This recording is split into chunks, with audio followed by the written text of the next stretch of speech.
What kind of creatures are we? Noam Chomsky. Contents. Foreword. What is language? What can we understand? What is the common good? The mysteries of nature, how deeply hidden. This book presents a lifetime of reflection by a scientist of language on the broader implications of his scientific work. The title of this volume, What Kind of Creatures Are We?, conveys just how broad the implications are meant to be.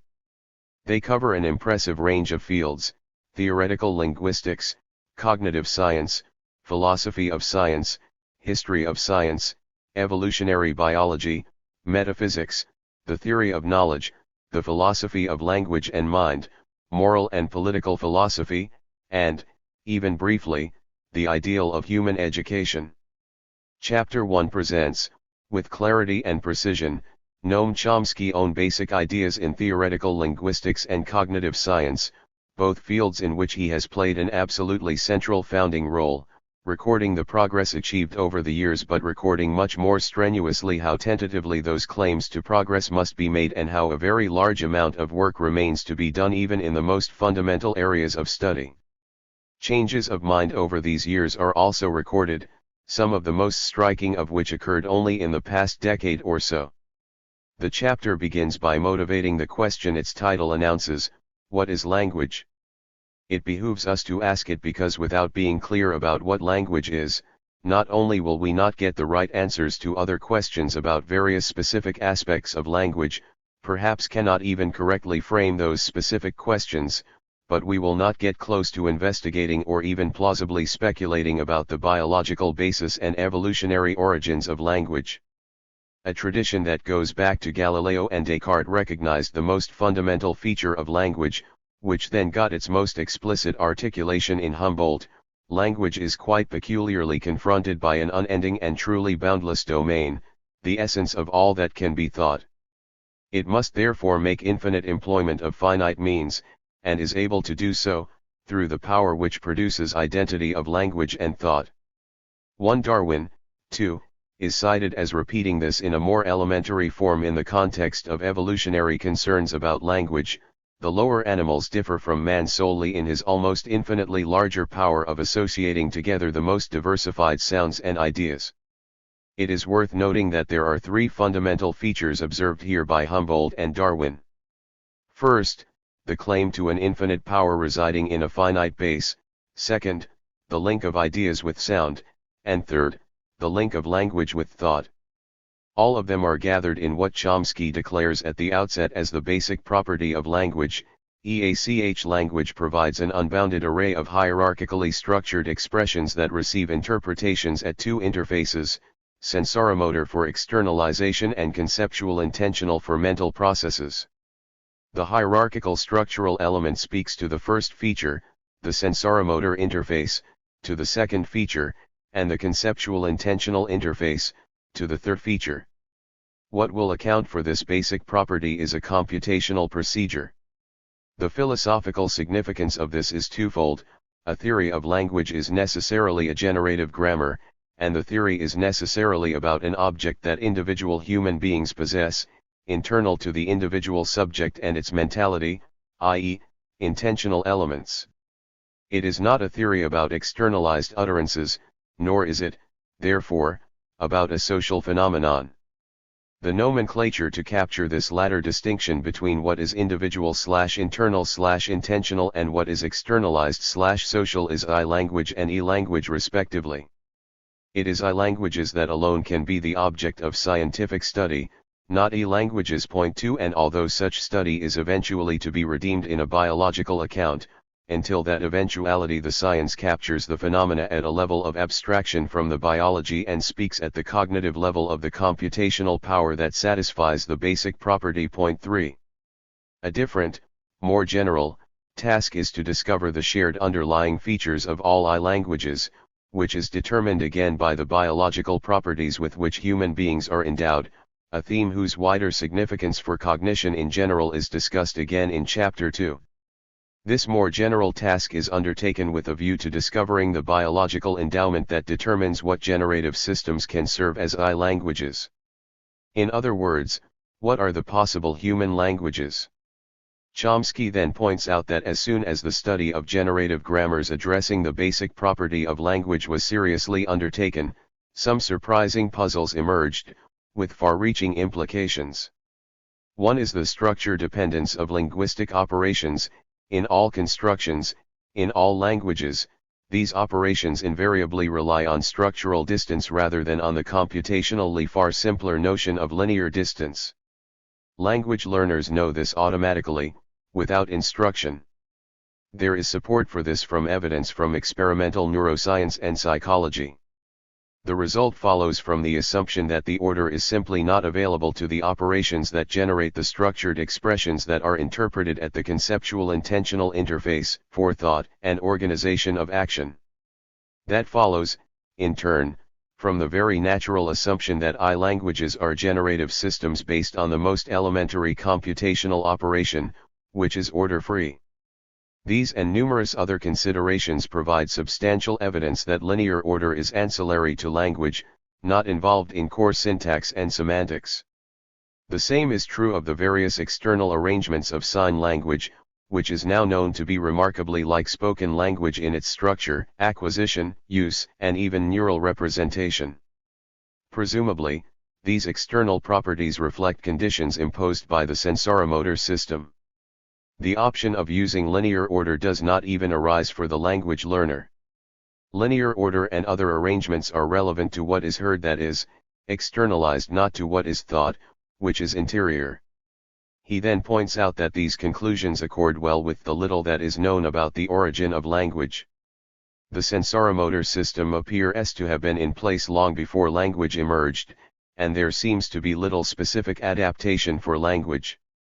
Cognitive properties of far deeper kinds than those possessed by apes, or presumably non-human hominins, are intrinsic to language. Apes have gestural systems adequate for signing and auditory systems adequate for perception of speech, but unlike human infants, they interpret speech as just noise, and even with extensive training cannot achieve even rudiments of human sign language.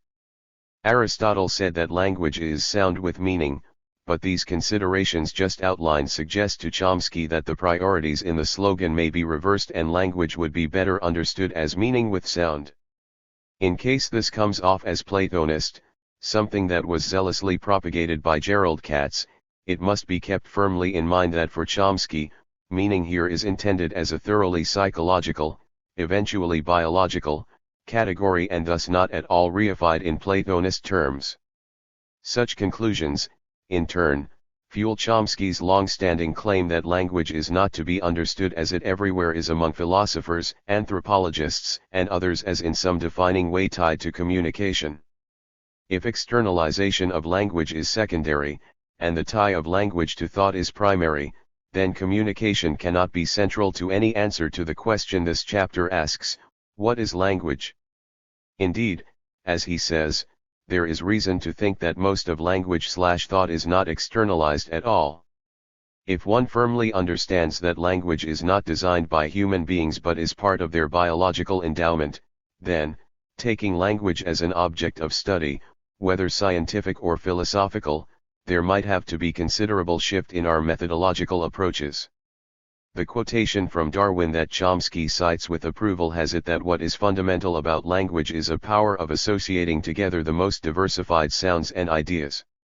Except for the fact that, as we have mentioned, sound, along with other modes of externalization, has been demoted, Chomsky's own theoretical account of the basic property takes this point in Darwin for its word, though perhaps not the exact word, since associating is not exactly right in describing the central operation that the account posits.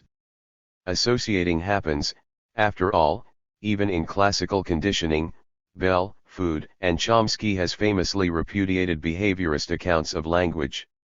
Moreover, associations between two objects, as even non-behaviorist psychologists understand association, may imply that the order of the objects is important in a way that the far greater weight put on the form suited for semantic interpretation at the conceptual intentional interface, rather than the sensoromotor interface, establishes it is not. So moving away from Darwin's misleading word associating for what Darwin himself wants to say, What Chomsky has in mind is to make central that we are unique in possessing the capacity to put together ideas and syntactic elements. And this fundamental conception of language is echoed in the theoretical account of the basic property, in which the crucial operation is given the name merge, which can operate externally on two distinct objects to create another, or can operate internally from within one object to create another, yielding automatically the ubiquitous property of displacement, phrases heard in one place but understood also in a different place, in the form appropriate for complex semantic interpretation. These are called external and internal merge, respectively, and respect for simplicity in scientific method, applicable in linguistics as anywhere else, dictates that we keep the basic operation down to this minimum and not proliferate operations in accounting for the computational power that grounds the basic property. Working through some examples to present how language design is at its optimal if we stick to this methodological injunction, Chomsky presents changes in his own view, such as on the phenomenon of displacement, which he once saw as an imperfection, but now, if one correctly keeps to the simplest methodological assumptions as just mentioned, is something that is simply to be expected. The chapter concludes with a bold attempt to exploit these last methodological points to bring two seemingly disparate questions together. What account shall we give of the basic property? How and when did language emerge? This confluence of simplicity of assumptions in accounting for the basic property and the accompanying claim of the optimal design of language may help to give substance to what is the most plausible hypothesis on the limited evidence we possess about the origins of language, that language emerged not gradually, but suddenly, and relatively recently. Such a sudden great leap forward, it may now be speculated, was perhaps caused by a slight rewiring of the brain that yielded merge, naturally in its simplest form, providing the basis for unbounded and creative thought, hitherto unpossessed. Chapter 2, What Can We Understand?, consolidates some of these conclusions by first elaborating on another central theme in Chomsky's work, the limits of human cognition. There is a locution we have all used frequently, the scope and limits of. Chomsky takes it very seriously and gives it a crucial twist in elaborating his understanding of our cognitive abilities. These abilities, which in their scope are wider and deeper than those of any other creature we know, are so partly because they are also subject to limits owing to our nature or, as the title of the book suggests, the kinds of creatures we are in particular, the fact that our cognitive abilities have a biological basis. We implicitly came across this point in Chapter 1, though it is restricted there to the human ability for language, in particular. The theoretical account of language presented there presupposed this notion of limits, that is, presupposed that we are genetically endowed with innate structures that afford us our unique capacity for language, structures that at the same time constrain what language is for us, what possible languages there are. It is for the characterization of these innate structures that the technical term UG is intended, and it is within the framework of the scope and limits set by this genetic endowment that language as a computational power is explained in the generative account summarized earlier. What is true of language is just a special case of a perfectly general set of scopes and limits that come from the fact of being creatures with a biology. The idea seems to raise no controversy when it comes to physical ability. What makes us suited to walk limits us, so that we are not suited to slither like snakes. Point 4 Chomsky thinks that it is a prejudice to deny that what is obvious in the case of such physical abilities is not obvious, as the incessant controversies around innate ideas would suggest, in the case of cognitive abilities. To possess some cognitive abilities necessarily means that other cognitive abilities may be missing, cognitive abilities that other sorts of minded subjects could conceivably possess.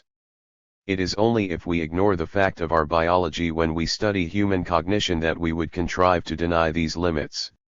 And Chapter 2 proceeds to look at the question of such limits on our cognitive abilities quite generally, beyond the specific domain of language, though returning at various points to draw conclusions about language again. It explores the methodological upshot of this idea of cognitive limits by first recalling a distinction that Chomsky made almost 5 decades ago between problems and mysteries. Invoking Peirce's understanding of scientific method and scientific growth that appeals to the concept of abduction, which puts limits on what count as admissible hypotheses, he argues that innate structures that are determined by our genetic endowment set limits to the questions that we can formulate. The questions we can tractably formulate are called problems, but given the limits within which their formulation is so much as possible, there will be things that escape our cognitive powers. To the extent that we can even think them, we will, given our current conceptual frameworks and knowledge, find ourselves unable to formulate them in a way that a tractable form of scientific inquiry of them can be pursued. These he calls mysteries. The title of this book, What Kind of Creatures Are We?, is directly addressed by this, since other sorts of creatures, with a different biological endowment from ours, may be able to formulate problems that remain mysteries to us. Thus for Chomsky, if not for Peirce, who, in speaking of admissible hypotheses, may have given less of a determining role to the fact of our being biological creatures. 5. The distinction between problems and mysteries is organism relative. It is a very important part of this methodological picture that we should learn to relax with the fact of our cognitive limits and the mysteries that they inevitably force us to acknowledge. The final chapter in this volume, The Mysteries of Nature, traverses vital moments in the history of science to draw this methodological lesson. One crux moment is when Newton overturned the contact mechanical assumptions of the early modern science that preceded him and posited a notion of gravity that undermined the earlier notions of matter, motion, and causality, which were scientific consolidations of our common sense understanding, presumably determined by the cognitive limits of our biology, of the world of objects. Chomsky points out that with Newton, a new framework emerged in which by the lights of those limits something inconceivable was being proposed. Newton himself admitted to this inconceivability, even calling it an absurdity, and nobody since Newton has done anything to redeem things on just this score. Rather, the absurdity has simply been subsumed into our scientific picture of the world. Newton never let it deter him, constructing explanatory laws and ignoring the lack of a deeper underlying understanding that would, if we had it, make sense of what were, by these admissions on his, and others, part, described as an occult force. It was sufficient to construct intelligible theories of the world. And to do so, it was not necessary to find the world intelligible in the deeper sense that our cognitive limits frustrate. Subsequent thinkers, Priestley, in particular, comes through as a most shrewd and comprehending commentator, made explicit this methodological outlook and drew consequences for issues in the philosophy of mind that vex philosophers today, but that, were they to take in what Priestley had to offer, might make them reconsider what they present as the mind-body problem, or the hard problem of consciousness. Philosophers have a tendency to stamp some issue as uniquely hard and rest complacently in that frustrated register. Chomsky appeals to precisely this history to show first of all that there is nothing unique about finding something hard in just this way. Thus, for instance, what the introduction of gravity did in physics was conceived to be just as hard in the aftermath of Newton, including by Newton himself. 6. The significance of this to the so-called mind-body problem is that it puts into doubt whether it can any longer since Newton even be formulated coherently. The initially anxiety-inducing introduction of something mysterious like gravity eventually became essential to our understanding of material bodies and their acting on each other without contact, and so it simply got incorporated into science, indeed, the new common sense of science. From this, we should, if anything, conclude philosophically that everything is immaterial, so nothing clear can remain of a mind-body problem. In a memorably eloquent reversal of Ryle's slogan, Chomsky says that far from the ghost having been sent to oblivion, the machine was discarded and the ghost remained intact. As for consciousness, the philosopher's tendency to require that much of our mentality be conscious, a tendency explicit in philosophers as different as Quine and Searle, is brought into question by looking at the operations of the rule-bound abilities of both language and vision. Chomsky feels particularly strongly about this, since even much of our conscious thought interacts with aspects of mind that are hidden from consciousness, and so to restrict oneself to what is conscious would hinder a scientific understanding of even the conscious mind. Given his concern with the scientific account, he is concerned too to show that some ways of thinking about language, and thought more broadly, are not scientifically sound. There is, in particular, an extended discussion of the atomic elements of computation. Invoking points established in Chapter 1, he points out that these are misleadingly described as words and as lexical items in the literature because as they feed into the conceptual intentional interface, which has been shown to be primary, in contrast with the sensoromotor interface they are not constructed by the processes of externalization. Even more startling for philosophers is the claim that, except for some explicitly stipulative exceptions in mathematics and the sciences, they do not have any referential properties and are not to be thought of as bearing constitutive relations to mind-independent objects in the external world. Language, which is the only scientifically accountable notion of language, thus, is thoroughly internal. This point is explored through a discussion of historical views, such as those of Aristotle and Hume, and by means of a discussion of examples of such atoms, ranging from the relatively concrete such as house and Paris to relatively abstract such as person and thing. Reference or denotation is shown by these discussions to be too contextual to bear scientific study and should be seen as relevant to the use to which language is put rather than to a constitutive aspect of language itself. All this leads to a different taxonomy than is found among philosophers, relegating almost of all of what they have in mind by semantics to pragmatics. These conclusions are relevant to the question of the origin of language. Animal signals to one another are caused by direct links that they have to objects in the external world. There is no understanding them if one of these causal links is left out, whereas the burden of the preceding discussion was to show precisely that there are no such constitutive causal links to a mind-independent reality for the atoms of human computation. This gives further reason to conclude that the kind of creatures we are, possessed of the kind of powers for language and thought we possess, should get an evolutionary account of the sort presented in Chapter 1 rather than what Chomsky, citing Lewontin in Chapter 2, describes as the storytelling about gradual evolution from our creaturely ancestors, a mode of explanation that one would indulge in only if one does not pay enough prior and scientific attention to the nature of the phenotype. Being explained. It is storytelling partly also, as Lewontin is cited as saying, because of the tough luck of not having access to any evidence on which these explanations could be based. They are hidden from human cognitive access, another form of our limitation. Thus limits on our cognition are inevitable for a variety of reasons, chief among which is the taking seriously of the sheer fact that we are biological creatures. Unlike Locke, Priestley, Hume, Russell, Peirce, and Lewontin, who are among the heroes of this chapter, Hilbert most explicitly, there are absolutely no unsolvable problems, and much of contemporary philosophy more implicitly deny that there are mysteries, thereby denying a truism based on this sheer fact. What is fascinating is that Chomsky, having presented all this, takes an interesting combination of attitudes toward it.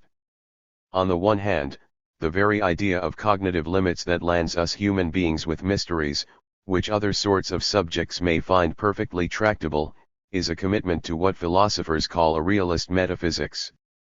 As he says, given Mysterian truisms, what is inconceivable to me is no criterion for what can exist.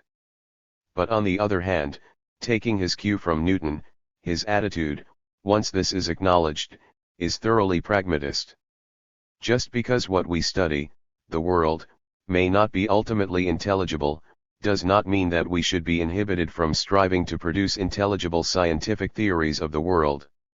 Even the concept of free human action, Chomsky says, which may go beyond any of the concepts we possess, crucially, determinacy and randomness, may one day be scientifically tractable, though we are far from anything like that understanding at present. This is quite different from the attitude of Kant, who declared freedom to be thinkable but never knowable. Like Peirce and before him Newton, and unlike Kant, Chomsky does not want his own Mysterianism and his own insistence on the limits of our cognitive powers to place, as Peirce once put it, roadblocks on the path to knowledge. Chapter 3, What is the Common Good, lifts the restriction on our natures, considered in terms of individual capacities, for language and cognition, and considers us as social creatures, seeking to explore what is the common good and which political and economic arrangements promote or thwart it.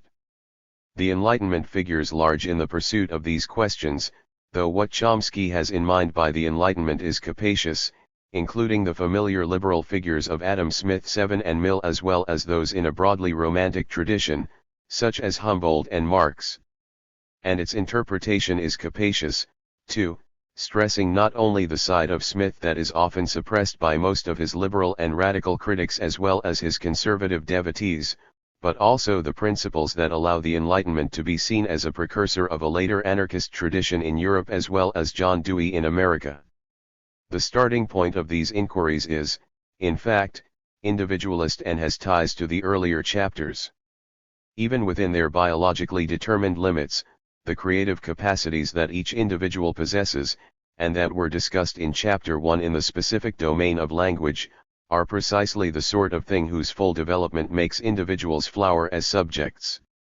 The social question of the common good necessarily comes in when one asks what sorts of institutions hinder such development within the individual. Social frameworks such as capitalism that stress self-interest hinder rather than encourage the development of individual capacities. Both Smith's vivid excoriations of what the division of labor does to destroy our creative individuality and Dewey's harsh words on the shadow cast by corporate interests on just about every aspect of public and personal life are invoked to establish this. The tradition of anarchism, from Bakunin to Rudolf Rocker, and the anarcho-syndicalism of the Spanish Civil War period, combines socialist ideas with the liberal principles of the classical Enlightenment to construct an ideal of cooperative labor, workers' control of the workplace and the means of production, and a social life revolving around voluntary associations that, if implemented, would sweep away the obstacles to the goal of human development that come from both free market capitalism and Bolshevik tendencies to a red bureaucracy. Dewey's ideas on education reveal how, by contrast with much of the contemporary practice found in educational institutions, the goal of human development can best be pursued from an early age. There are touching descriptions of how many of these ideals were central to the activism of a wide range of grassroots movements, from the early radical parliamentary tradition in 17th-century England to the factory girls and artisans that Norman Ware wrote of in his study of industrial workers in the American tradition to the liberation theologians in the Catholic tradition of Central America. These long-standing democratic labor traditions are contrasted in some detail with a different understanding of democracy, in a tradition that begins in the United States with Madison's aristocratic strictures on who may govern and are updated in the vision of Walter Lippmann's ideas of democratic rule by the expert, the American version of Leninist vanguardism, ensuring, as Chomsky makes clear with a glance at the results of polls on various important issues, such as health care, that what the people want is almost never what gets on the agenda of democratic politics. This latter understanding of democracy, of course, dominates the practice of societies and governments in much of the Western world, and Chomsky is keen to point out that even at its worst, it never lets up on the claim to be pursuing high-sounding ideals of the common good, showing how the common good is universal in a quite paradoxical way. It is preached as applying to all, even as it is everywhere violated by those who are said to be representing all but who mostly pursue the interests of a few. Given the fundamental starting point in human creativity and the importance of its unhindered flowering, Chomsky's leaning toward anarchism is not surprising, and his way of putting the point has always been to declare, as he does in this lecture again, any form of coercion that hinders it can never be taken for granted. It needs a justification. All arrangements that have coercive power, including centrally the state, must always be justified. The default position is that they are not justified until and unless they are. And given the contingency of the shoals of capitalism, his phrase, in all corners of the world, there is indeed a justification of a notion of the state that protects the vast numbers who are pushed to the margins of society, echoing Smith himself, who thought that only the state could alleviate the oppressive life that industrial capital forces on labor, 8 very different from the actual state in most societies, which, as Dewey is cited as saying, largely does the bidding of corporations and, in doing so, removes the socialist element from anarchism and allows only the libertarian element, as a result of which democracy becomes neo-democracy, to match neoliberalism, in which if one suffers in poverty it is because, as Hobbes might have put it, one has chosen to do so.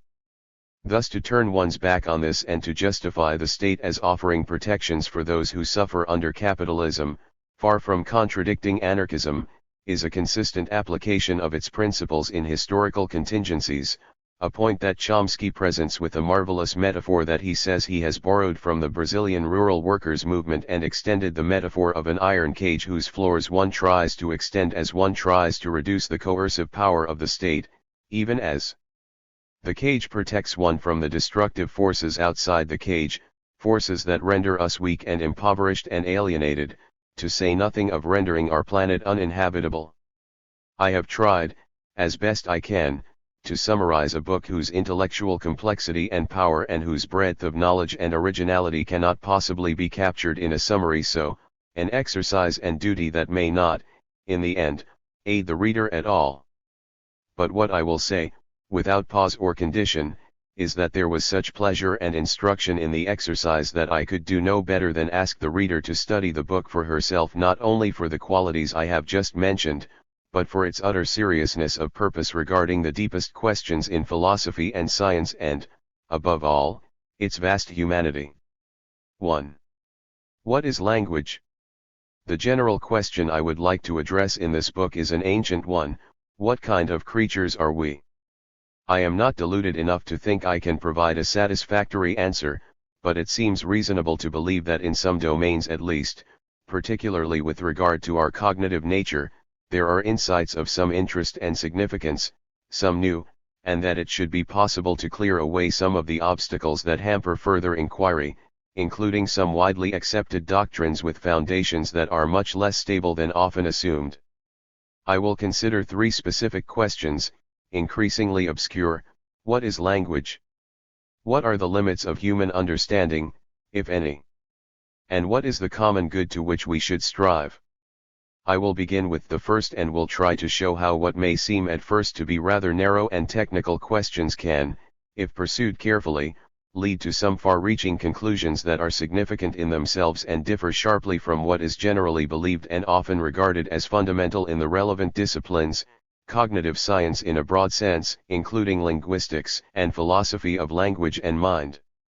Throughout, I will be discussing what seem to me virtual truisms, but of an odd kind. They are generally rejected.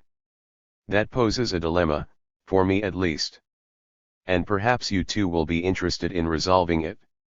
Turning to language, it has been studied intensively and productively for 2,500 years, but with no clear answer to the question of what language is. I will mention later some of the major proposals. We might ask just how important it is to fill this gap.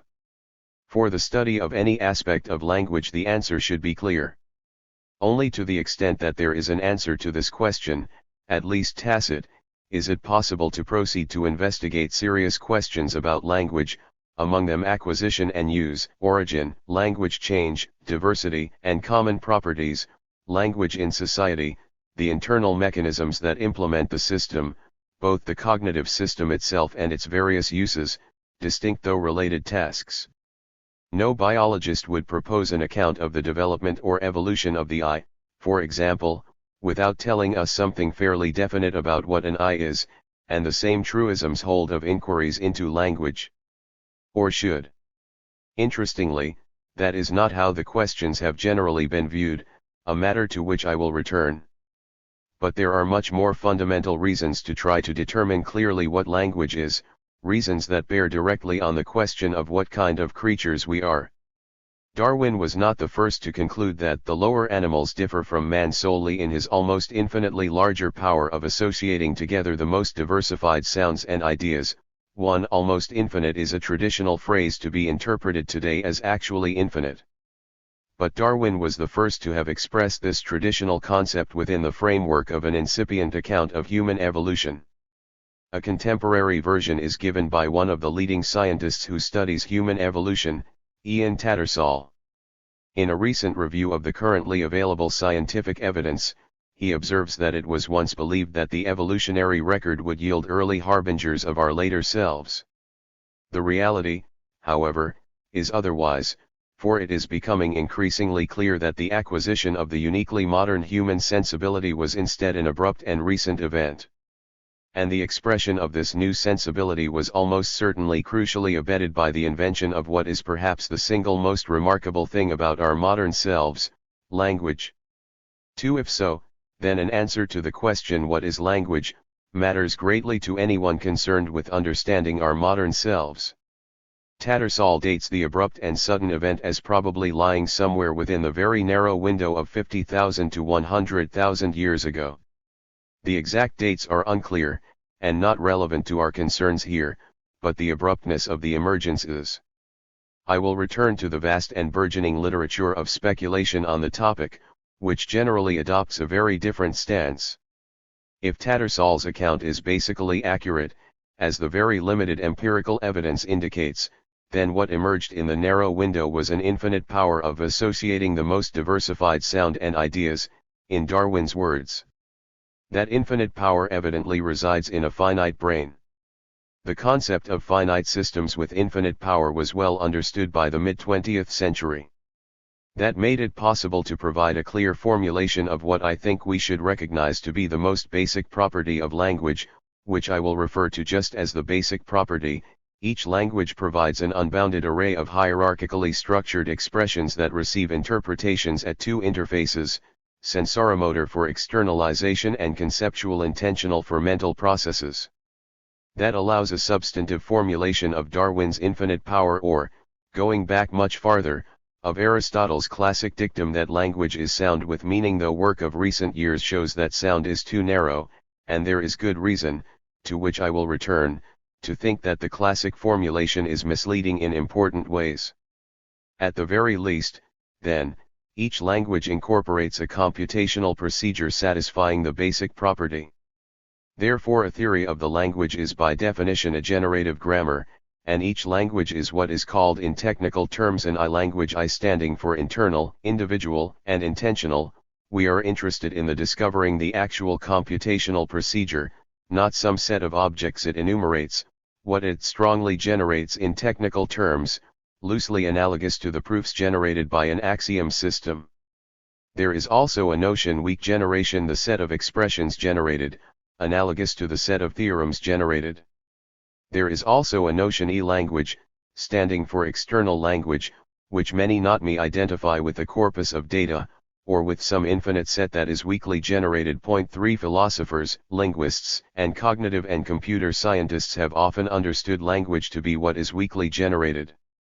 It is not clear that the notion weak generation is even definable for human language. At best it is derivative from the more fundamental notion of I language.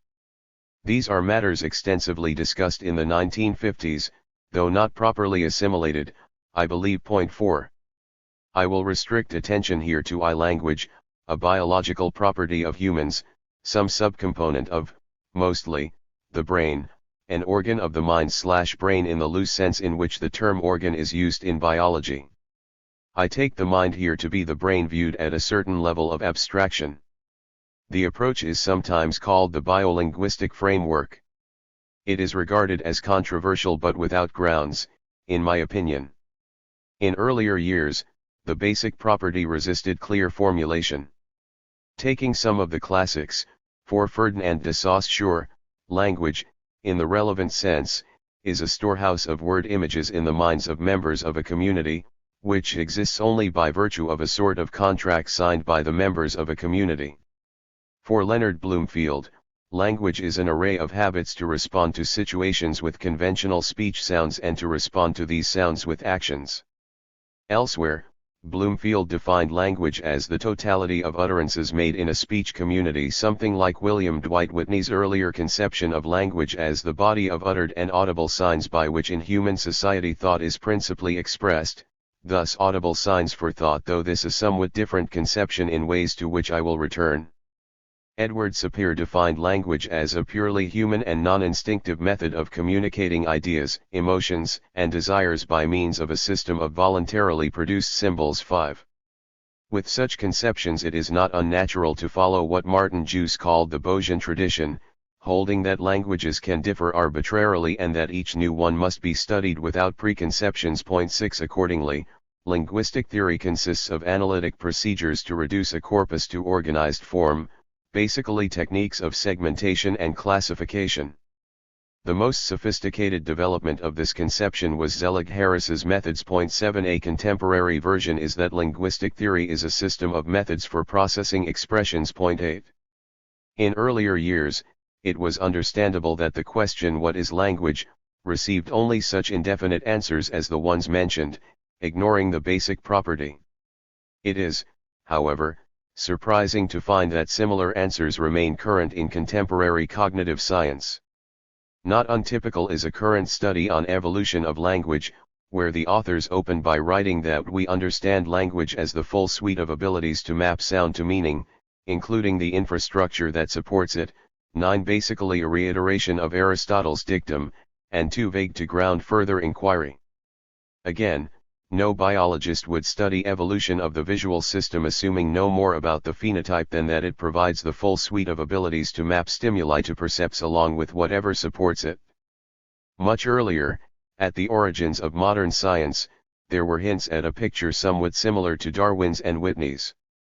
Galileo wondered at the sublimity of mind of the person who dreamed of finding means to communicate his deepest thoughts to any other person, by the different arrangements of 20 characters upon a page, an achievement surpassing all stupendous inventions, even those of a Michelangelo, a Raphael, or a Titian. 10 The same recognition, and the deeper concern for the creative character of the normal use of language, was soon to become a core element of Cartesian science philosophy, in fact a primary criterion for the existence of mind as a separate substance.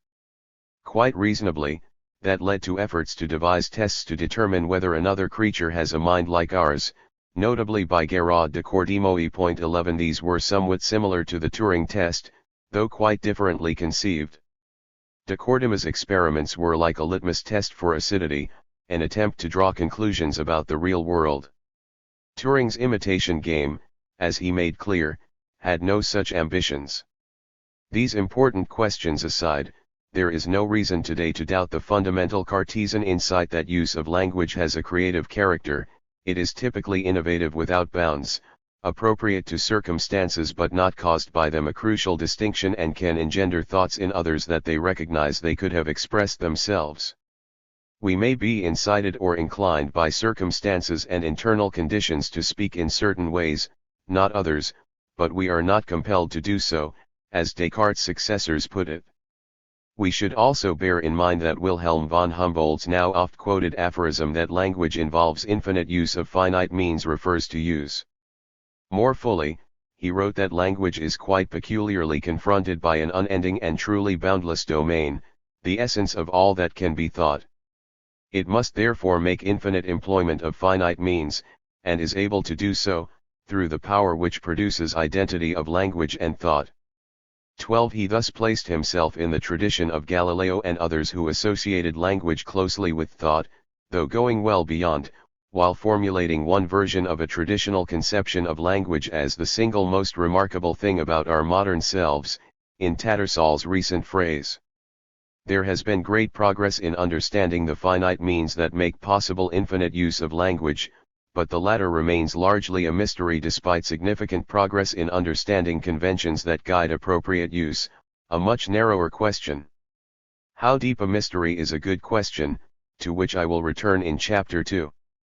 A century ago, Otto Jespersen raised the question of how the structures of language come into existence in the mind of a speaker on the basis of finite experience, yielding a notion of structure that is definite enough to guide him in framing sentences of his own, crucially free expressions that are typically new to speaker and hearer. 13 The task of the linguist, then, is to discover these mechanisms and how they arise in the mind, and to go beyond to unearth the great principles underlying the grammars of all languages, and by unearthing them to gain a deeper insight into the innermost nature of human language and of human thought, ideas that sound much less strange today than they did during the structuralist/behavioral science era that came to dominate much of the field, marginalizing Jespersen's concerns and the tradition from which they derived. Reformulating Jespersen's program, the primary task is to investigate the true nature of the interfaces and the generative procedures that relate them in various languages, and to determine how they arise in the mind and are used, the primary focus of concern naturally being free expressions.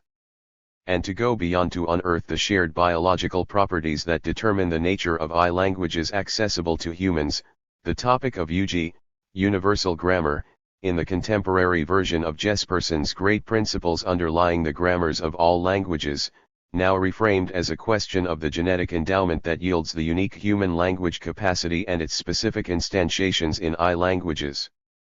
The mid-20th century shift of perspective to generative grammar within the biolinguistic framework opened the way to much more far-reaching inquiry into language itself and language-related topics. The range of empirical materials available from languages of the widest typological variety has enormously expanded, and they are studied at a level of depth that could not have been imagined 60 years ago. The shift also greatly enriched the variety of evidence that bears on the study of each individual language to include acquisition, neuroscience, dissociations, and much else, and also what is learned from the study of other languages, on the well-confirmed assumption that the capacity for language relies on shared biological endowment. As soon as the earliest attempts were made to construct explicit generative grammars 60 years ago, many puzzling phenomena were discovered, which had not been noticed as long as the basic property was not clearly formulated and addressed and syntax was just considered use of words determined by convention and analogy. This is somewhat reminiscent of the early stages of modern science. For millennia, scientists had been satisfied with simple explanations for familiar phenomena: rocks fall and steam rises because they are seeking their natural place, objects interact because of sympathies and antipathies, we perceive a triangle because its shape flits through the air and implants itself in our brains, and so on. When Galileo and others allowed themselves to be puzzled about the phenomena of nature, modern science began, and it was quickly discovered that many of our beliefs are senseless and our intuitions often wrong. Willingness to be puzzled is a valuable trait to cultivate, from childhood to advanced inquiry. One puzzle about language that came to light 60 years ago, and remains alive and I think highly significant in its import, has to do with a simple but curious fact. Consider the sentence instinctively, eagles that fly swim. The adverb instinctively is associated with a verb, but it is swim, not fly. There is no problem with the thought that eagles that instinctively fly swim, but it cannot be expressed this way. Similarly, the question "can eagles that fly swim?" is about ability to swim, not to fly. What is puzzling is that the association of the clause initial elements instinctively and can to the verb is remote and based on structural properties, rather than proximal and based solely on linear properties, a far simpler computational operation, and one that would be optimal for processing language. Language makes use of a property of minimal structural distance, never using the much simpler operation of minimal linear distance. In this and numerous other cases, ease of processing is ignored in the design of language. In technical terms, the rules are invariably structure-dependent, ignoring linear order. The puzzle is why this should be so, not just for English but for every language, not just for these constructions but for all others as well, over a wide range. There is a simple and plausible explanation for the fact that the child reflexively knows the right answer in such cases as these. Even though evidence is slight or non-existent, linear order is simply not available to the language learner confronted with such examples, who is guided by a deep principle that restricts search to minimal structural distance, barring the far simpler operation of minimal linear distance. I know of no other explanation. And this proposal of course at once calls for further explanation. Why is this so?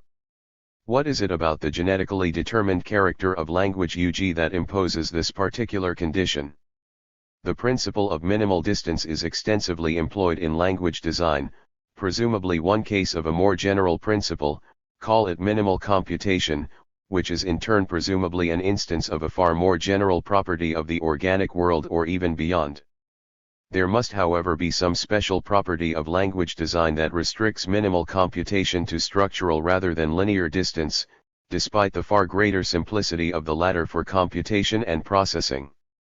There is independent evidence from other sources, including the neurosciences, supporting the same conclusion.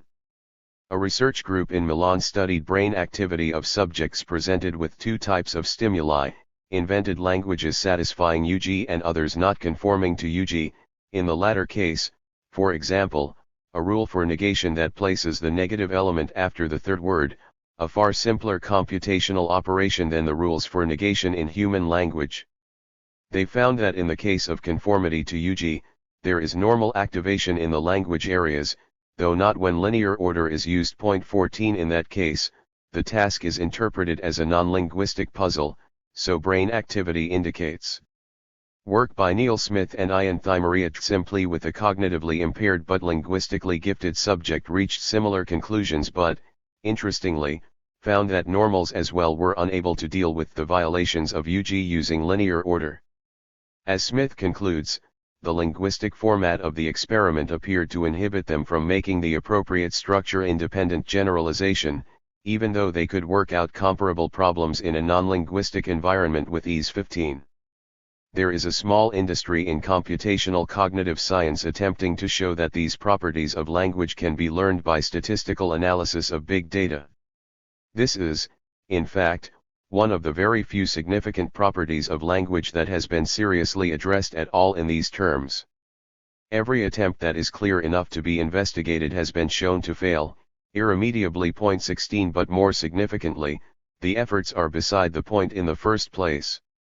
If they were to succeed, which is a virtual impossibility, they would leave untouched the original and only serious question: why does language invariably use the complex computational property of minimal structural distance in the relevant cases, while always disregarding the far simpler option of minimal linear distance? Failure to grasp this point is an illustration of the lack of willingness to be puzzled that I mentioned earlier, the first step in serious scientific inquiry, as recognized in the hard sciences at least since Galileo. A broader thesis is that linear order is never available for computation in the core parts of language involving syntax semantics. Linear order, then, is a peripheral part of language, a reflex of properties of the sensoromotor system, which requires it.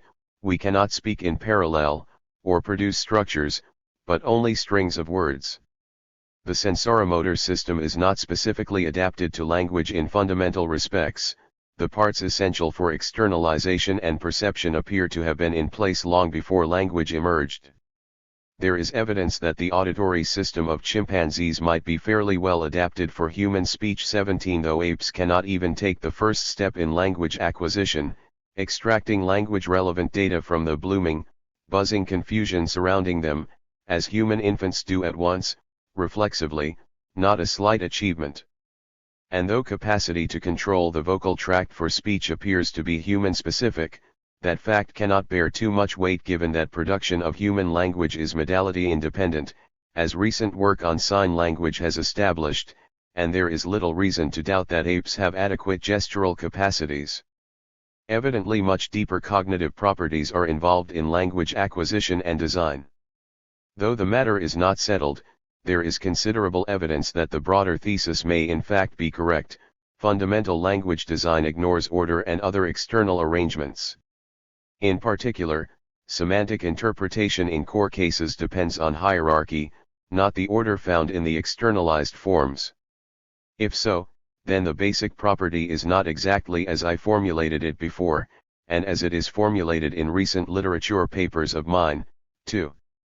Rather, the basic property is generation of an unbounded array of hierarchically structured expressions mapping to the conceptual intentional interface, providing a kind of language of thought and quite possibly the only such lot, though interesting questions arise here. Interesting and important questions also arise about the status and character of this mapping, which I will put aside. If this line of reasoning is generally correct, then there is good reason to return to a traditional conception of language as an instrument of thought, and to revise Aristotle's dictum accordingly. Language is not sound with meaning but meaning with sound more generally, with some form of externalization, typically sound though other modalities are readily available. Work of the past generation on sign has shown remarkable similarities to spoken language in structure, acquisition, and neural representation, though of course the mode of externalization is quite different. It is worth noting that externalization is rarely used. Most use of language use by far is never externalized. It is a kind of internal dialogue, and the limited research on the topic, going back to some observations of Lev Vygotsky's 18, conforms to what introspection suggests, at least mine. What reaches consciousness is scattered fragments. Sometimes, full-formed expressions instantly appear internally, too quickly for articulators to be involved, or probably even instructions to them. This is an interesting topic that has been barely explored, but could be subjected to inquiry, and has many ramifications. The latter issue aside, investigation of the design of language gives good reason to take seriously a traditional conception of language as essentially an instrument of thought. Externalization then would be an ancillary process, its properties a reflex of the largely or completely independent sensoromotor system. Further investigation supports this conclusion. It follows that processing is a peripheral aspect of language, and that particular uses of language that depend on externalization, among them communication, are even more peripheral, contrary to virtual dogma that has no serious support.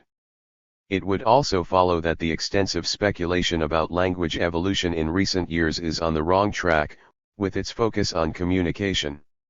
It is, indeed, virtual dogma that the function of language is communication. A typical formulation of the idea is the following: it is important that in a community of language users that words be used with the same meaning. If this condition is met, it facilitates the chief end of language, which is communication. If one fails to use words with the meaning that most people attach to them, one will fail to communicate effectively with others. Thus one would defeat the main purpose of language. 19. It is, in the first place, odd to think that language has a purpose. Languages are not tools that humans design but biological objects, like the visual or immune or digestive system. Such organs are sometimes said to have functions, to be for some purpose. But that notion too is far from clear. Take the spine. Is its function to hold us up, to protect nerves, to produce blood cells, to store calcium, or all of the above? Similar questions arise when we ask about the function and design of language. Here evolutionary considerations are commonly introduced, but these are far from trivial, for the spine as well. For language, the various speculations about evolution typically turn to the kinds of communication systems found throughout the animal kingdom, but that is just again a reflection of the modern dogma and is likely to be a blind alley, for reasons already mentioned and to which I will return. Furthermore, even insofar as language is used for communication, there is no need for meanings to be shared, or sounds, or structures. Communication is not a yes or no but rather a more or less affair. If similarities are not sufficient, communication fails to some degree, as in normal life.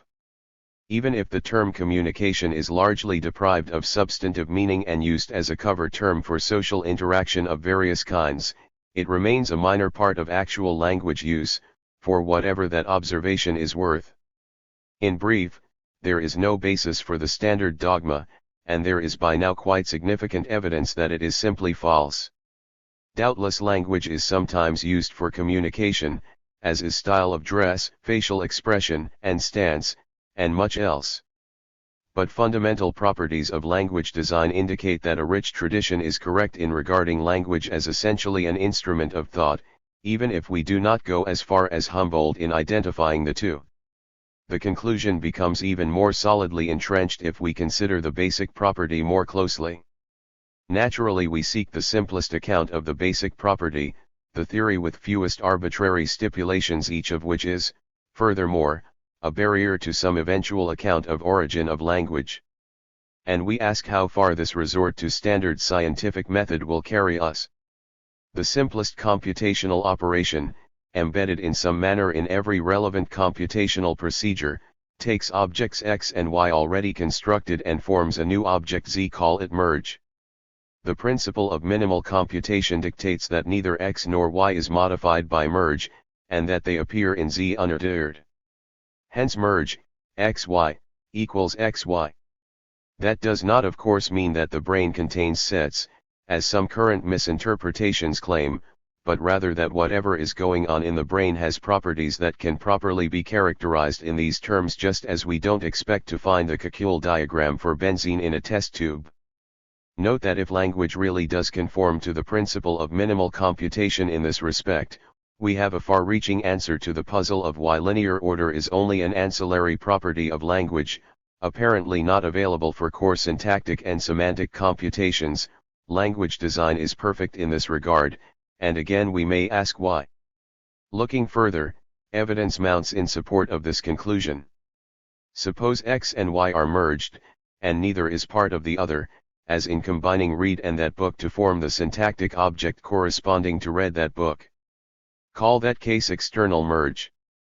Suppose that one is part of the other, as in combining Y equals which book and X equals John read which book to form which book John read which book, which surfaces as which book did John read by further operations to which I will return.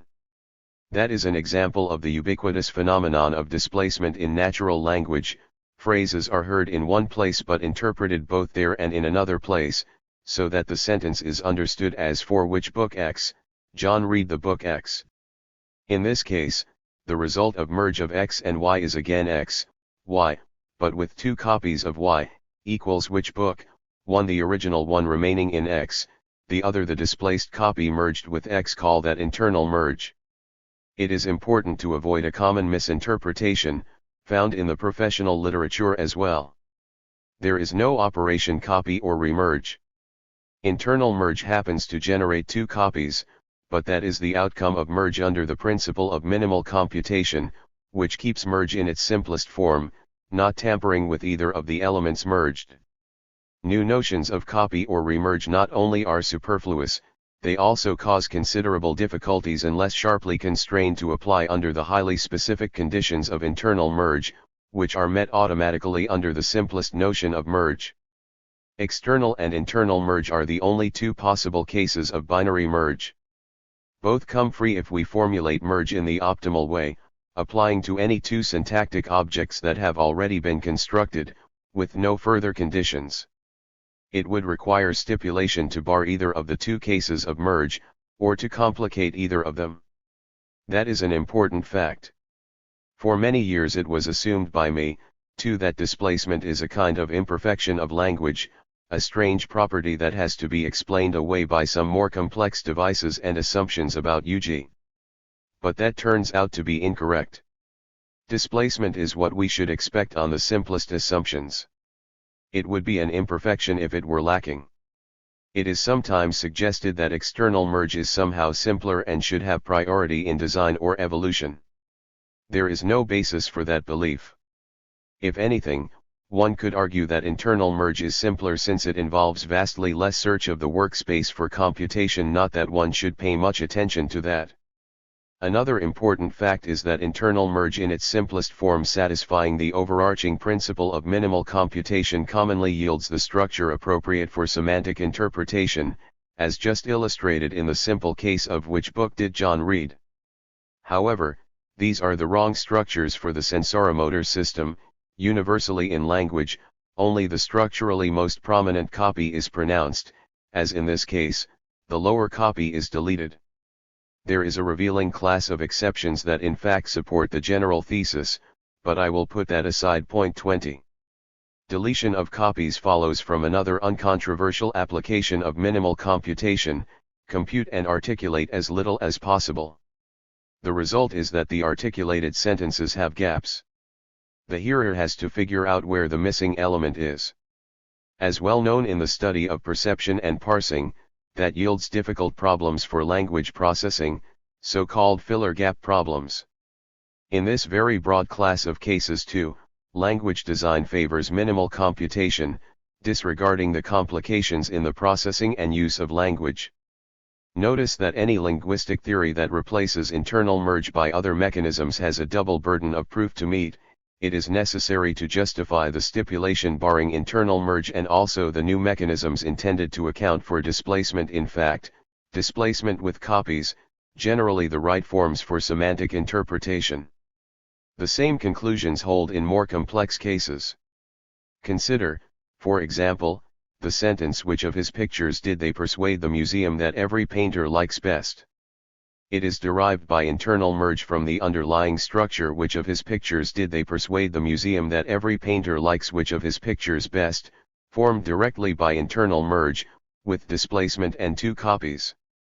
The pronounced phrase which of his pictures is understood to be the object of likes, in the position of the gap, analogous to one of his pictures in they persuaded the museum that every painter likes one of his pictures best. And that is just the interpretation that the underlying structure with the two copies provides.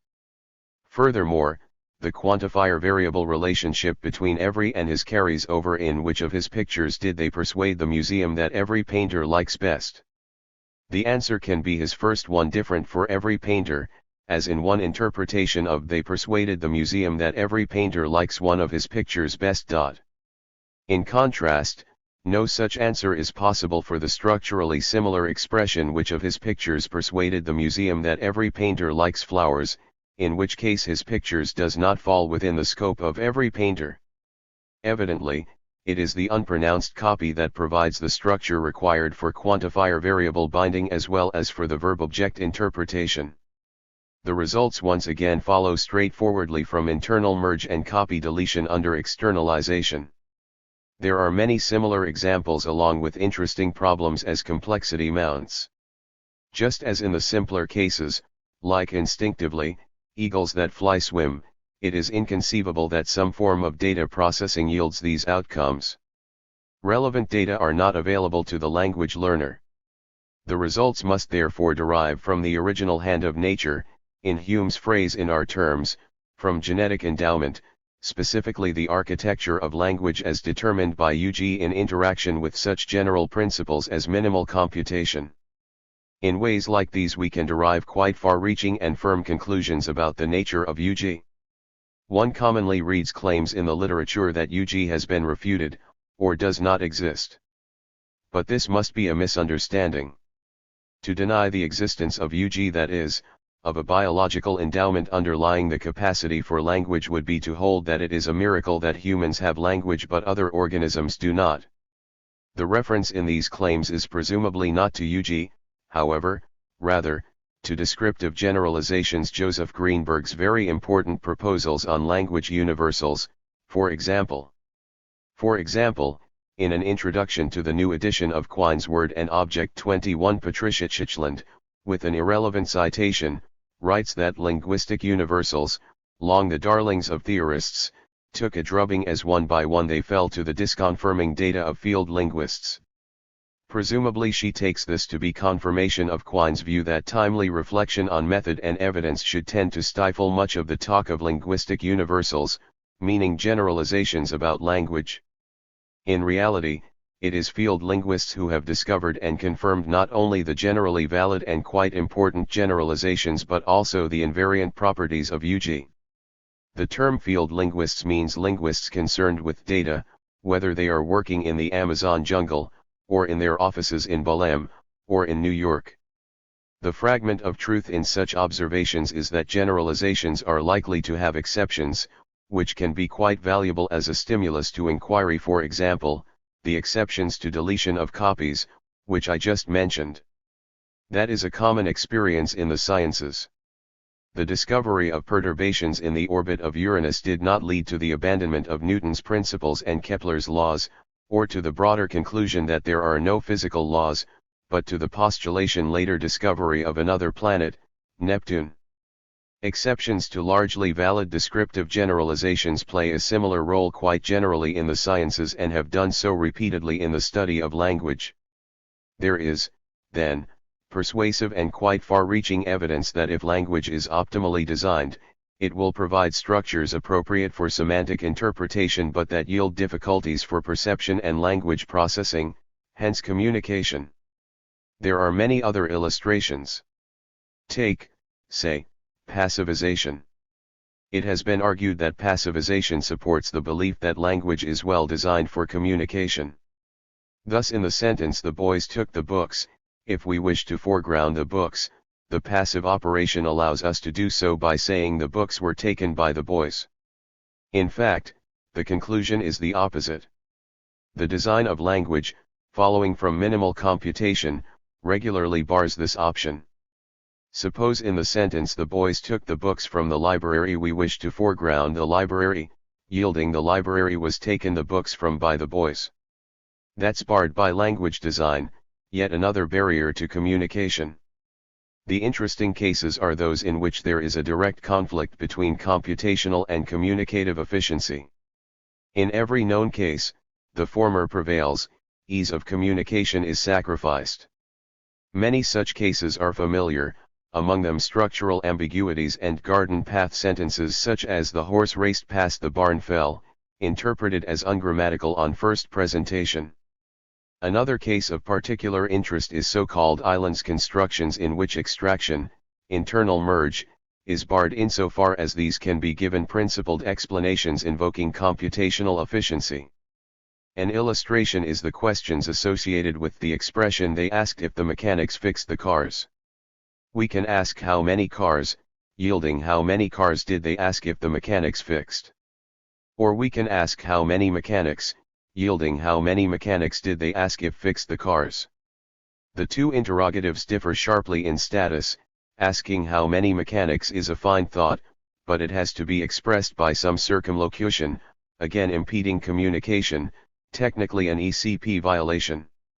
Here, too, there appear to be counter-examples, in Italian for example.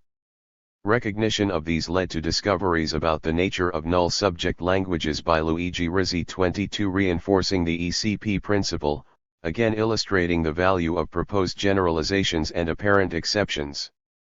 There are many similar cases. Insofar as they are understood, the structures result from free functioning of the simplest rules, yielding difficulties for perception and language processing. Again, where ease of processing and communicative efficiency conflict with computational efficiency in language design, in every known case the former are sacrificed. That lends further support to the view of language as an instrument of thought, in interesting respects perfectly designed, with externalization and ancillary process, hence a fortiori communication and other uses of externalized language. As is often the case, what is actually observed gives quite a misleading picture of the principles that underlie it. The essential art of science is reduction of complex visibles to simple invisibles, as Nobel laureate in physics Jean-Baptiste Perrin put the matter. To bring out more clearly just what is at stake, let us reverse the argument outlined here, putting it in a more principled way. We begin with the basic property of language and ask what the optimal computational system would be that captures it, adopting normal scientific method. The answer is merge in its simplest form, with its two variants, external and internal merge, the latter yielding the copy theory of movement. In a wide and important range of cases, that yields forms appropriate for semantic interpretation at the conceptual intensional interface, forms which lack order or other arrangements. An ancillary process of externalization then converts the internally generated objects to a form adapted to the sensoromotor system, with arrangements that vary depending on the sensory modality for externalization.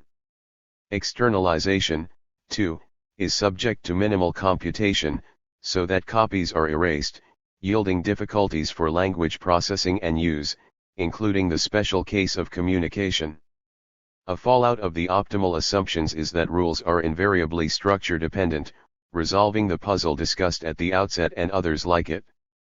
A broader research project in recent years called the Minimalist Program is to begin with the optimal assumption, the so-called strong minimalist thesis, SMT, and to ask how far it can be sustained in the face of the observed complexities and variety of the languages of the world.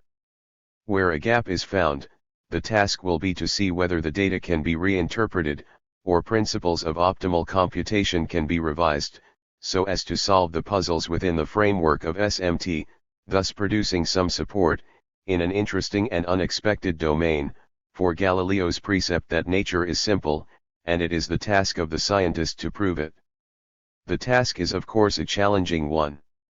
It is fair to say, I think, that it seems a good deal more realistic today than it did only a few years ago, though enormous problems of course remain. All of this raises at once a further question: why should language be optimally designed, insofar as the SMT holds? This question that leads us to consideration of the origin of language. The SMT hypothesis fits well with the very limited evidence we have about the emergence of language, apparently quite recently and suddenly in the evolutionary time scale, as Tattersall discussed.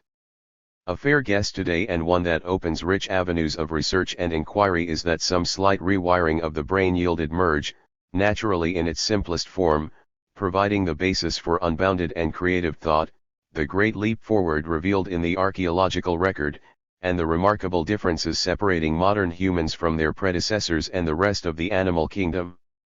Insofar as the surmise is sustainable, we would have an answer to questions about apparent optimal design of language, that is what would be expected under the postulated circumstances, with no selectional or other pressures operating, so the emerging system should just follow laws of nature, in this case the principles of minimal computation rather the way a snowflake forms. These remarks only scratch the surface. Perhaps they can serve to illustrate why the answer to the question "what is language?" matters a lot, and also to illustrate how close attention to this fundamental question can yield conclusions with many ramifications for the study of what kind of creature humans are. 2. What can we understand? In Chapter 1, I discussed the question "what is language?" and considered what we can learn about the kind of creatures we are from close inquiry into this distinctive human possession. Quite a lot, I believe, and tried to suggest and illustrate. In this chapter, I would like to move on to questions about our cognitive capacities more generally, and specifically, how they enter into the scope and limits of our understanding. There is a concept called the New Mysterianism, coined by Owen Flanagan, who defined it as a postmodern position designed to drive a railroad spike through the heart of scientism by holding that consciousness may never be completely explained. Point 1. The term has been extended to broader questions about the scope and nature of explanations accessible to human intelligence. I will use the term in the broader sense, which seems to me the more significant one. I am cited as one of the culprits responsible for this strange postmodern heresy, though I would prefer a different name: truism. That is what I thought 40 years ago in proposing a distinction between problems, which fall within our cognitive capacities, and mysteries, which do not. Point 2. In terms I borrowed from Charles Sanders Peirce's account of abduction, the human mind is a biological system that provides it with a limited array of admissible hypotheses that are the foundations of human scientific inquiry and, by the same reasoning, of cognitive attainments generally. As a matter of simple logic, the system must exclude other hypotheses and ideas as inaccessible to us altogether, or too remote in some accessibility hierarchy to be accessible in fact, though they might be so for a differently structured mind. Perhaps not Peirce's view. UG plays something of the same role for language, and the basic observation carries over for all biological capacities. Peirce's concept of abduction is sometimes glossed as inference to the best explanation, but though undeveloped, the concept goes well beyond that. Crucially, Peirce insisted on limits of admissible hypotheses, which he took to be quite narrow, a prerequisite for imagining correct theories. He was concerned with growth of scientific knowledge, but the same holds for acquisition of common sense understanding, of language acquisition in particular. Point 3. The same should be expected to be true even of the questions that we can formulate. Innate structure provides a rich variety of formulable questions, while barring others that some different mind might recognize to be the right ones to ask. I also cited the somewhat similar ideas of Hume, who recognized that just as for beasts, so the greater part of human knowledge depends on a species of natural instincts, which derive from the original hand of nature in our terms, genetic endowment. The same conclusions follow. All of this does seem to me close to truism, if perhaps not for reasons that have led many distinguished figures to somewhat similar conclusions. If we are biological organisms, not angels, then our cognitive faculties are similar to those called physical capacities and should be studied much as other systems of the body are. Take, for example, the digestive system. Vertebrates have a second brain, the gut brain, the enteric nervous system, an independent site of neural integration and processing. Its structure and component cells are more akin to those of the brain than to those of any other peripheral organ.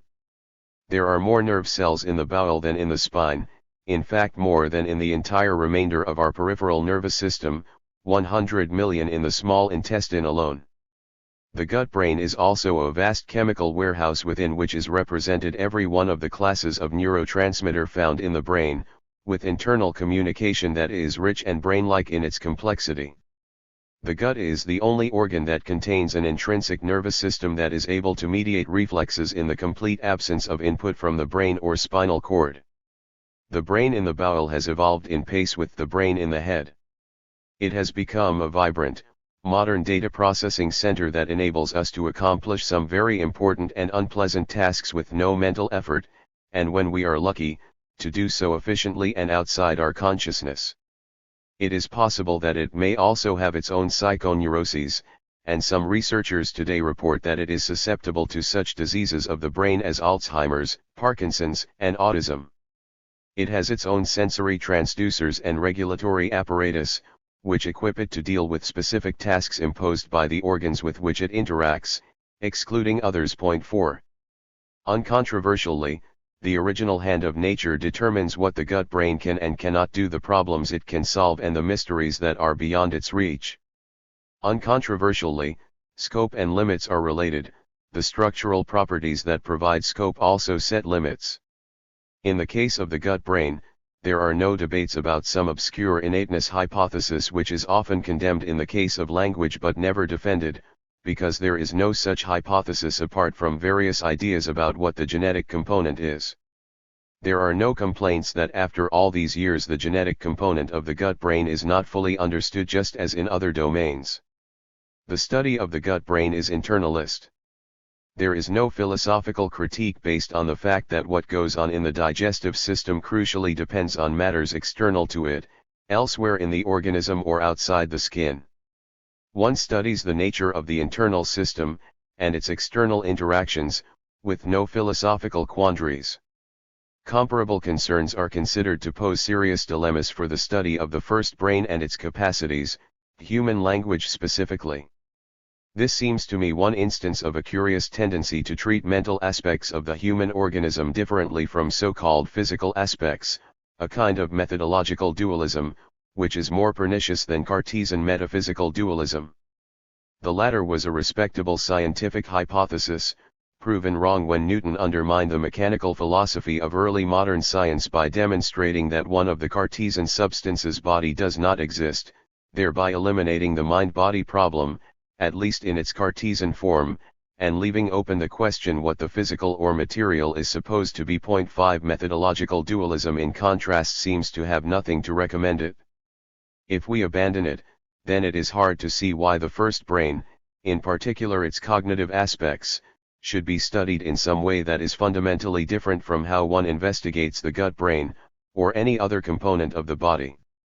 If so, then Mysterianism is just a variety of truism, along with internalism contrary to views widely held. For different and varying reasons, many distinguished figures have been guilty of accepting the truism of Mysterianism.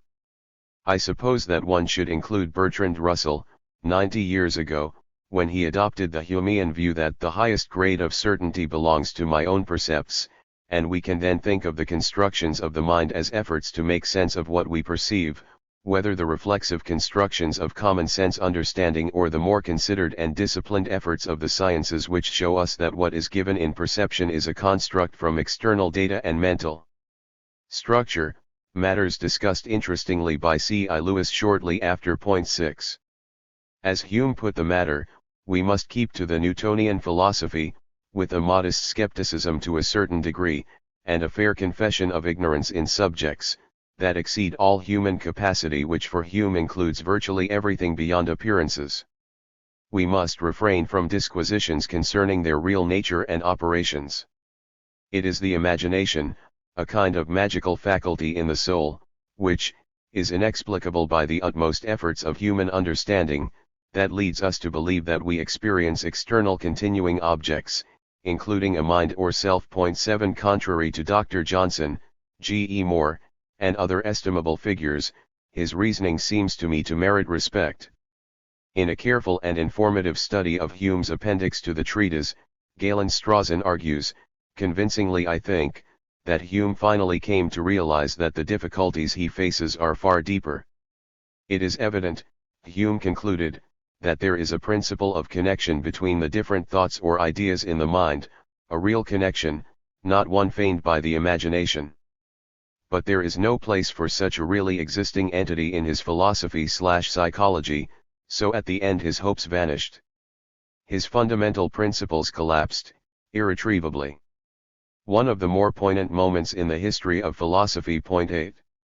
For Russell, it followed that physics can only hope to discover the causal skeleton of the world, while studying percepts only in their cognitive aspect.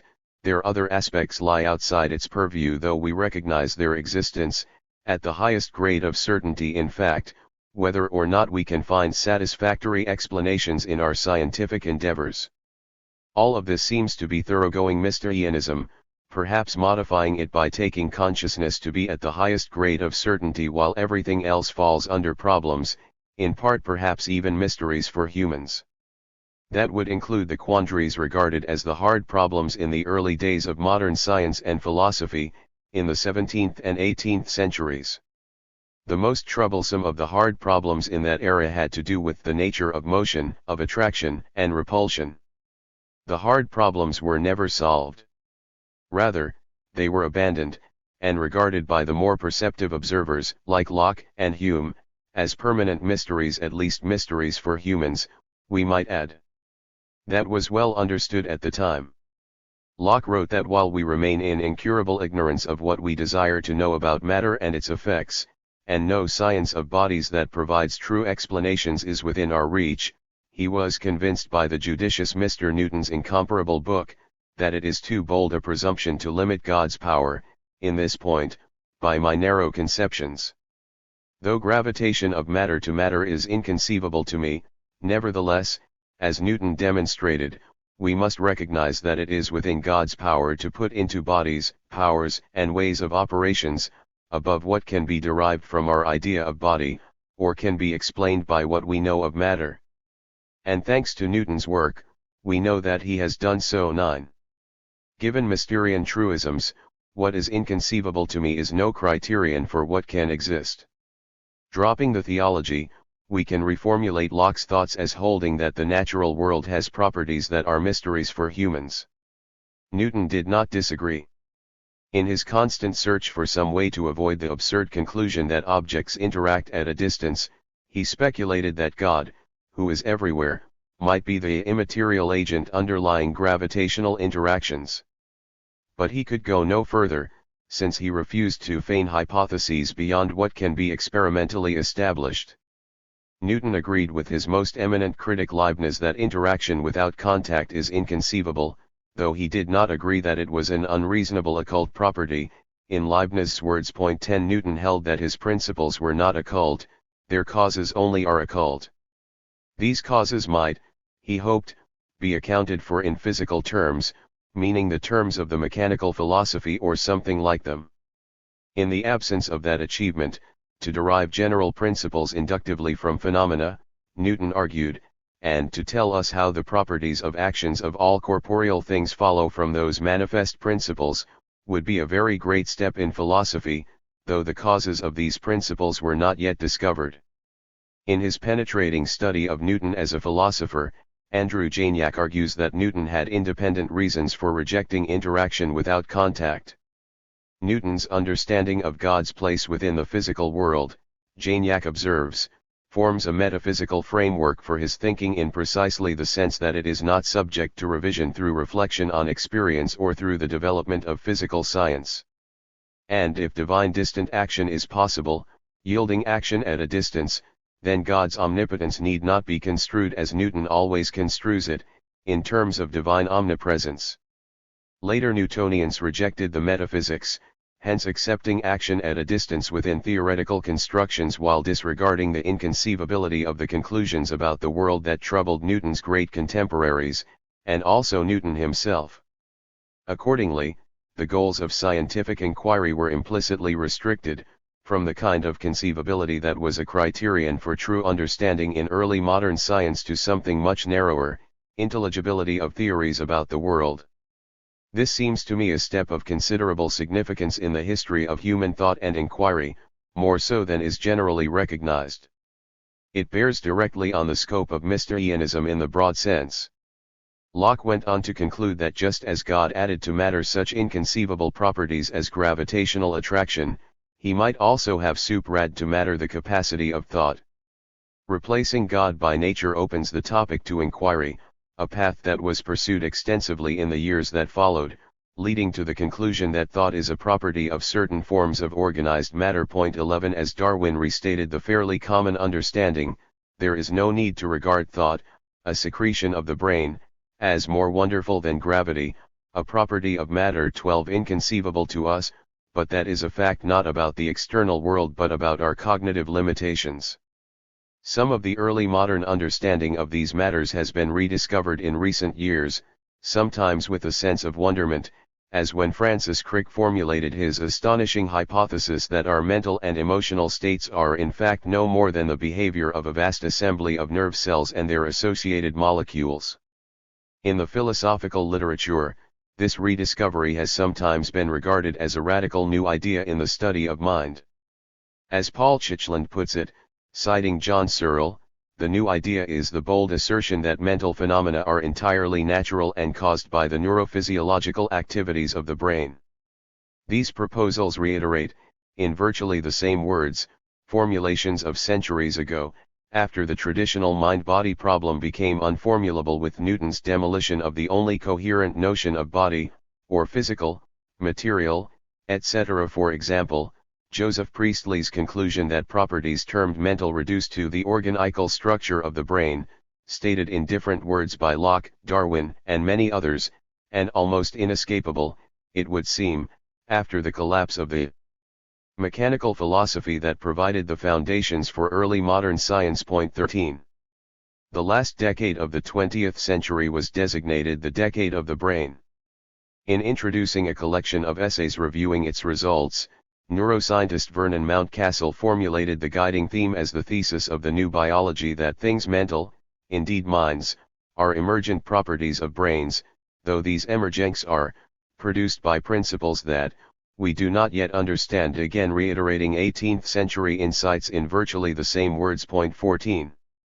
The phrase "we do not yet understand," however, should strike a note of caution. We might recall Bertrand Russell's observation in 1927 that chemical laws cannot at present be reduced to physical laws, a fact that led eminent scientists to regard chemistry as no more than a mode of computation that could predict experimental results but not real science. As soon discovered, Russell's observation, though correct, was understated. Chemical laws were not in fact reducible to physical laws as physics was then understood, though after physics underwent radical changes, with the quantum theoretic revolution, it was unified with a virtually unchanged chemistry. There may well be lessons here for neuroscience and philosophy of mind. Contemporary neuroscience is hardly as well established as physics was a century ago. In fact, there are what seem to me to be cogent critiques of its foundational assumptions. 15 The common slogan that study of mind is neuroscience at an abstract level might turn out to be just as misleading as comparable statements about chemistry 90 years ago if, that is, we have in mind today's neuroscience. Note that questions that arise concerning this matter have no bearing on taking the mind to be the brain viewed at a certain level of abstraction, as in the discussion here.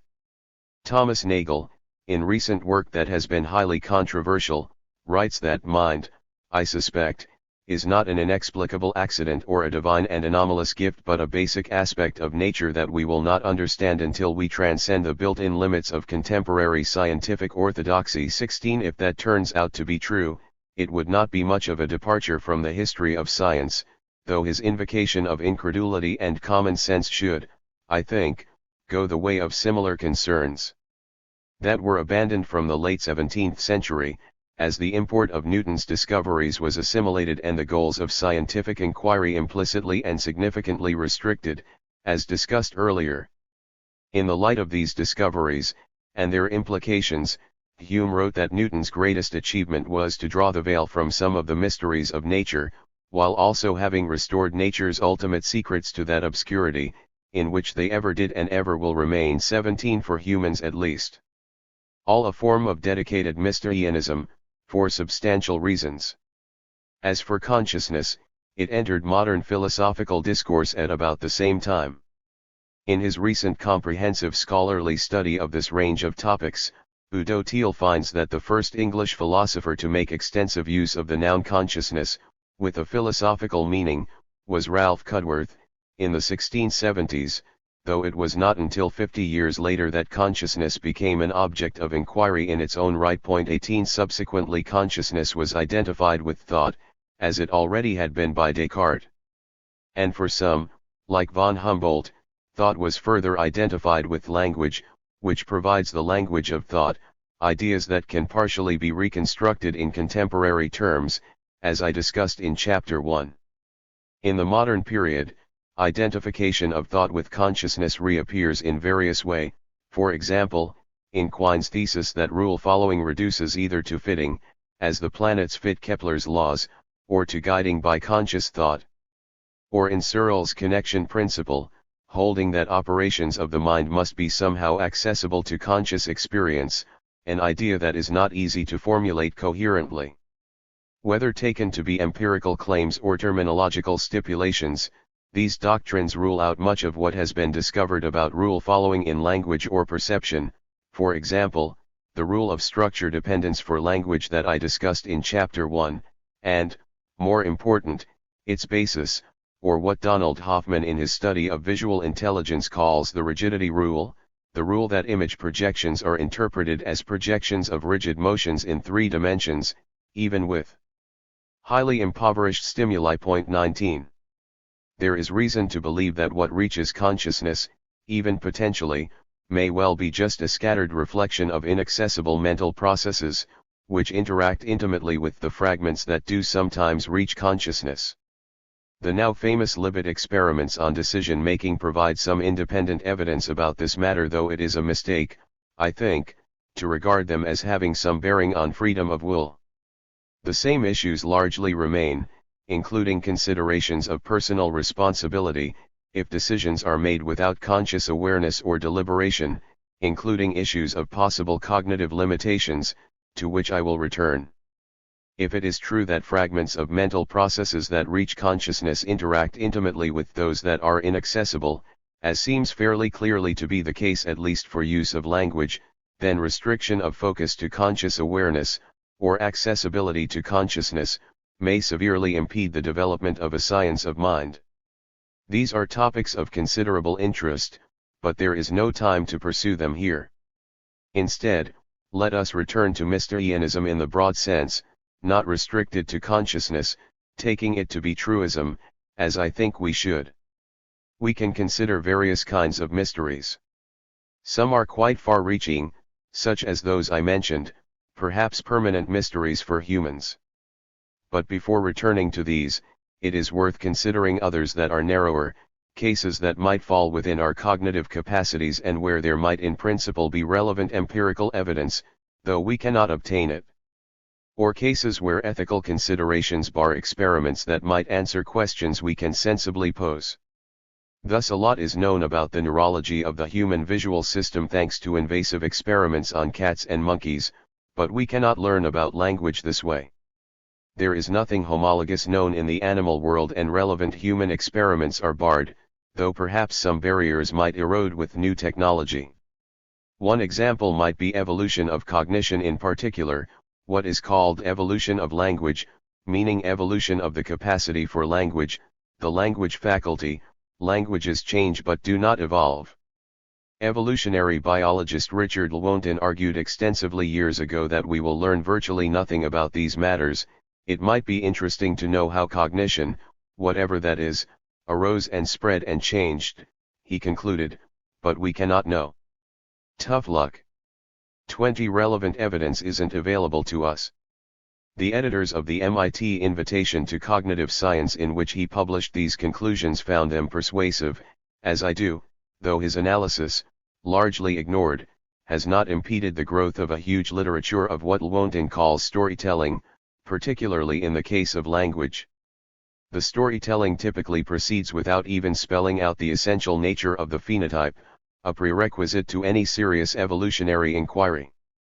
And it also typically constructs stories about communication, a different though perhaps more appealing topic, because one can at least imagine continuities and small changes in accord with conceptions of evolution that are conventional though dubious at best.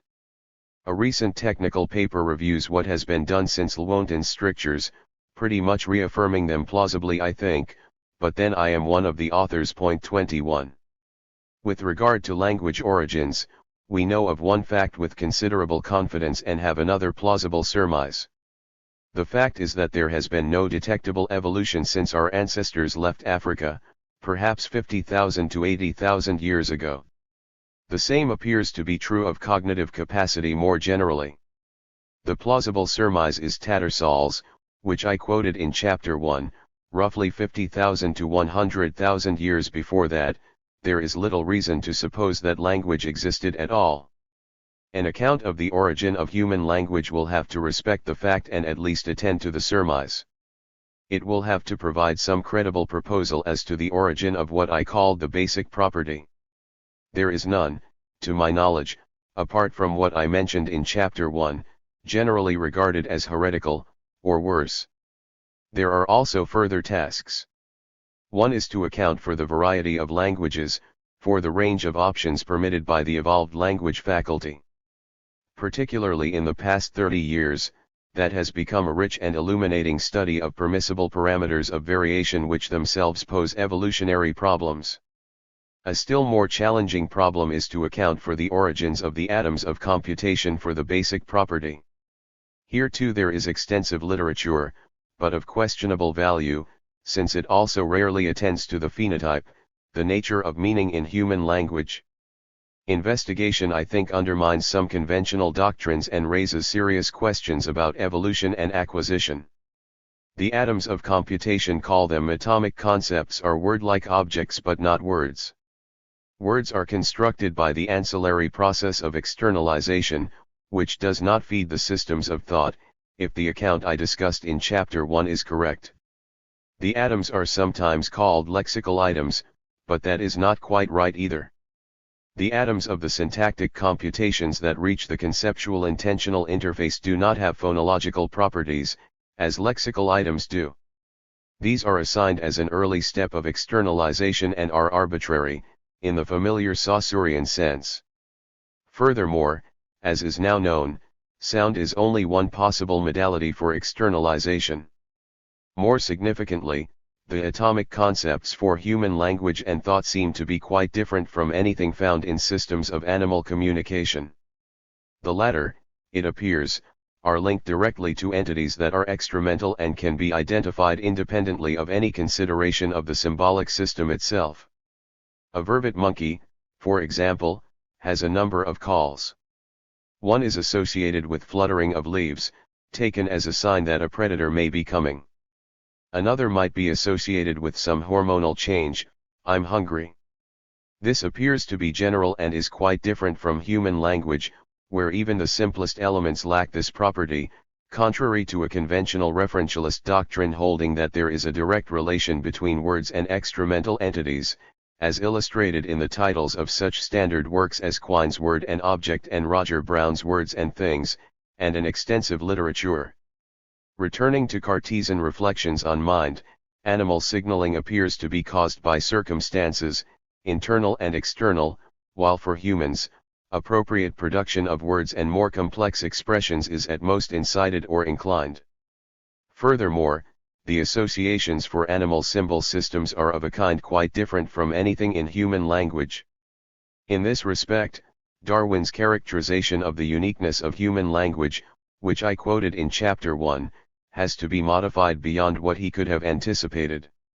One of the leading specialists on the topic, Lauriane Petitto, who was the primary investigator in the NIM project, writes that chimps, unlike humans, use such labels in a way that seems to rely heavily on some global notion of association. A chimp will use the same label apple to refer to the action of eating apples, the location where apples are kept, events and locations of objects other than apples that happen to be stored with an apple, the knife used to cut it, and so on and so forth, all simultaneously, and without apparent recognition of the relevant differences or the advantages of being able to distinguish among them. Even the first words of the young human baby are used in a kind-concept constrained way. But the usage of chimps, even after years of training and communication with humans, never displays the sensitivity to differences among natural kinds. Surprisingly, then, chimps do not really have names for things at all. They have only a hodgepodge of loose associations. 22.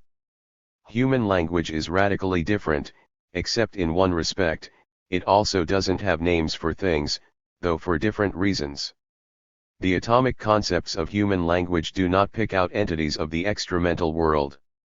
There is apparently no notion, reference or denotation for human language, though there are of course actions of referring and denoting. An observation that has not been ignored in the philosophical literature. Peter Strawson's paper on reference and referring 60 years ago is one well-known example, or Julius Moravcsic's Associational Semantics 20 years later, or Akhil Bilgrami's discussion of the radically local or contextual notion of content 20 years after that. 23. One can posit a circumstance-dependent relation of reference deriving from acts of referring, thus the name Jones refers to the person Jones, far from an innocent notion, of course, insofar as we refer to him by using the name in some way in some particular circumstances. But the act of referring is the fundamental notion. In this respect, atomic concepts are rather like the elements of phonetic representation. We can think of these as instructions to articulators, and comparably, the perceptual apparatus. The act of pronunciation yields a specific event in the mind-independent world, but it would be idle to seek some mind-independent entity or category to which the phonetic unit corresponds even for a single individual, let alone a community of users. Acoustic and articulatory phonetics seek to discover how internal symbols enter into the production and interpretation of sounds, no simple task. After 60 years of intensive study with high-tech instrumentation, a great deal remains unknown. There is no reason to suspect that it would be an easier task to discover how internal systems are used to talk or think about aspects of the world. Quite the contrary, as becomes clear when we actually investigate the atomic concepts of linguistic and cognitive computation, and the ways they are used to refer. That much was already clear to Aristotle. He concluded that we can define a house as stones, bricks, and timbers, in terms of material constitution, but also as a receptacle to shelter chattels and living beings, in terms of function and design, and we should combine both parts of the definition, integrating matter and form, since the essence of a house involves the purpose and end of the material constitution. 24. Hence a house is not a mind-independent object. That becomes still clearer when we investigate further and discover that the concept house has much more intricate properties, an observation that generalizes far beyond. Inquiry reveals that even the simplest expressions have quite intricate meanings. 25. In other domains, the referentialist doctrine does have a valuable role.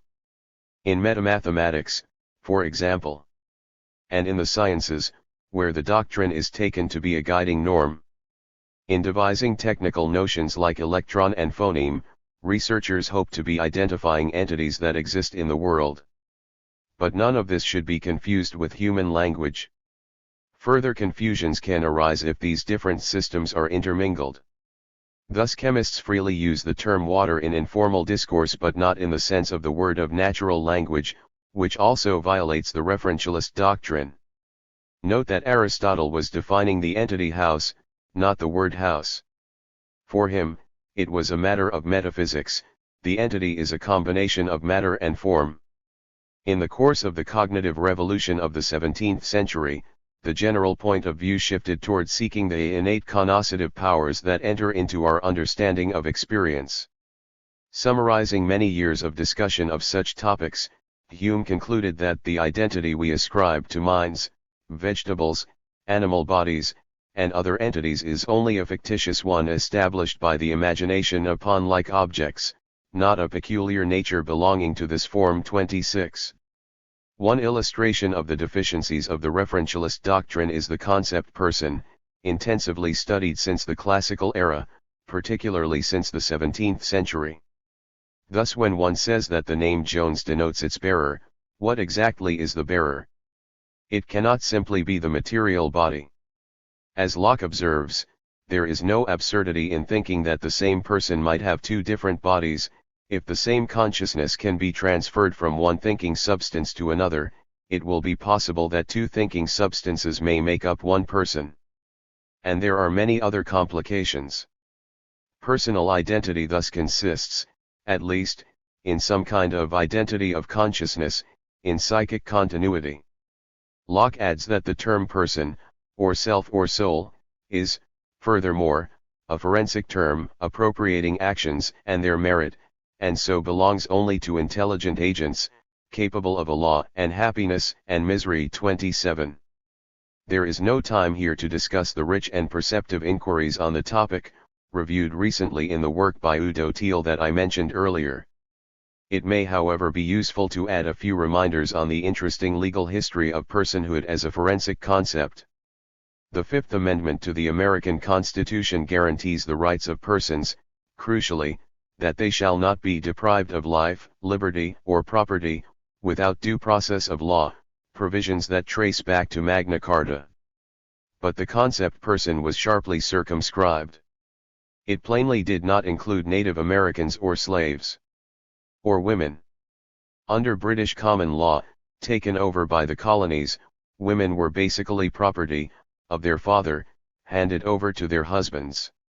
The prevailing concept was expressed by Kant a few years later: women have no civil personality because they depend for their living on the offices of others, like apprentices and servants, who also lack civil personality. The 14th Amendment extended personhood to freed slaves, at least in principle. In reality, a few years later a North-South compact permitted the slave-holding states to reinstitute a form of slavery by effectively criminalizing black life, providing a cheap and disciplined labor force for much of the Industrial Revolution, a system that persisted until World War II created the need for free labor.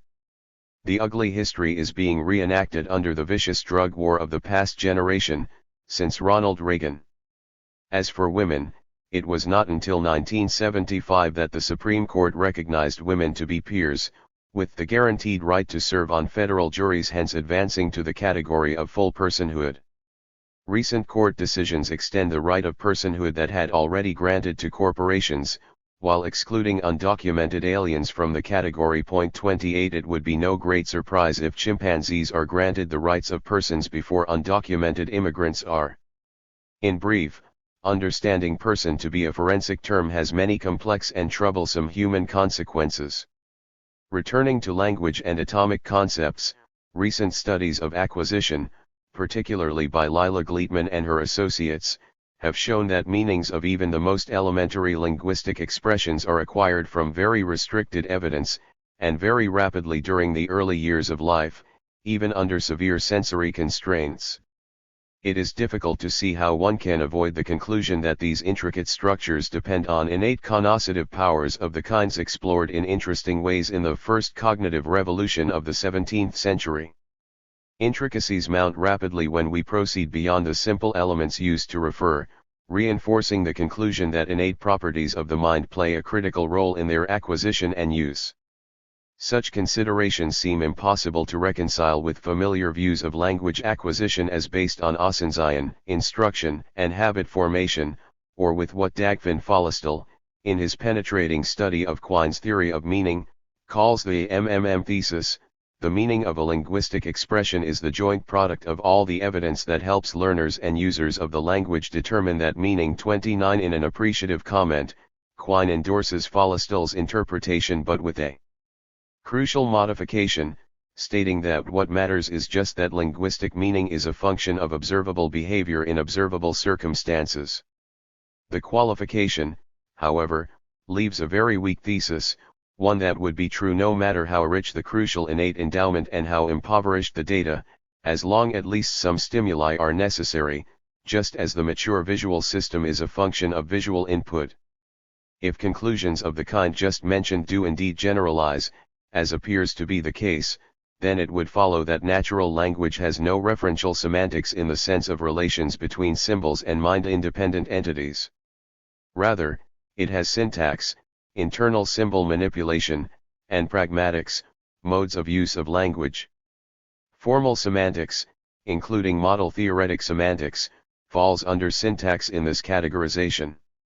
It is motivated by external world considerations, just as phonology is, but relates to the world only in the context of theories of action, so it appears.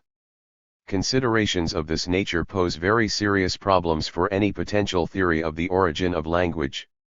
As I mentioned, it appears to be the case that animal communication systems are based on a one-to-one relation between mind/brain processes and an aspect of the environment to which these processes adapt the animal's behavior. 30. If so, the gap between human language and animal communication is as dramatic in this domain as in the domains of language structure, acquisition and use, and inquiry into origins will have to look elsewhere.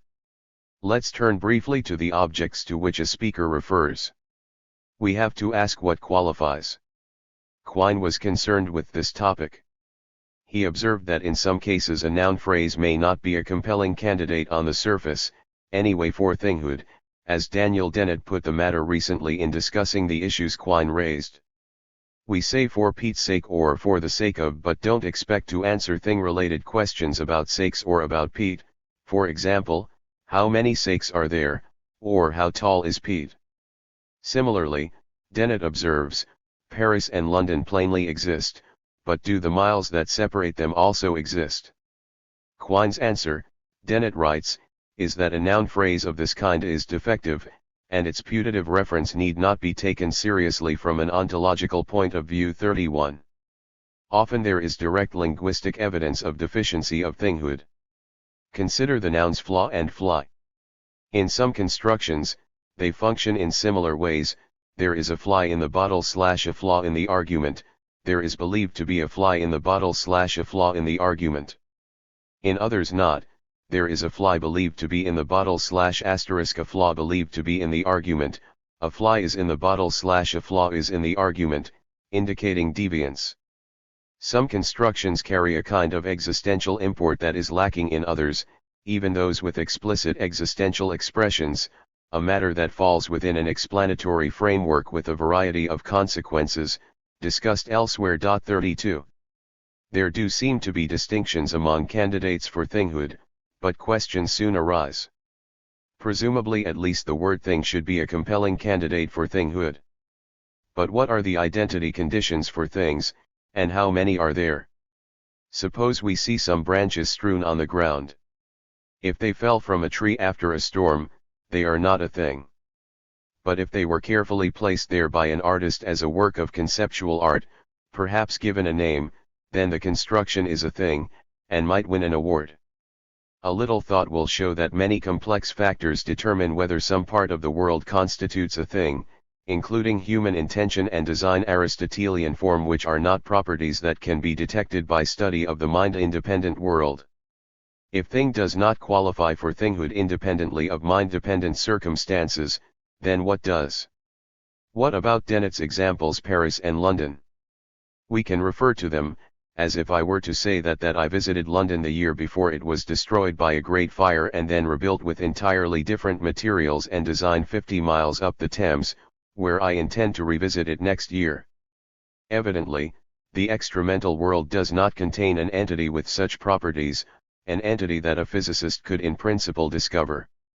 We can however refer to London, either by using the expression London or a pronoun linked to it, or by employing some more complex phrase, say, my favorite city. In my language, there is an internal entity London not necessarily matching yours, exactly constituted of elements that provide perspectives for referring to aspects of the world, much as the features of the internal phonetic entity ta provide means for me to pronounce and interpret certain events in the world. In these terms, many classical paradoxes become difficult or impossible to formulate, from Plutarch's ship of Theseus to Kripke's puzzles, all stated in terms of referentialist assumptions. As Norbert Hornstein suggests, we might reframe the observation, taking the problematic features of the paradoxes to be another argument against the referentialist assumptions that lead to them. Early investigation of these topics was concerned primarily with individuation, what makes an individual distinct from others. With the rise of corpuscular theories in the 17th century, the focus of investigation shifted from individuation to the prior question of identity, what makes an individual the same through time despite partial changes. For a corpuscularian, an individual just is what it is, a distinct portion of matter which a number of corpuscles make up. Robert Boyle. Study of identity through time led to a cognitive treatment of the issue. As Thiel puts it, as substantial forms are denied and no principle of identity could be discovered in the things themselves, it is recognized that their identity must depend on what we regard as their essential constituents, on what we regard, that is, on our criteria for judging, on our concepts of things. This subjectivist revolution was carried forward particularly by Locke, for whom existence is preserved under the same denomination, in terms of the abstract ideas under which we consider the world. Hume interprets our tendency to assign identity through time as a natural propension, a kind of instinct, which constructs experience to conform to our modes of cognition and in ways that seem sharply different from anything in the animal world. The propension to ascribe identity where evidence shows diversity is so great, Hume writes, that imagination creates concepts that bind a succession of related objects together, leading us to imagine something unknown and mysterious, connecting the parts.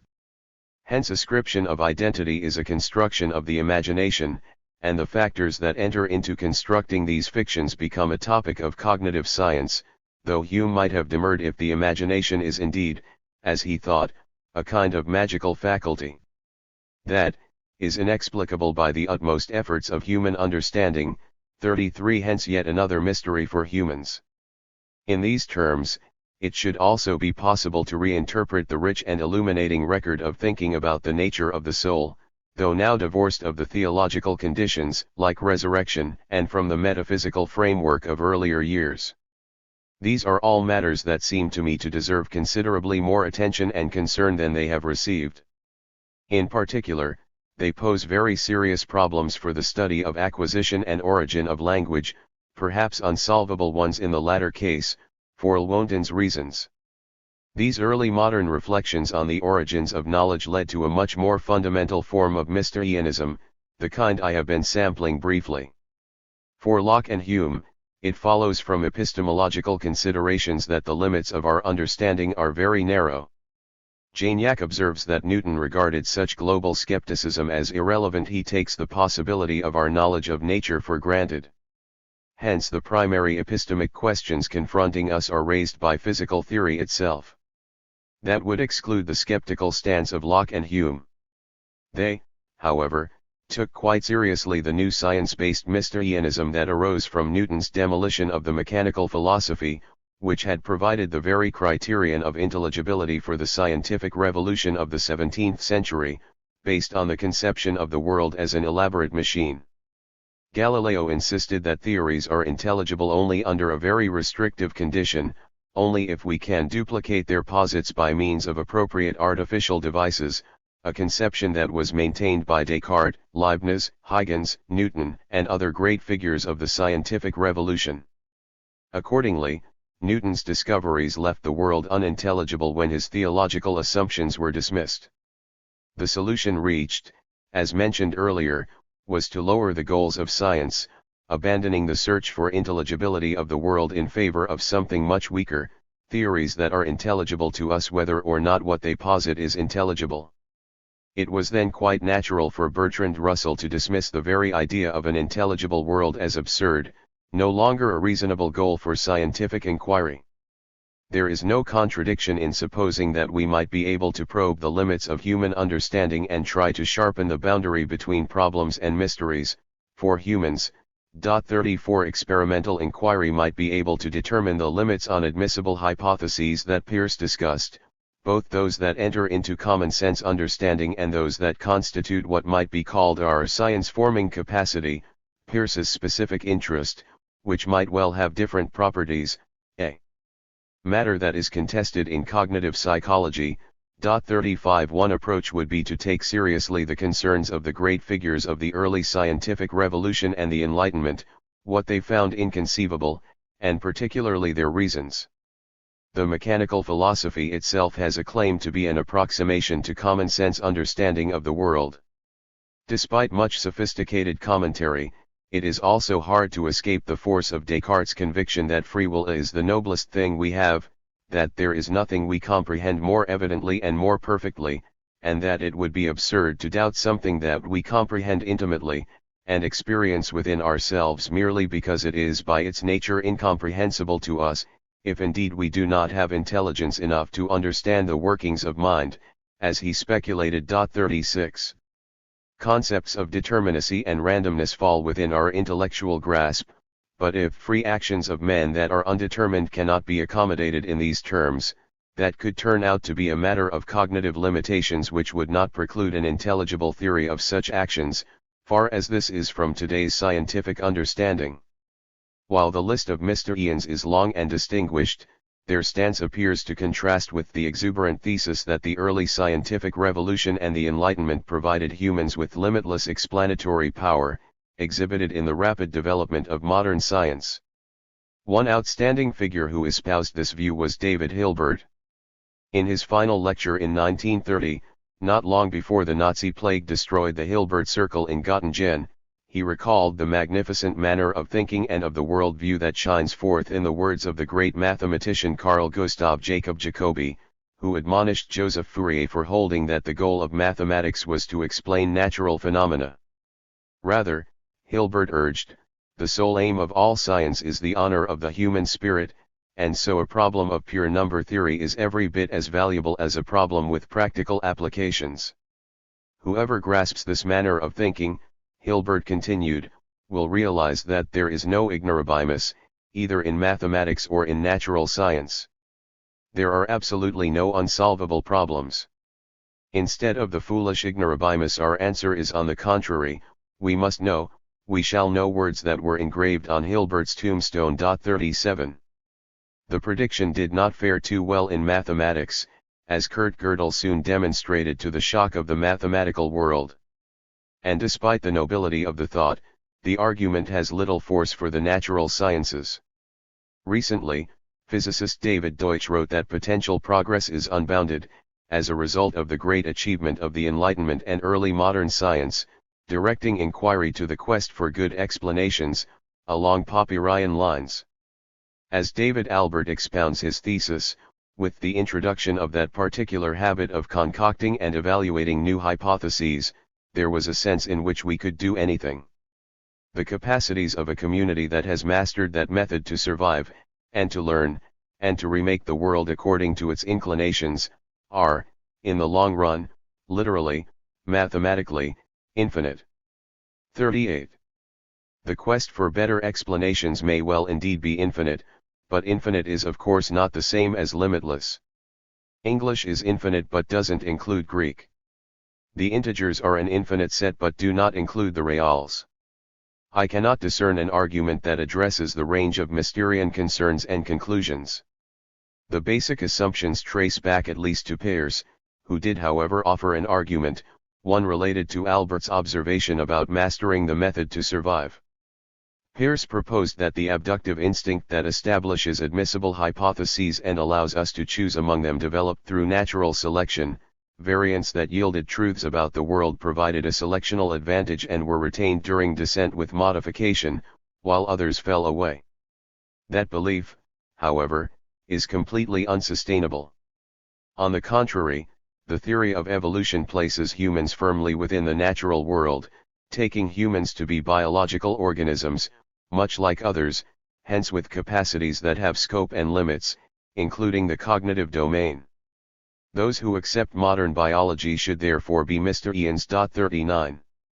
Dropping the untenable recourse to natural selection, we are left with a serious and challenging scientific inquiry, to determine the innate components of our cognitive nature in language, perception, concept formation, theory construction, artistic creation, and all other domains of life. A further task is to determine the scope and limits of human understanding, while recognizing that some differently structured intelligence might regard human mysteries as simple problems and wonder that we cannot find the answers, much as we can observe the inability of rats to run prime number mazes because of the very design of their cognitive nature. Far from bewailing the existence of mysteries for humans, we should be extremely grateful for it. With no limits to abduction, our cognitive capacities would also have no scope, just as if the genetic endowment imposed no constraints on growth and development of an organism, it could become only a shapeless amoeboid creature, reflecting accidents of an unanalyzed environment. The conditions that prevent a human embryo from becoming an insect play a critical role in determining that it can become a human, and the same holds in the cognitive domain. Classical aesthetic theory recognized the same relation between scope and limits. Without rules, there can be no genuinely creative activity, even when creative work challenges and revises prevailing rules. Honesty should lead us to concede, I think, that we understand little more about creativity than the Spanish physician-philosopher Juan Wart did in the 16th century, when he distinguished the kind of intelligence humans shared with animals from the higher grade that humans alone possess, and is illustrated in the creative use of language, and proceeding beyond that, from the still higher grade illustrated in true artistic and scientific creativity. Point 40. Nor do we even know whether these are questions that fall within the scope of human understanding, or whether they are among what Hume took to be nature's ultimate secrets, consigned to that obscurity in which they ever did and ever will remain. 3. What is the common good? In chapters 1 and 2, I looked at the closely related topics of language and thought. Close inquiry reveals, I think, that they have many striking properties, for the most part hidden from direct observation and in important respects not accessible to consciousness. Among these are the basic structure and design of the underlying computational system of the language of thought provided by the internal language, the I-language, that each person has mastered, with rich but bounded scope determined by our essential nature. Furthermore, the atoms of computation, the atomic concepts of language and thought, appear to be unique to humans in fundamental respects, raising difficult problems about their origins, problems that cannot be productively investigated unless the properties of the phenotype are carefully taken into account. Inquiry reveals as well, I think, that the reach of human thought is itself bounded by the limits on admissible hypotheses that yield its richness and depth, leaving mysteries that will resist the kind of understanding to which creators of the early modern scientific revolution aspired, as was recognized in various ways by the great figures of 17th and 18th century thought, and also opening possibilities for research into intriguing questions that have been too little explored. I have so far been keeping to certain cognitive aspects of human nature, and thinking of people as individuals. But of course humans are social beings, and the kind of creatures we become depends crucially on the social, cultural, and institutional circumstances of our lives. We are therefore led to inquire into the social arrangements that are conducive to the rights and welfare of people, to fulfilling their just aspirations, in brief, the common good. I have also been keeping largely to what seem to me virtual truisms, though of an odd kind, since they are generally rejected. I'd like to suggest some more of these here, with the same odd features. And with the broader scope of the concerns I will try to address, these alleged truisms relate to an interesting category of ethical principles, those that are not only universal, in that they are virtually always professed, but doubly universal, in that at the same time they are almost universally rejected in practice. These range from very general principles, such as the truism that we should apply to ourselves the same standards we do to others, if not harsher ones, to more specific doctrines, such as dedication to promoting justice and human rights, proclaimed almost universally, even by the worst monsters, though the actual record is grim, across the spectrum. A good place to start is with Mill's classic on liberty. Its epigraph formulates the grand, leading principle, towards which every argument unfolded in these pages directly converges, the absolute and essential importance of human development in its richest diversity. The words are quoted from Wilhelm von Humboldt, one of the founders of classical liberalism among many other accomplishments. It follows that institutions that constrain such human development are illegitimate, unless they can somehow justify themselves. Humboldt was expressing views that were familiar during the Enlightenment. Another illustration is Adam Smith's sharp critique of division of labor, and particularly his reasons. Point 1 in his words, the understandings of the greater part of men are necessarily formed by their ordinary employments, and that being so, the man whose life is spent in performing a few simple operations, of which the effects too are, perhaps, always the same, or very nearly the same, has no occasion to exert his understanding, and generally becomes as stupid and ignorant as it is possible for a human creature to be. But in every improved and civilized society this is the state into which the laboring poor, that is, the great body of the people, must necessarily fall, unless government takes some pains to prevent it. Concern for the common good should impel us to find ways to overcome the devilish impact of these disastrous policies, from the educational system to the conditions of work, providing opportunities to exert the understanding and cultivate human development in its richest diversity. Smith's sharp critique of division of labor is not as well known as his fulsome praise for its great benefits. In fact, in the University of Chicago Press's scholarly bicentennial edition, it isn't even listed in the index. But it is an instructive illustration of Enlightenment ideals that are founding principles of classical liberalism. Smith perhaps felt that it should not be too difficult to institute such humane policies as these. He opens his moral sentiments by observing that however selfish soever man may be supposed, there are evidently some principles in his nature, which interest him in the fortune of others, and render their happiness necessary to him, though he derives nothing from it, except the pleasure of seeing it.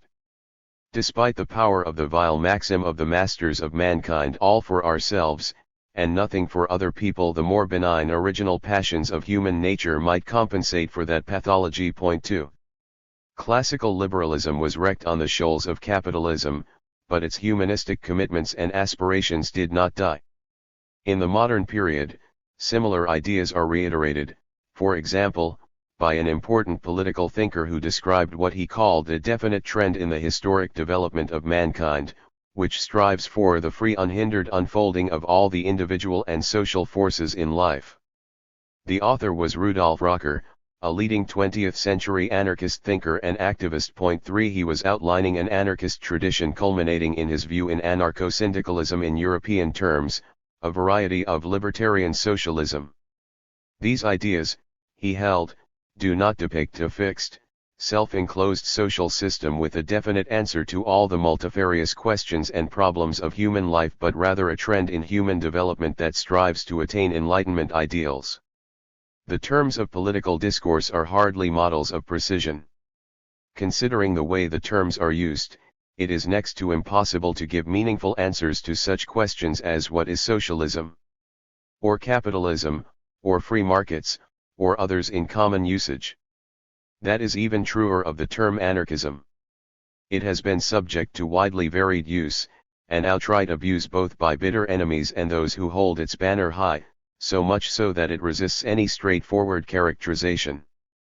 But I think Rocker's formulation captures leading ideas that animate at least some major currents of the rich and complex and often contradictory traditions of anarchist thought and action. So understood, anarchism is the inheritor of the classical liberal ideas that emerged from the Enlightenment. It is part of a broader range of libertarian socialist thought and action that ranges from the left anti-Bolshevik Marxism of Anton Pannekoek, Karl Korsch, Paul Matic, and others, to the anarcho-syndicalism that crucially includes the practical achievements of revolutionary Spain in 1936, reaching further to worker-owned enterprises spreading today in the Rust Belt of the United States, in northern Mexico, in Egypt, and in many other countries, most extensively in the Basque Country in Spain. Also encompassing the many cooperative movements around the world and a good part of feminist and civil and human rights initiatives. This broad tendency in human development seeks to identify structures of hierarchy, authority, and domination that constrain human development, and then to subject them to a very reasonable challenge: justify yourself. Demonstrate that you are legitimate, either in some special circumstances at a particular stage of society or in principle. And if they cannot meet that challenge, they should be dismantled. And not just dismantled but also reconstructed, and for anarchists, refashioned from below, as Nathan Schneider observes in a recent commentary on Anarchism. Point 4. In part this sounds like truism. Why should anyone defend illegitimate structures and institutions? The perception is correct, the principle should be regarded as truism. But truisms at least have the merit of being true, which distinguishes them from a good deal of political discourse. And I think these truisms provide some useful stepping stones to finding the common good. These particular truisms belong to the interesting category of moral principles that I mentioned earlier, those that are doubly universal. Among these is the truism that we should challenge coercive institutions and reject those that cannot demonstrate their legitimacy, dismantling them and reconstructing them from below. It is hard to see how it can plausibly be rejected in principle, though as usual to act on the principle is not as easy as to enunciate it grandly. Proceeding with the same thoughts, again quoting Rocker, anarchism seeks to free labor from economic exploitation and to free society from ecclesiastical or political guardianship, thereby opening the way to an alliance of free groups of men and women based on cooperative labor and a planned administration of things in the interest of the community. As an anarchist activist, Rocker goes on to call on popular organizations to create not only the ideas but also the facts of the future itself within the present society, following Bakunin's injunction. A traditional anarchist slogan is "Ni Dio, Ni Matra no God, no Master," a phrase that Daniel Guerin took as the title of his valuable collection of anarchist classics. I think it is fair to understand the slogan "No God" in Rocker's terms, opposition to ecclesiastical guardianship. Individual beliefs are a different matter. That leaves open the door to the lively and impressive tradition of Christian anarchism, for example, Dorothy Day's Catholic Workers' Movement. And to many achievements of the liberation theology that was initiated half a century ago in Vatican II, igniting a vicious U.S. war against the Church to destroy the heresy of a return to the radical pacifist message of the Gospels. The war was a success, according to the School of the Americas, since renamed, which trains Latin American killers and torturers and boasts triumphantly that the U.S. Army helped defeat liberation theology. Point 5. So it did, leaving a trail of religious martyrs, part of a hideous plague of repression that consumed the hemisphere. Most of this is out of conventional history, because of the fallacy of wrong agency. We would know the details very well if the crimes could be attributed to an official enemy, another illustration of those interesting doubly universal ethical principles. Genuine scholarship, of course, is well aware that from 1960 until the Soviet collapse in 1990, the numbers of political prisoners, torture victims, and executions of nonviolent political dissenters in Latin America vastly exceeded those in the Soviet Union and its East European satellites. In other words, from 1960 to 1990, the Soviet bloc as a whole was less repressive, measured in terms of human victims, than many individual Latin American countries, an unprecedented human catastrophe in Central America alone, particularly during the Reagan years. Point 6. Among those executed were many religious martyrs, and there were mass slaughters as well, consistently supported or initiated by Washington. The reasons for the plague of repression had little to do with the Cold War, as we discover when we look beyond the standard rhetorical framework. Rather, it was a reaction to the fact that subjects were daring to raise their heads, inspired in part by the return of the Church to the preferential option of the poor of the Gospels. Dostoevsky's parable of the Grand Inquisitor comes at once to mind. The phrase "no master" is different, it refers not to individual belief, but to a social relation, a relation of subordination and dominance that anarchism seeks to dismantle and rebuild from below, unless it can somehow meet the harsh burden of establishing its legitimacy. By now, we have departed from truism to ample controversy. In particular, at this point the American brand of libertarianism departs sharply from the libertarian tradition, accepting and indeed advocating the subordination of working people to the masters of the economy, and the subjection of everyone to the restrictive discipline and destructive features of markets. These are topics worth pursuing, but I will put them aside here, while noting that there may be ways to bring together the energies of libertarian left and right as is sometimes done, for example in the valuable theoretical and practical work of economist David Ellerman. Point 7. Anarchism is, famously, opposed to the state, while advocating planned administration of things in the interest of the community, in Rocker's words, and beyond that, wide-ranging federations of self-governing communities and workplaces. In the real world of today, anarchists dedicated to these goals often support state power to protect people, society, and the earth itself from the ravages of concentrated private capital. Take, say, a venerable anarchist journal like Freedom, established as a journal of anarchist socialism by followers of Kropotkin in 1886. Opening its pages, we find that many are devoted to defending these rights, often by invoking state power, like regulation of safety and health and environmental protection. There is no contradiction here. People live and suffer and endure in the real world of existing society, and any decent person should favor employing what means are available to safeguard and benefit them, even if a long-term goal is to displace these devices and construct preferable alternatives. In discussing such concerns, I have sometimes borrowed an image used by the Brazilian rural workers movement. Point 8. They speak of widening the floors of the cage of existing coercive institutions that can be widened by popular struggle, as has happened effectively over many years. And we can extend the image to think of the cage of coercive state institutions as a protection from savage beasts roaming outside, the predatory state-supported capitalist institutions that are dedicated in principle to the vile maxim of the masters, to private gain, power, and domination, with the interest of the community and its members at most a footnote, perhaps revered in rhetoric but dismissed in practice as a matter of principle and even law. It is also worth remembering that the states that anarchists condemned were actually existing states, not visions of unrealized democratic dreams, such as government of, by, and for the people.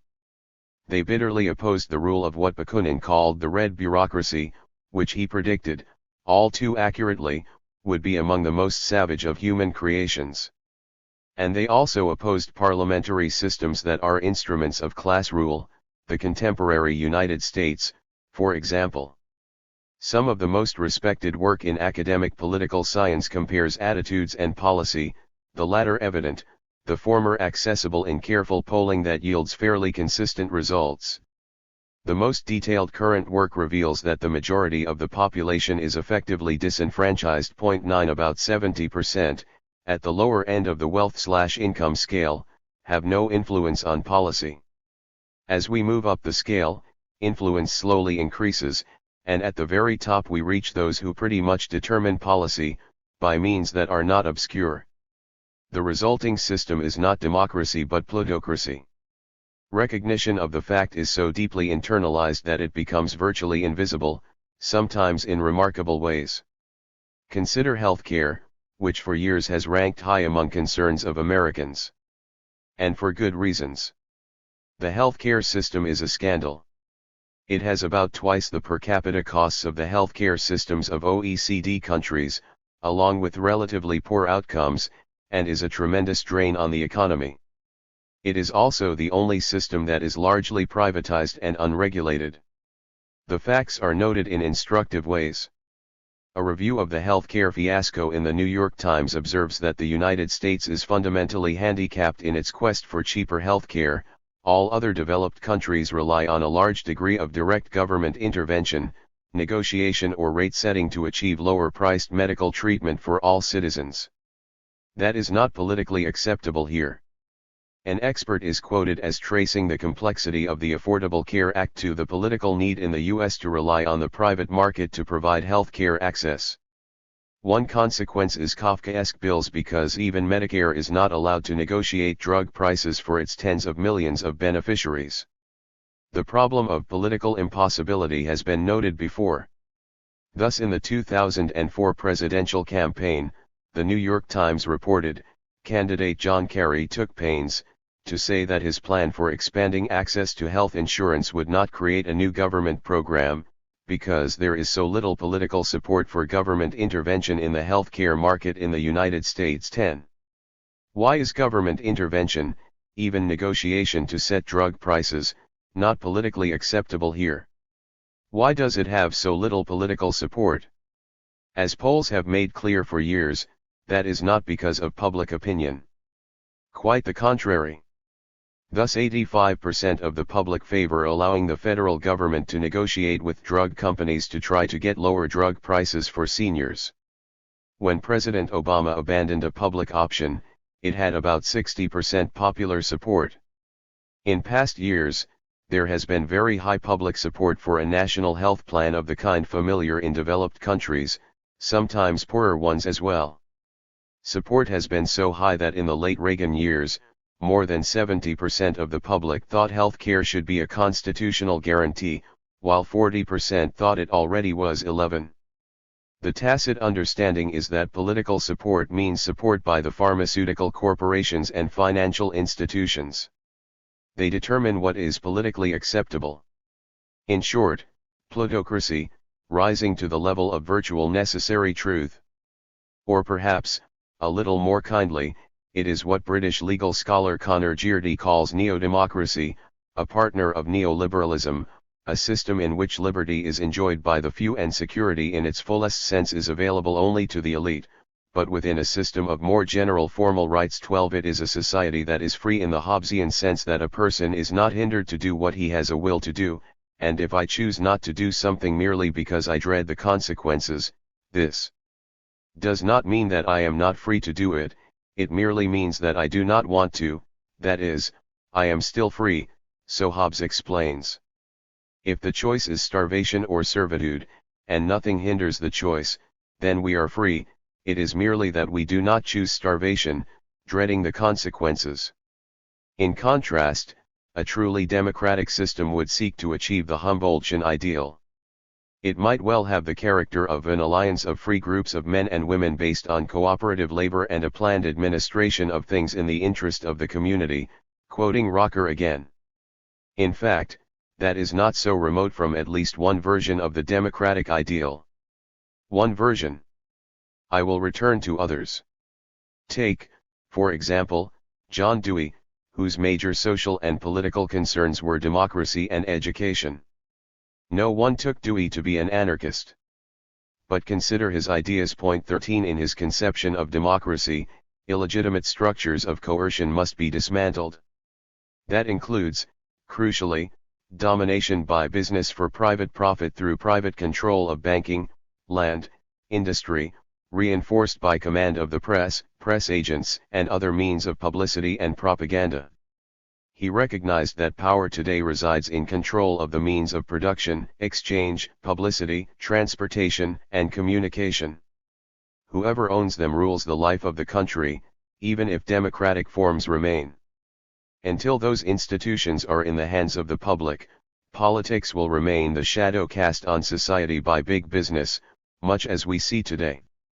But Dewey went well beyond calling for some form of public control.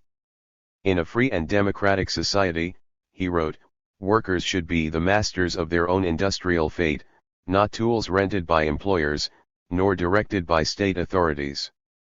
That position traces back to leading ideas of classical liberalism articulated by Humboldt and Smith, among others, and extended in the anarchist tradition.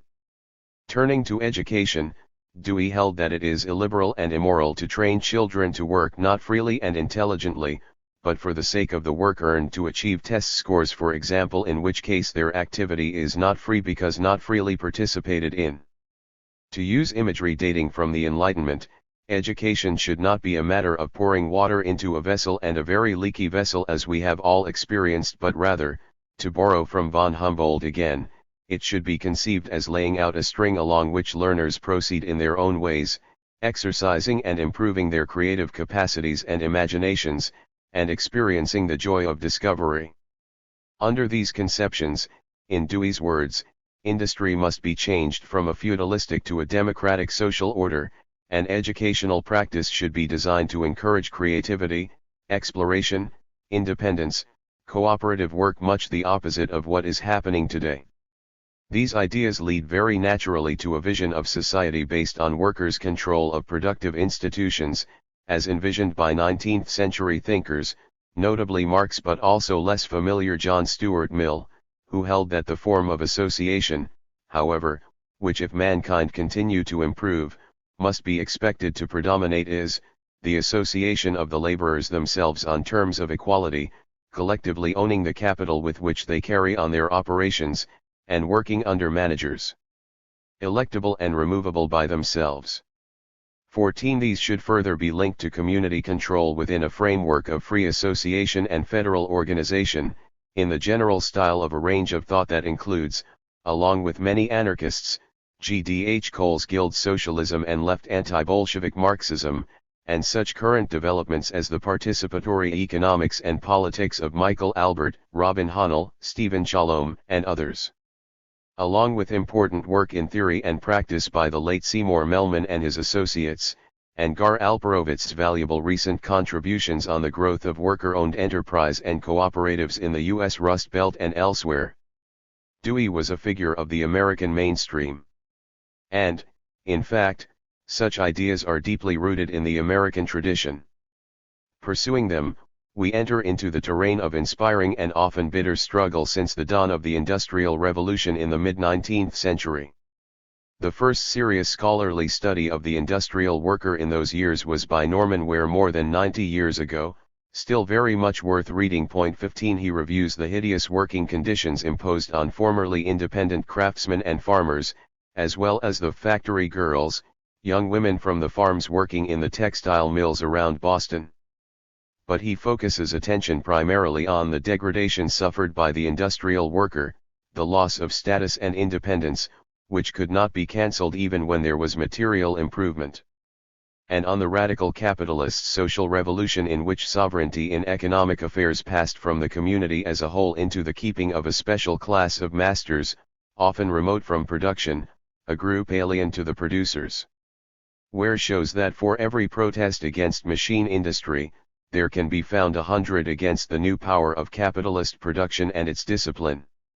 Workers were striking not just for bread but for roses, for dignity and independence, for their rights as free men and women. In their journals, they condemned the blasting influence of monarchical principles on democratic soil, which will not be overcome until they who work in the mills will own them, and sovereignty will return to free producers. Then they will no longer be menials or the humble subjects of a foreign despot, the absentee owners slaves in the strictest sense of the word who toil, for their masters. Rather, they will regain their status as free American citizens. The capitalist revolution instituted a crucial change from price to wage. When the producer sold his product for a price, Ware writes, he retained his person.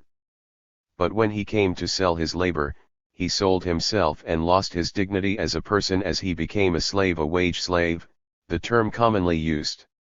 Some 170 years ago, a group of skilled workers in New York repeated the common view that a daily wage is a form of slavery and warned, perceptively, that a day might come when wage slaves will so far forget what is due to manhood as to glory in a system forced on them by their necessity and in opposition to their feelings of independence and self-respect, a day they hoped would be far distant. Labor activists warned of the new spirit of the age, gain wealth, forgetting all but self. In sharp reaction to this demeaning spirit, the rising movements of working people and radical farmers, the most significant democratic popular movements in American history, were dedicated to solidarity and mutual aid. 16. A battle that is far from over, despite setbacks, often violent repression. Apologists for the radical revolution of wage slavery argue that the worker should indeed glory in a system of free contracts, voluntarily undertaken.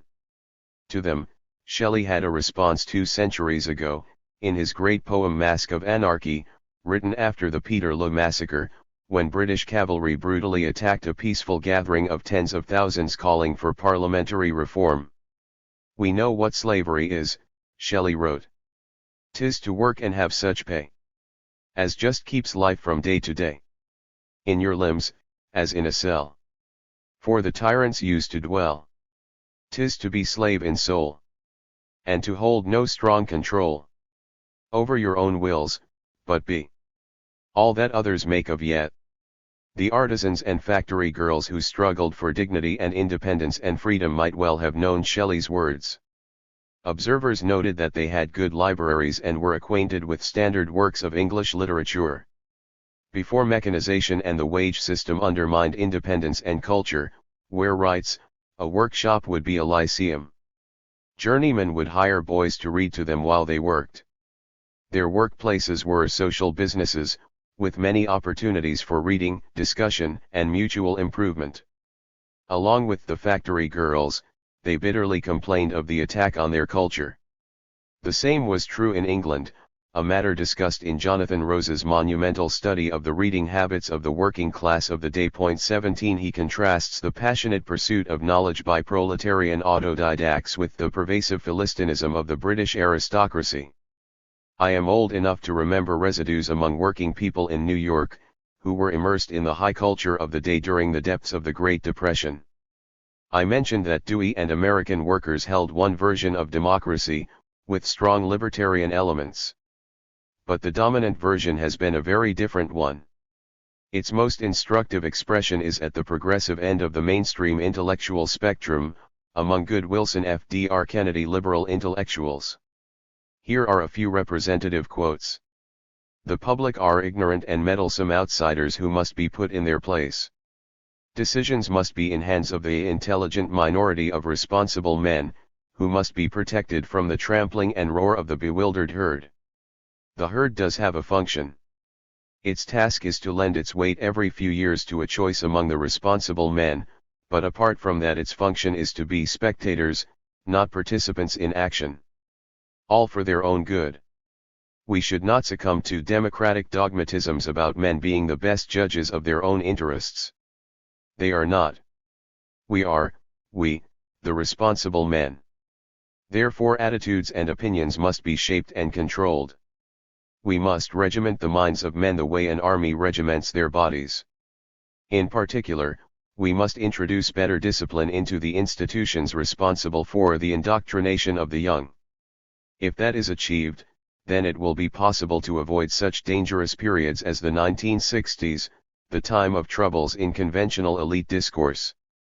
We will be able to achieve more moderation in democracy and return to better days as when Truman had been able to govern the country with the cooperation of a relatively small number of Wall Street lawyers and bankers. These are quotes from icons of the liberal establishment, Walter Lippmann, Edward Bernays, Harold Lasswell, Samuel Huntington, and the Trilateral Commission, which largely staffed the Carter administration. 18. This shriveled conception of democracy has solid roots. The Founding Fathers were much concerned about the hazards of democracy. In the debates of the Constitutional Convention, the main framer, James Madison, warned of these hazards. Naturally taking England as his model, he observed that in England, at this day, if elections were open to all classes of people, the property of landed proprietors would be insecure. An agrarian law would soon take place, undermining the right to property. To ward off such injustice, our government ought to secure the permanent interests of the country against innovation, arranging voting patterns and checks and balances so as to protect the minority of the opulent against the majority, a prime task of decent government. 19.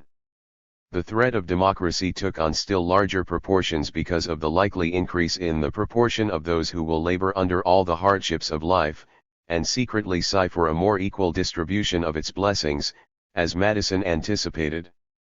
Perhaps influenced by Shays's rebellion, he warned that the equal laws of suffrage might in time shift power into their hands. No agrarian attempts have yet been made in this country, he continued, but symptoms of a levelling spirit have sufficiently appeared in certain quarters to give warning of the future danger.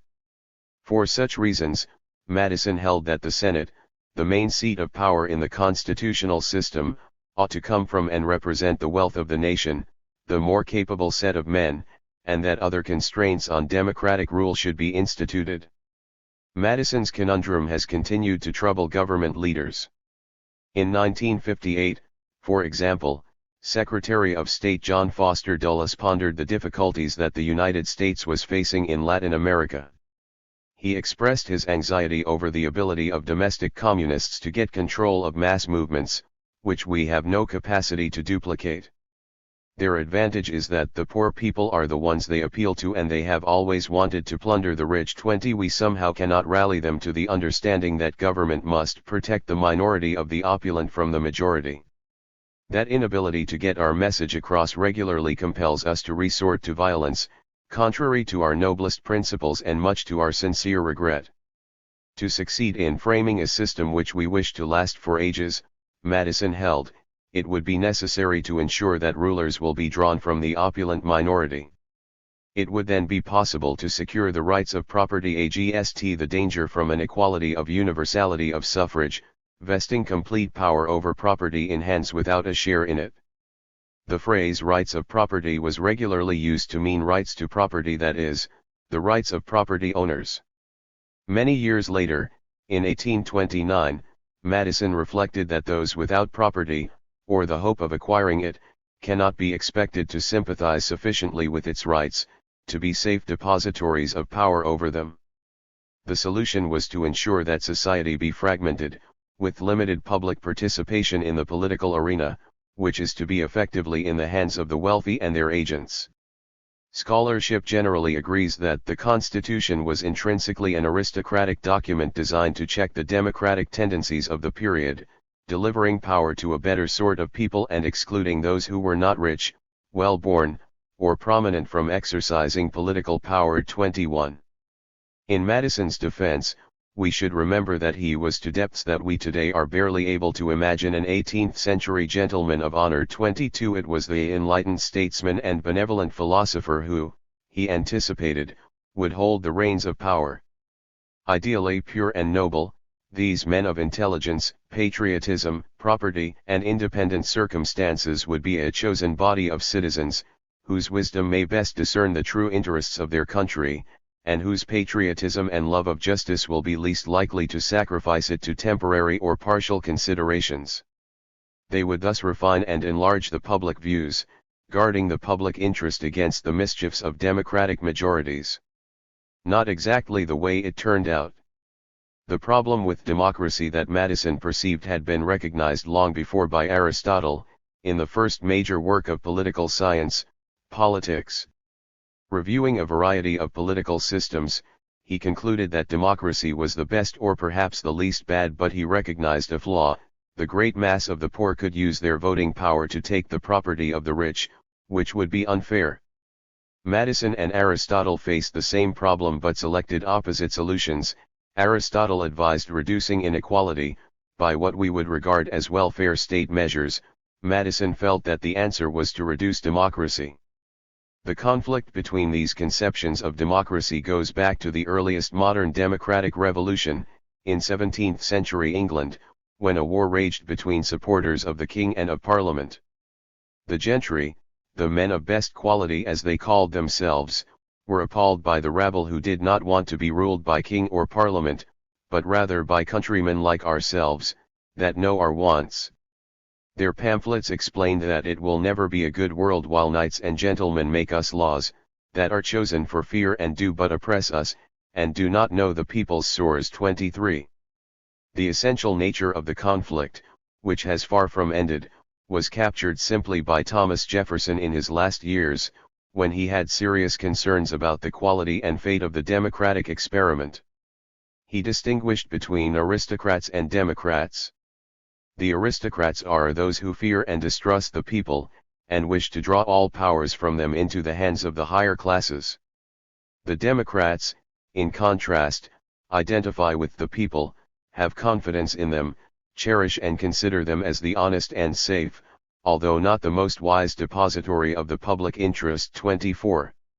The modern progressive intellectuals who seek to put the public in its place and are free of democratic dogmatisms about the capacity of the ignorant and meddlesome outsiders to enter the political arena are Jefferson's aristocrats. Their basic views are widely held, though there are disputes about who should play the guiding role: the technocratic and policy-oriented intellectuals of the Progressive Knowledge Society, or bankers and corporate executives. Or in other versions, the Central Committee, or the Guardian Council of Clerics. All are instances of the political guardianship that the genuine libertarian tradition seeks to dismantle and reconstruct from below, while also changing industry from a feudalistic to a democratic social order based on workers' control, respecting the dignity of the producer as a genuine person, not a tool in the hands of others, in accordance with a libertarian tradition that has deep roots and, like Marx's old mole, is always burrowing close to the surface, always ready to peek through. Sometimes in surprising and unexpected ways, seeking to bring about what seems to me at least to be a reasonable approximation to the common good. 4. The Mysteries of Nature, How Deeply Hidden.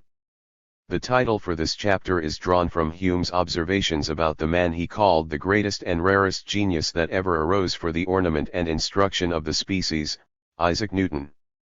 In Hume's judgment, Newton's greatest achievement was that while he seemed to draw the veil from some of the mysteries of nature, he shewed at the same time the imperfections of the mechanical philosophy, and thereby restored nature's ultimate secrets to that obscurity, in which they ever did and ever will remain. On different grounds, others reached similar conclusions. Locke, for example, had observed that motion has effects which we can in no way conceive motion able to produce, as Newton had in fact demonstrated shortly before. Since we remain in incurable ignorance of what we desire to know about matter and its effects, Locke concluded, no science of bodies is within our reach, and we can only appeal to the arbitrary determination of that all-wise agent who has made them to be, and to operate as they do, in a way wholly above our weak understandings to conceive one. I think it is worth attending to such conclusions, the reasons for them, their aftermath, and what that history suggests about current concerns and inquiries in philosophy of mind. The mechanical philosophy that Newton undermined is based on our common sense understanding of the nature and interactions of objects, in large part genetically determined and, it appears, reflexively yielding such perceived properties as persistence of objects through time and space, and as a corollary their cohesion and continuity, too, and causality through contact, a fundamental feature of intuitive physics, body, as far as we can conceive, being able only to strike and affect body, and motion. According to the utmost reach of our ideas, being able to produce nothing but motion, as Locke plausibly characterized common sense understanding of the world, the limits of our ideas, in his sense. The theoretical counterpart was the materialist conception of the world that animated the 17th century scientific revolution, the conception of the world as a machine, simply a far grander version of the automata that stimulated the imagination of thinkers of the time much in the way programmed computers do today, the remarkable clocks, the artifacts constructed by master artisans like Jacques de Vaucanson that imitated animal behavior and internal functions like digestion, the hydraulically activated machines that played instruments and pronounced words when triggered by visitors walking through the royal gardens. The mechanical philosophy aimed to dispense with forms flitting through the air, sympathies and antipathies, and other occult ideas, and to keep to what is firmly grounded in common sense understanding and intelligible to it. As is well known, Descartes claimed to have explained the phenomena of the material world in mechanistic terms, while also demonstrating that the mechanical philosophy is not all-encompassing, not reaching to the domain of mind, again pretty much in accord with the common-sense dualistic interpretation of oneself and the world around us. I. Bernard Cohen observes that there is testimony aplenty in Newton's Principia and Optics to his general adherence to the Cartesian mechanical philosophy. 3. The word general is important. Newton was much influenced by the Neoplatonic and alchemical traditions, and also by the disturbing consequences of his own inquiries. For such reasons, he sometimes modified the stricter Cartesian dichotomy of matter and spirit, including in the latter category the natural agencies responsible for the violent motions of chemical and electrical action, and even, perhaps, for accelerated motion in general, as Ernan Macmullen shows in a careful analysis of the evolution of Newton's struggle with the paradoxes and conundrums he sought to resolve. In Newton's own words, spirit may be the cause of all movement in nature, including the power of moving our body by our thoughts, and the same power in other living creatures, though how this is done and by what laws we do not know. We cannot say that all nature is not alive. 4. Going a step beyond, Locke added that we cannot say that nature does not think. In the formulation that has come down through history as Locke's suggestion, he writes that whether matter may not be made by God to think is more than man can know. For I see no contradiction in it, that the first eternal thinking being, or omnipotent spirit, should, if he pleased, give to certain systems of created senseless matter, put together as he thinks fit, some degrees of sense, perception, and thought. Furthermore, just as God had added inconceivable effects to motion, it is not much more remote from our comprehension to conceive that God can, if he pleases, superadd to matter a faculty of thinking, than that he should superadd to it another substance with a faculty of thinking. There is no warrant, then, for postulating a second substance whose essence is thought. And elsewhere, it involves no contradiction that God should give to some parcels of matter, disposed as he thinks fit, a power of thinking and moving which might properly be called spirits, in contradistinction to unthinking matter, a view that he finds repugnant to the idea of senseless matter but that we cannot reject, given our incurable ignorance and the limits of our ideas, cognitive capacities. Having no intelligible concept of matter, body, etc., we cannot dismiss the possibility of living or thinking matter, particularly after Newton undermined common sense understanding. 5. Locke's suggestion was taken up through the 18th century, culminating in the important work of Joseph Priestley, to which we will return.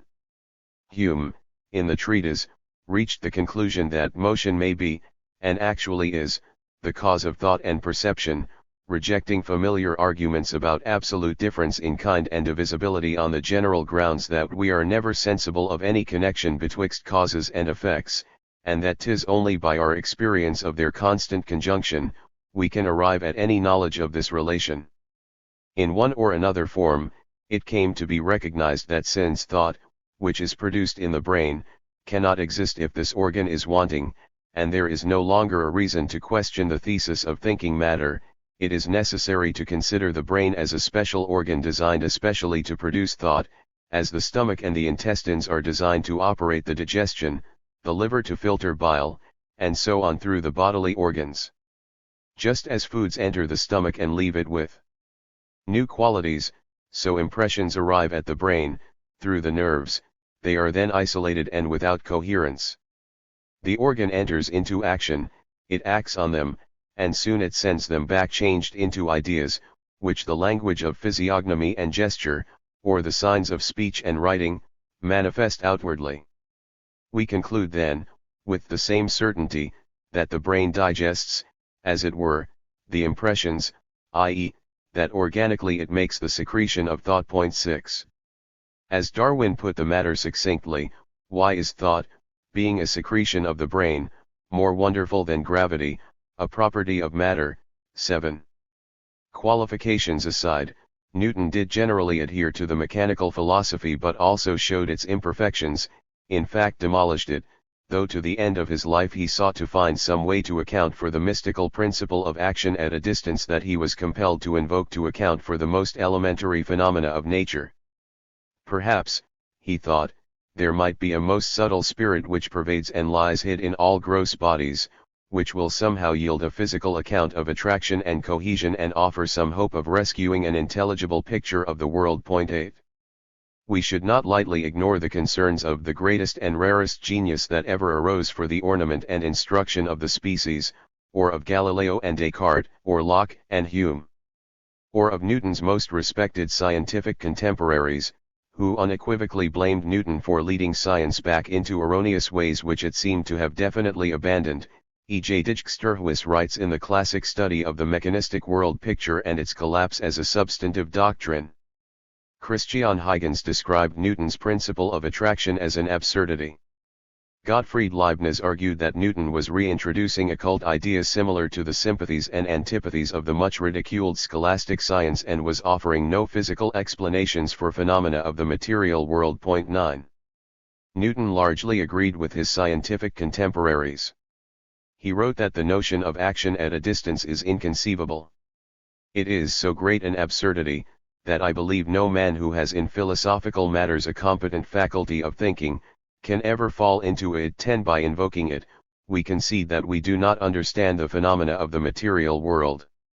As Macmullen observes, by understand Newton still meant what his critics meant, understand in mechanical terms of contact action 11.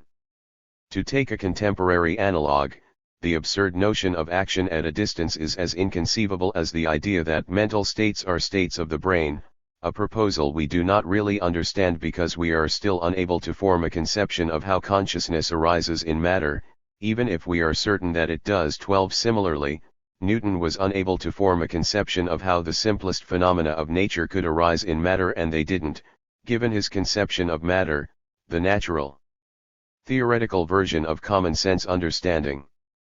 Locke and others agreed, and Hume carried that failure of conceivability a long step beyond by concluding that Newton had restored these ultimate secrets of nature to that obscurity, in which they ever did and ever will remain, a stand that we may interpret, naturalistically, as a speculation about the limits of human cognitive capacities. In the light of history, there seems to be little reason to be concerned about the inconceivability of relating mind to brain, or about conceivability altogether, at least in inquiry into the nature of the world. Nor is there any reason for qualms about an explanatory gap between the physical and consciousness, beyond the unification concerns that arise throughout efforts to understand the world. And unless the physical is given some new post-Newtonian sense, there is even less reason for qualms about an explanatory gap than in cases where there is some clear sense to the assumed reduction base. The most extreme of such concerns, and perhaps the most significant for the subsequent development of the sciences, is the explanatory gap that Newton unearthed and left unresolved, possibly a permanent mystery for humans, as Hume conjectured. 13. Science of course did not end with the collapse of the notion of body, material, physical, etc. Rather, it was reconstituted in a radically new way, with questions of conceivability and intelligibility dismissed as demonstrating nothing except about human cognitive capacities, though that conclusion has taken a long time to become firmly established. Later stages of science introduced more absurdities. The legitimacy of the steps is determined by criteria of depth of explanation and empirical support, not conceivability and intelligibility of the world that is depicted.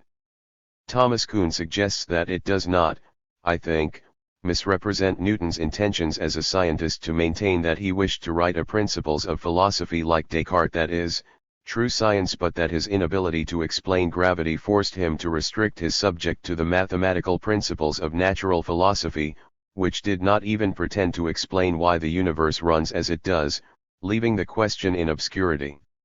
For such reasons, it was 40 years before Newtonian physics firmly supplanted Cartesian physics, even in British universities, and some of the ablest physicists of the 18th century continued to seek a mechanical corpuscular explanation of gravity, that is, what they took to be a physical explanation, as Newton did himself.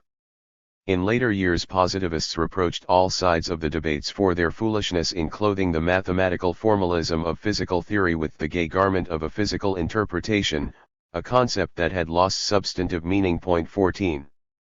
Newton's famous phrase "I frame no hypotheses" appears in this context. Recognizing that he had been unable to discover the physical cause of gravity, he left the question open. He adds that to us it is enough that gravity does really exist, and act according to the laws which we have explained, and abundantly serves to account for all the motions of the celestial bodies, and of our sea. But while agreeing that his proposals were so absurd that no serious scientist could accept them, he defended himself from the charge that he was reverting to the mysticism of the Aristotelians. His principles, he argued, were not occult, their causes only are occult, or, he hoped, were yet to be discovered in physical terms, meaning mechanical terms. To derive general principles inductively from phenomena, he continued, and afterwards to tell us how the properties of actions of all corporeal things follow from those manifest principles, would be a very great step in philosophy, though the causes of these principles were not yet discovered. 15. To paraphrase with regard to the contemporary analog I mentioned, it would be a very great step in science to account for mental aspects of the world in terms of manifest principles, even if the causes of these principles were not yet discovered, or to put the matter more appropriately, even if unification with other aspects of science had not been achieved. To learn more about mental aspects of the world or chemical or electrical or other aspects, we should try to discover manifest principles that partially explain them, though their causes remain disconnected from what we take to be more fundamental aspects of science. The gap might have many reasons, among them, as has repeatedly been discovered, that the presumed reduction base was misconceived, including core physics. Historians of science have recognized that Newton's reluctant intellectual moves set forth a new view of science in which the goal is not to seek ultimate explanations but to find the best theoretical account we can of the phenomena of experience and experiment. Newton's more limited goals were not entirely new. They have roots in an earlier scientific tradition that had abandoned the search for the first springs of natural motions and other natural phenomena, keeping to the more modest effort to develop the best theoretical account we can, what Richard Popkin calls the constructive skepticism, formulated, in detail by Marin Mersenne and Pierre Gassendi, later in Hume's mitigated skepticism. In this conception, Popkin continues, science proceeds by doubting our abilities to find grounds for our knowledge, while accepting and increasing the knowledge itself and recognizing that the secrets of nature, of things in themselves, are forever hidden from us. The science without metaphysics, which was to have a great history in more recent times. 16. As the impact of Newton's discoveries was slowly absorbed, such lowering of the goals of scientific inquiry became routine.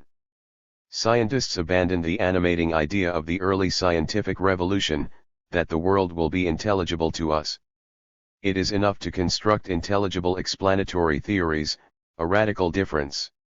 By the time we reach Bertrand Russell's analysis of matter, he dismisses the very idea of an intelligible world as absurd and repeatedly places the word intelligible in quotes to highlight the absurdity of the quest. Qualms about action at a distance were a little more than a prejudice, he writes.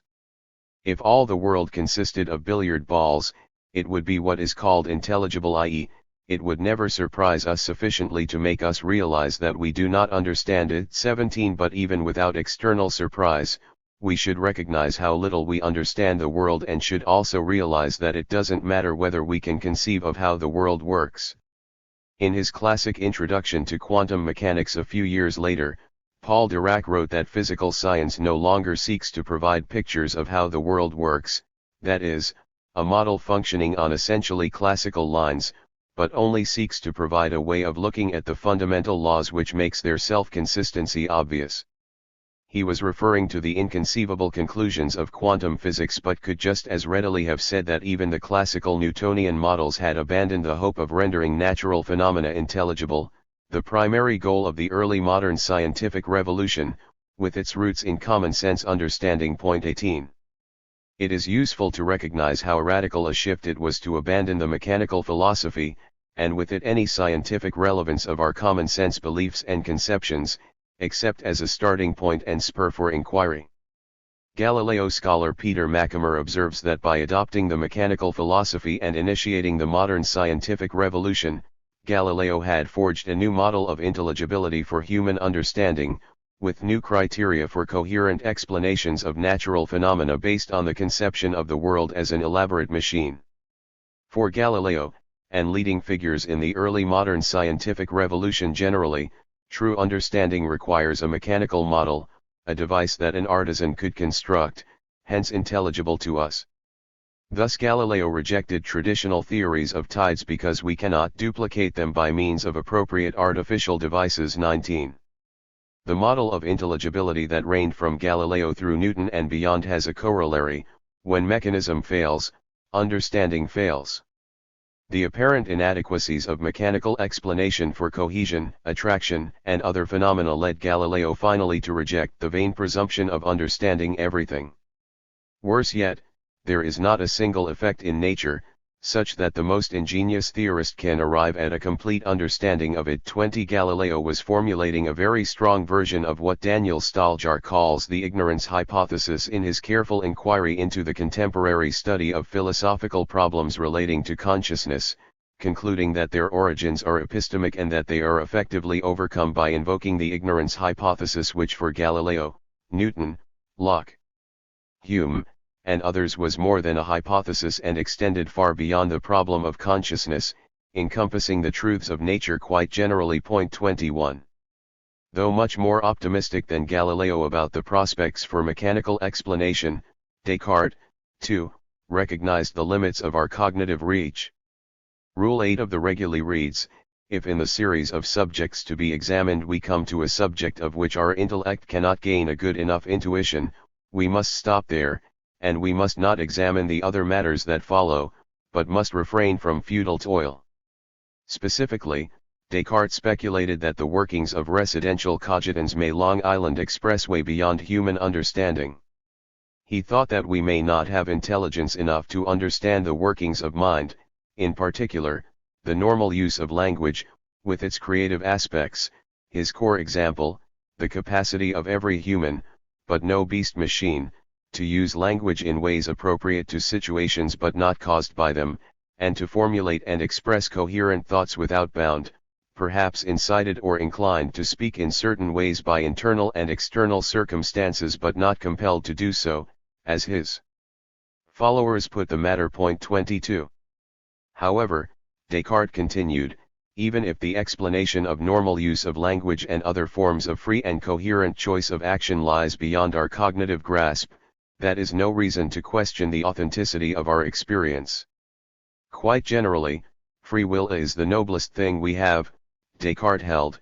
There is nothing we comprehend more evidently and more perfectly, and it would be absurd to doubt something that we comprehend intimately, and experience within ourselves, that the free actions of men are undetermined, merely because it conflicts with something else which we know must be by its nature incomprehensible to us, divine preordination. Point 23. Such thoughts about cognitive limits do not comport well with Descartes' occasional observation that human reason is a universal instrument which can serve for all contingencies, whereas the organs of an animal or machine have need of some special adaptation for any particular action. But let's put that aside and keep to the more reasonable conclusions about cognitive limits. The creative use of language was a basis for what has been called the epistemological argument for mind-body dualism and also for the scientific inquiries of the Cartesians into the problem of other minds much more sensible, I believe, than contemporary analogues, often based on misinterpretation of a famous paper of Alan Turing's, a topic that I will put aside. Point 24. Desmond Clark is accurate, I think, in concluding that Descartes identified the use of language as the critical property that distinguishes human beings from other members of the animal kingdom and that he developed this argument in support of the real distinction of mind and matter. I think he is also persuasive in interpreting the general Cartesian project as primarily natural philosophy, science, an attempt to press mechanical explanation to its limits, and in regarding the Meditations not as the authoritative expression of Descartes' philosophy, but as an unsuccessful attempt to reconcile his theologically suspect natural philosophy with an orthodox expression of scholastic metaphysics. 25. In pursuing his natural science, Descartes tried to show that mechanical explanation reached very far but came to an impassable barrier in the face of such mental phenomena as the creative use of language. He therefore, quite properly, adopted the standard scientific procedure of seeking some new principles to account for such mental phenomena, a quest that lost one primary motivation when mechanical explanation was demonstrated to fail for everything. Clark argues that Descartes' dualism was an expression of the extent of the theoretical gap between Cartesian physics and the descriptions of mental life that we formulate from the first-person perspective of our own thinking.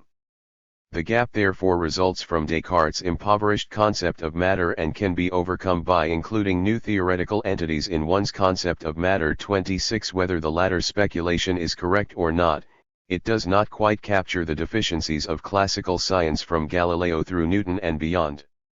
The underlying concept of matter and motion based on conceivability, intelligibility, and common sense understanding had to be abandoned, and science had to proceed on an entirely new course in investigating the simplest phenomena of motion, and all other aspects of the world, including mental life. Despite the centrality of the creative use of language to Cartesian science, it was only one illustration of the general problem of will, and choice of appropriate action, which remains as mysterious to us as it was to 17th-century scientists, so it seems to me, despite sophisticated arguments to the contrary. The problems are hardly even on the scientific agenda. There has been very valuable work about how an organism executes a plan for integrated motor action, say, how a person reaches for a cup on the table. But no one even raises the question of why this plan is executed rather than some other one, apart from the very simplest organisms and special circumstances of motivation. Much the same is true even for visual perception. Cognitive neuroscientists Nancy Kenwisher and Paul Downing reviewed research on a problem posed in 1850 by Hermann von Helmholtz.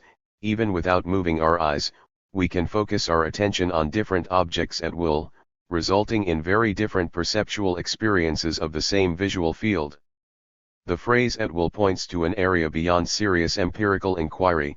Still, the mystery it was for Newton at the end of his life, when he continued to seek some subtle spirit that lies hidden in all bodies and that might, without absurdity, account for their properties of attraction and repulsion, along with the nature and effects of light, sensation, and the way members of animal bodies move at the command of the will, all comparable mysteries for Newton, perhaps even beyond our understanding. Point 27. It has become standard practice in recent years to describe the problem of consciousness as the hard problem, others being within our grasp, now or down the road. I think there are reasons for some skepticism, particularly when we recognize how sharply understanding declines beyond the simplest systems of nature. To illustrate with a few examples, a review article by Eric Kandel and Larry Squire on the current state of efforts aimed at breaking down scientific barriers to the study of brain and mind concludes that the neuroscience of higher cognitive processes is only beginning. 28. Charles Gallistel points out that we clearly do not understand how the nervous system computes, or even the foundations of its ability to compute, even for the small set of arithmetic and logical operations that are fundamental to any computation. Reviewing the remarkable computational capacities of insects, he concludes that it is a mistake to suppose that the nervous system does not carry out complex symbolic computations on grounds of our inability, as yet, to understand how the nervous system computes at the cellular and molecular level. We do not know what processes belong to the basic instruction set of the nervous system, the modest number of elementary operations built into the hardware of any computing device. 29. Semir Zeki, who is optimistic about the prospects for bringing the brain sciences to bear even on creativity in the visual arts, nevertheless reminds us that how the brain combines the responses of specialized cells to indicate a continuous vertical line is a mystery that neurology has not yet solved, or even how one line is differentiated from others or from the visual surround. Basic traditional questions are not even on the research agenda, and even simple ones that might be within reach remain baffling. Point 30. It is common to assert that the mental is the neurophysiological at a higher level. To entertain the idea makes sense, but for the present, only as a guide to inquiry, without much confidence about what the neurophysiological will prove to be. Similarly, it is premature to hold that it is empirically evident that states of consciousness are the necessary consequence of neuronal activity. Too little is understood about the functioning of the brain. 31. History also suggests caution. In early modern science, the nature of motion was the hard problem. Springing or elastic motions is the hard rock in philosophy, Sir William Petty observed, proposing ideas resembling those soon developed much more richly by Newton. The hard problem was that bodies that seem to our senses to be at rest are in a violent state, with a strong endeavor to fly off or recede from one another, in Robert Boyle's words. The problem, he felt, is as obscure as the cause and nature of gravity, thus supporting his belief in an intelligent author or disposer of things. Even the skeptical Newtonian Voltaire argued that the ability of humans to produce a movement where there was none shows that there is a God who gave movement to matter, and so far are we from conceiving what matter is that we do not even know if there is any solid matter in the universe. Locke relinquished to divine hands the gravitation of matter towards matter, by ways inconceivable to me. Kant rephrased the hard problem, arguing that to reach his conclusions, Newton was compelled to tacitly assume that all matter exercises this motive force of universal attraction simply as matter and by its essential nature, By rejecting the assumption, he was at variance with himself, caught in a contradiction. Newton therefore did not, as he claimed, really leave the physicists full freedom to explain the possibility of such attraction as they might find good, without mixing up his propositions with their play of hypotheses.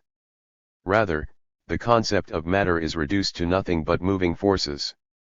The attraction essential to all matter is an immediate action of one matter on another across empty space, a notion that would have been anathema to the great figures of 17th-century science, such masters, as the great Huygenius, and the incomparable Mr. Newton, in Locke's words. 32. The hard problems of the day were not solved, rather they were abandoned, as, over time, science turned to its more modest post-Newtonian course.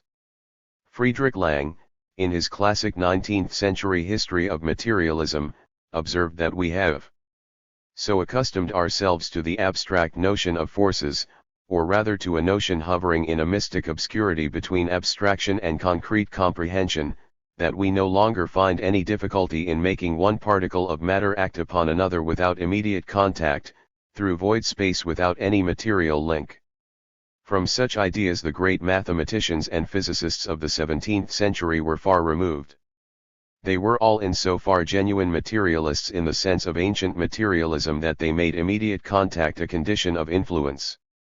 This transition over time is one of the most important turning points in the whole history of materialism, depriving the doctrine of much significance, if any at all.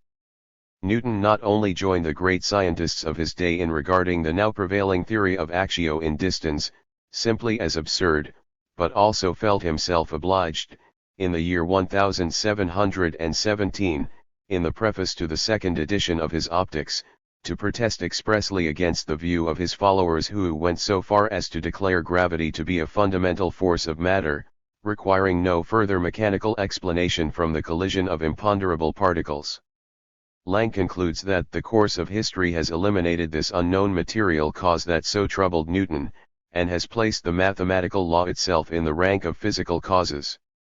Hence what Newton held to be so great an absurdity that no philosophic thinker could light upon it, is prized by posterity as Newton's great discovery of the harmony of the universe. 33 The conclusions are commonplace in the history of science.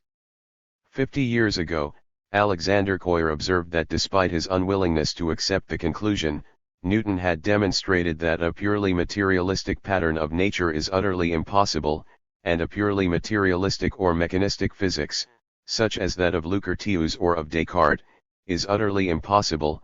2. His mathematical physics required the admission into the body of science of incomprehensible and inexplicable facts imposed upon us by empiricism, by what is observed and are conclusions from these observations. 34.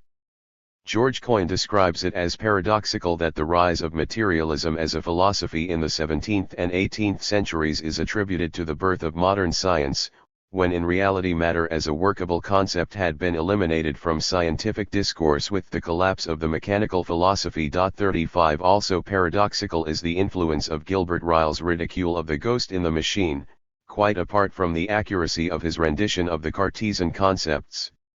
It was the machine that Newton exorcised, leaving the ghost intact. The hard problem of the materialists disappeared, and there has been little noticeable progress in addressing other hard problems that seemed no less mysterious to Descartes, Newton, Locke, and other leading figures. The third English edition of Lang's much expanded History of Materialism appeared in 1925 with an introduction by Bertrand Russell, who shortly after published Analysis of Matter. Developing his neutral monism, Russell carried further 17th and 18th century skepticism about matter, and recognition of the plausibility, or for some necessity, of thinking matter. Russell held that there are three grades of certainty. The highest grade belongs to my own percepts, the second grade to the percepts of other people, the third to events which are not percepts of anybody, constructions of the mind established in the course of efforts to make sense of what we perceive. A piece of matter is a logical structure composed of such events, he therefore concluded. We know nothing of the intrinsic character of such mentally constructed entities, so there is no ground for the view that percepts cannot be physical events. For science to be informative, it cannot be restricted to structural knowledge of such logical properties. Rather, the world of physics that we construct must be, in some sense, continuous with the world of our perceptions, since it is the latter which supplies the evidence for the laws of physics. The percepts that are required for this task, perhaps just meter readings, Arthur Eddington had argued shortly before, are not known to have any intrinsic character which physical events cannot have, since we do not know of any intrinsic character which could be incompatible with the logical properties that physics assigns to physical events. Accordingly, what are called mental events, are part of the material of the physical world. Physics itself seeks only to discover the causal skeleton of the world, while studying percepts only in their cognitive aspect. Their other aspects lie outside its purview, though we recognize their existence, at the highest grade of certainty in fact. 36. The basic conundrum recalls a classical dialogue between the intellect and the senses, in which the intellect says that color, sweetness, and the like are only convention, while in reality there are only atoms and the void, and the senses reply, "Wretched mind, from us you are taking the evidence by which you would overthrow us. Your victory is your own fall." 37. To illustrate his conclusion, Russell asks us to consider a blind physicist who knows the whole of physics but does not have the knowledge which sighted men have about, say, the quality of the color blue. In their review of related issues, Daniel Stoljar and Eugen Nagasawa call this the knowledge intuition, as distinct from the knowledge argument, presented in the resurrection of Russell's example by Frank Jackson. In this case, the physicist, Mary, learns everything there is to know about the physical nature of the world while confined to a black and white room, but when released will learn what it is like to see something red. 38. There is a substantial literature seeking to evade the argument. One popular though contested proposal is that what Mary lacks is not the knowledge of the world that we have, but a range of abilities, a species of knowing how. That seems unhelpful, in part because there is an irreducible cognitive element in knowing how, which goes beyond abilities, but also for the kinds of reasons that Hume discussed in connection with moral judgments. Since these, he observed, are unbounded in scope and applicable to new situations, they must be based on a finite array of general principles, which are, furthermore, part of our nature, though they are beyond the original instincts shared with animals. The knowledge that we have but Mary lacks is a body of knowledge that does not fall within the knowing how/knowing that dichotomy. It is knowledge of rules and principles that yield unbounded capacities to act appropriately. All this is for the most part unconscious and inaccessible to consciousness, as in the case of knowledge of the rules of language, vision, and the like. Such conclusions have been rejected as a matter of principle by Willard Van Ormanquine, John Searle, and many others, but not convincingly or even coherently, I think. 39. Russell's knowledge intuition led him to conclude that physics has limits. Experience in general lies outside its purview apart from cognitive aspects that provide empirical evidence, though along with other mental events, experience is part of the material of the physical world, a phrase that seems to mean no more than part of the world. We must have an interpretation of physics which gives a due place to perceptions, Russell held, or it has no empirical basis. Jackson's knowledge argument leads him to the conclusion that physicalism is false. Or in a later version, that to be valid materialism as a metaphysical doctrine must incorporate the psychological story about our world. The story about our world told purely in physical terms must enable one to deduce the phenomenal nature of psychological states. 40. But that is uninformative until some clear concept of physicalism/materialism is offered. Classical interpretations having vanished, the notions of body, material, physical are hardly more than honorific designations for what is more or less understood at some particular moment in time, with flexible boundaries and no guarantee that there will not be radical revision ahead, even at its core. If so, the knowledge argument only shows, with Russell, that humanly constructed physics has limits, or that Mary did not know all of physics, she had not drawn the right conclusions from Eddington's meter readings. To resurrect something that resembles a mind-body problem, it would be necessary to characterize physicalism, matter, etc., in some post-Newtonian fashion, or to argue that the problem arises even if the concepts are abandoned. Both approaches have been pursued. I will return to current examples. An alternative approach is to dismiss the mind-body problem, and to approach the knowledge intuition/argument as a problem of the natural sciences. Rephrasing Russell's thought experiment, we might say that, like all animals, we have internal capacities that reflexively provide us with what ethologists called an Umwelt, a world of experience, different for us and for bees, in fact, differing among humans, depending on what they understand. That's why radiology is a medical specialty. Galileo saw the moons of Jupiter through his primitive telescope, but those he sought to convince could see only magnification of terrestrial objects, and took his telescope to be a conjuring trick, at least if Paul Feyerabend's reconstruction of the history is correct. What I hear as noise is perceived as music by my teenage grandchildren, at a fairly primitive level of perceptual experience. And so on quite generally. Being reflective creatures, unlike others, we go on to seek to gain a deeper understanding of the phenomena of experience. These exercises are called myth, or magic, or philosophy, or science. They reveal not only that the world of experience is itself highly intricate and variable, resulting from the interaction of many factors, but also that the modes of interpretation that intuitive common sense provides do not withstand analysis, so that the goals of science must be lowered in the manner recognized in post-Newtonian science. From this point of view, there is no objective science from a third-person perspective, just various first-person perspectives, matching closely enough among humans so that a large range of agreement can be reached, with diligence and cooperative inquiry. Being inquisitive as well as reflective creatures, if we can construct a degree of theoretical understanding in some domain, we try to unify it with other branches of inquiry, reduction being one possibility but not the only one.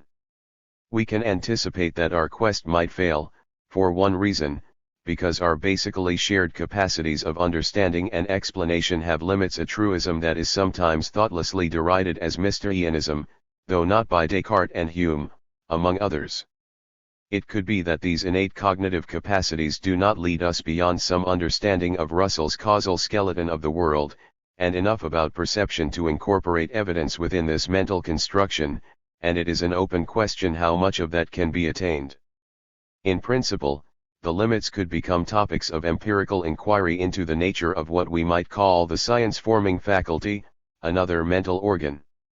These are interesting topics, but the issues are distinct from the traditional mind-body problem, which evaporated after Newton, or from the question of how mental aspects of the world, including direct experience, relate to the brain, one of the many problems of unification that arise in the sciences. In brief, if we are biological organisms, not angels, much of what we seek to understand might lie beyond our cognitive limits. Maybe a true understanding of anything, as Galileo concluded, and Newton in a certain sense demonstrated. That cognitive reach has limits is not only a truism but also a fortunate one. If there were no limits to human intelligence, it would lack internal structure and would therefore have no scope. We could achieve nothing by inquiry. The basic points were expressed clearly by Charles Sanders Peirce in his discussion of the need for innate endowment that puts a limit upon admissible hypotheses if knowledge is to be acquired. Point 41. Similarly, if a zygote had no further genetic instructions constraining its developmental path, it would at best grow into a creature formed solely by physical law, like a snowflake, nothing viable. We might think of the natural sciences as a kind of chance convergence between our cognitive capacities and what is more or less true of the natural world. There is no reason to believe that humans can solve every problem they pose or even that they can formulate the right questions. They may simply lack the conceptual tools, just as rats cannot deal with the prime number maze. Russell's general conclusions seem to me on the right track. The formulation can be improved, I think, by simply dropping the words matter and physical.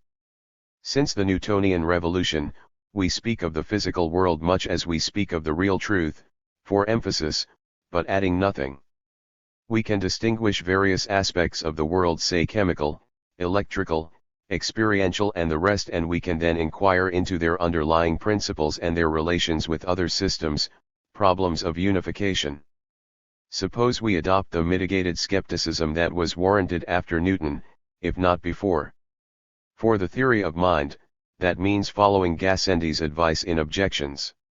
He argued that Descartes had at most shown the perception of the existence of mind, but failed to reveal its nature. It is necessary to proceed as we would in seeking to discover a conception of wine superior to the vulgar, by investigating how it is constituted and the laws that determine its functioning. Similarly, he urged Descartes, it is incumbent on you, to examine yourself by a certain chemical-like labor, so that you can determine and demonstrate to us your internal substance 42 and that of others. The theory of mind can be pursued in many ways, like other branches of science, with an eye to eventual unification, whatever form it may take, if any. That is the task that Hume undertook when he investigated what he called the science of human nature, seeking the secret springs and principles, by which the human mind is actuated in its operations, including those parts of our knowledge that are derived from the original hand of nature, an enterprise he compared to Newton's, essentially what in contemporary literature is termed naturalization of philosophy or epistemology naturalized. Gassendi's recommended course was in fact being pursued in the cognitive revolution of the 17th century by British Neoplatonists and continental philosophers of language and mind, and has been taken up with renewed vigor in recent years, but I'll put that matter aside. Point 43. Chemistry itself quite explicitly pursued this course. The 18th century chemist Joseph Black recommended that chemical affinity be received as a first principle, which we cannot explain any more than Newton could explain gravitation, and let us defer accounting for the laws of affinity, till we have established such a body of doctrine as he has established concerning the laws of gravitation. Being yet very far from the knowledge of first principles, chemical science should be analytical, like Newton's optics, in the form of a general law, at the very end of our induction, as the reward of our labor. The course he outlined is the one that was actually followed, as chemistry established a rich body of doctrine, its triumphs, built on no reductionist foundation but rather achieved in isolation from the newly emerging science of physics. Historian of chemistry Arnold Thackeray observes. Newton and his followers did attempt to pursue the thoroughly Newtonian and reductionist task of uncovering the general mathematical laws which govern all chemical behavior and to develop a principled science of chemical mechanisms based on physics and its concepts of interactions among the ultimate permanent particles of matter. But the Newtonian program was undercut by John Dalton's astonishingly successful weight quantification of chemical units. Thackeray continues, shifting the whole area of philosophical debate among chemists from that of chemical mechanisms, the why, of reaction, to that of chemical units, the what, and how much, a theory that was profoundly antiphysicalist and anti-Newtonian in its rejection of the unity of matter, and its dismissal of short-range forces. Dalton's ideas were chemically successful. Hence they have enjoyed the homage of history, unlike the philosophically more coherent, if less successful, reductionist schemes of the Newtonians. 44. Adopting contemporary terminology, we might say that Dalton disregarded the explanatory gap between chemistry and physics by ignoring the underlying physics, much as post-Newtonian physicists disregarded the explanatory gap between Newtonian dynamics and the mechanical philosophy by ignoring, and in this case rejecting, the latter, though it was self-evident to common-sense understanding. That has often been the course of science since, though not without controversy and sharp criticism, often later recognized to have been seriously misguided. Well into the 20th century, prominent scientists interpreted the failure of reduction of chemistry to physics as a critically important explanatory gap, showing that chemistry provides merely classificatory symbols that summarized the observed course of a reaction, to quote William Brock's Standard History. Auguste Kekule, whose structural chemistry was an important step toward eventual unification of chemistry and physics, doubted that absolute constitutions of organic molecules could ever be given. His models and analysis of valency were to have an instrumental interpretation only, as calculating devices.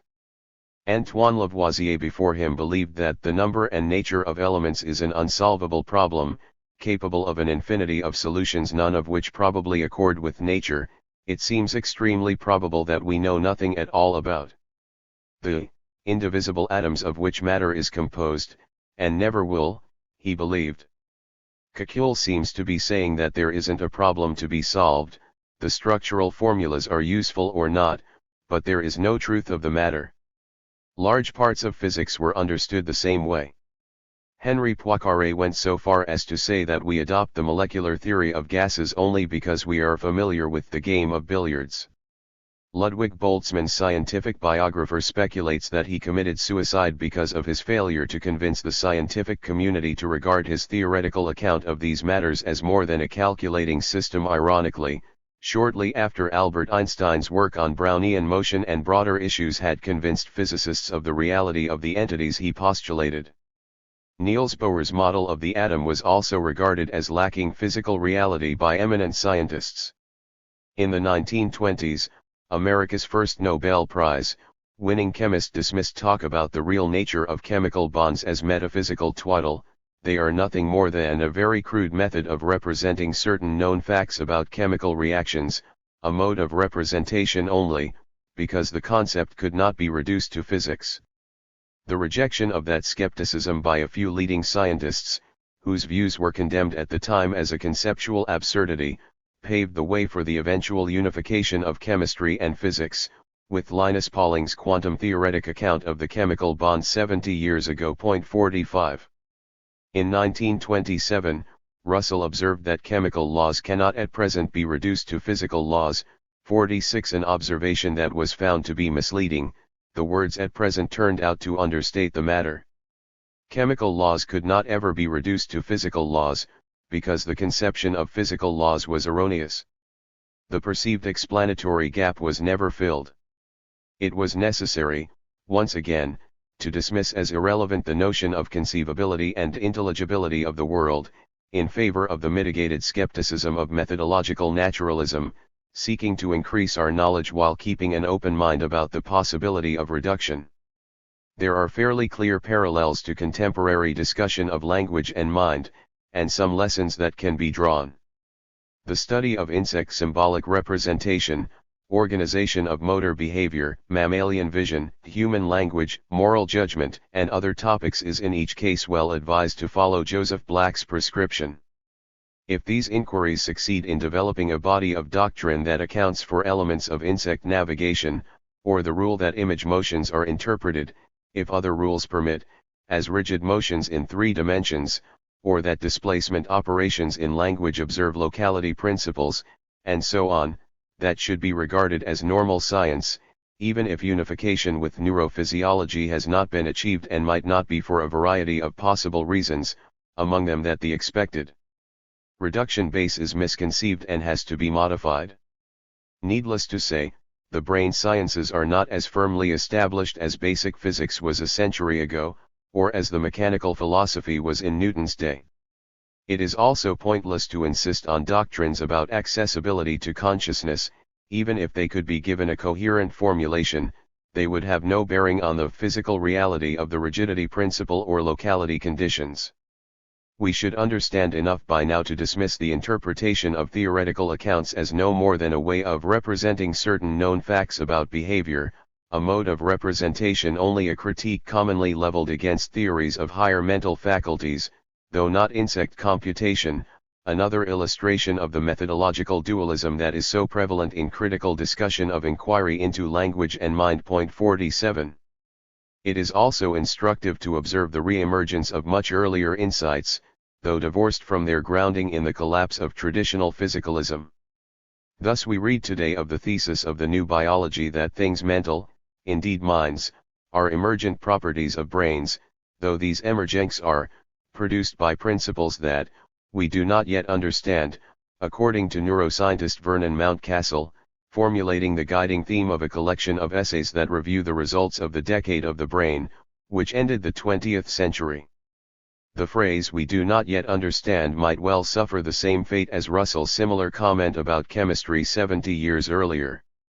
Many other prominent scientists and philosophers have presented essentially the same thesis as an astonishing hypothesis of the new biology, a radical new idea in the philosophy of mind, the bold assertion that mental phenomena are entirely natural and caused by the neurophysiological activities of the brain, opening the door to novel and promising inquiries, a rejection of Cartesian mind-body dualism, and so on. Point 48. In fact, all reiterate, in virtually the same words, formulations of centuries ago, after the traditional mind-body problem became unformulable with the disappearance of the only coherent notion of body, physical, material, etc. For example, Joseph Priestley's conclusion that properties termed mental reduce somehow to the organical structure of the brain, 49 stated in different words by Hume, Darwin, and many others, and almost inescapable, it would seem, after the collapse of the mechanical philosophy. Priestley's important work was the culmination of a century of reflections on Locke's speculation, and their most elaborate development. Point 50. He made it clear that his conclusions about thinking matter followed directly from the collapse of any serious notion of body, or matter, or physical. The principles of the Newtonian philosophy were no sooner known, than it was seen how few in comparison, of the phenomena of nature were owing to solid matter, and how much to powers which were only supposed to accompany and surround the solid parts of matter. Now when solidity had apparently so very little to do in the system, it is really a wonder that it did not occur to philosophers sooner, that there might be no such thing in nature. There is, then, no longer any reason to suppose that the principle of thought or sensation is incompatible with matter, Priestley concluded. Accordingly, the whole argument for an immaterial thinking principle in man, on this supposition, falls to the ground. Matter, destitute of what has hitherto been called solidity, being no more incompatible with sensation and thought than that substance which, without knowing anything farther about it, we have been used to call immaterial. The powers of sensation, perception, and thought reside in a certain organized system of matter, and necessarily exist in, and depend upon, such a system. It is true that we have a very imperfect idea of what the power of perception is, and that we may never attain a clear idea, but this very ignorance ought to make us cautious in asserting with what other properties it may, or may not, exist. Only a precise and definite knowledge of the nature of perception and thought can authorize any person to affirm whether they may not belong to an extended substance which also has the properties of attraction and repulsion. Our ignorance provides no warrant for supposing that sensation and thought are incompatible with post-Newtonian matter. In fact, there is the same reason to conclude, that the powers of sensation and thought are the necessary result of a particular organization, as that sound is the necessary result of a particular concussion of the air. And in a later discussion, in my opinion there is just the same reason to conclude that the brain thinks, as that it is white, and soft. 51. Priestley criticizes Locke for being hesitant in putting forth his speculation about thinking matter, since the conclusion follows so directly from the universally accepted rules of philosophizing such as are laid down by Sir Isaac Newton.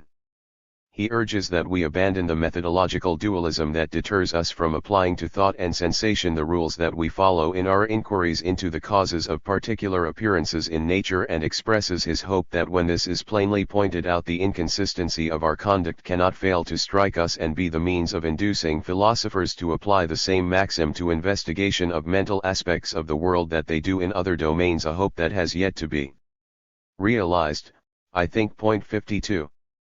Priestley clearly wished the disappearance of solid matter to signal an end to matter-spirit dualism, Thackeray writes. And with it an end to any reason to question the thesis of thinking matter. Point 53. In John Yolton's words, Priestley's conclusion was not that all reduces to matter, but rather that the kind of matter on which the two-substance view is based does not exist, and with the altered concept of matter, the more traditional ways of posing the question of the nature of thought and of its relations to the brain do not fit. We have to think of a complex organized biological system with properties the traditional doctrine would have called mental and physical. 54. Priestley's conclusions are essentially those reached by Eddington and Russell, and developed in recent years particularly by Galen Strawson and Daniel Stalljar, in ways to which we return. Reviewing the development of Locke's suggestion in England through the 18th century, Yolton observes that Priestley's fascinating suggestions were not taken up and extended, they were hardly even perceived as different from earlier versions of materialism.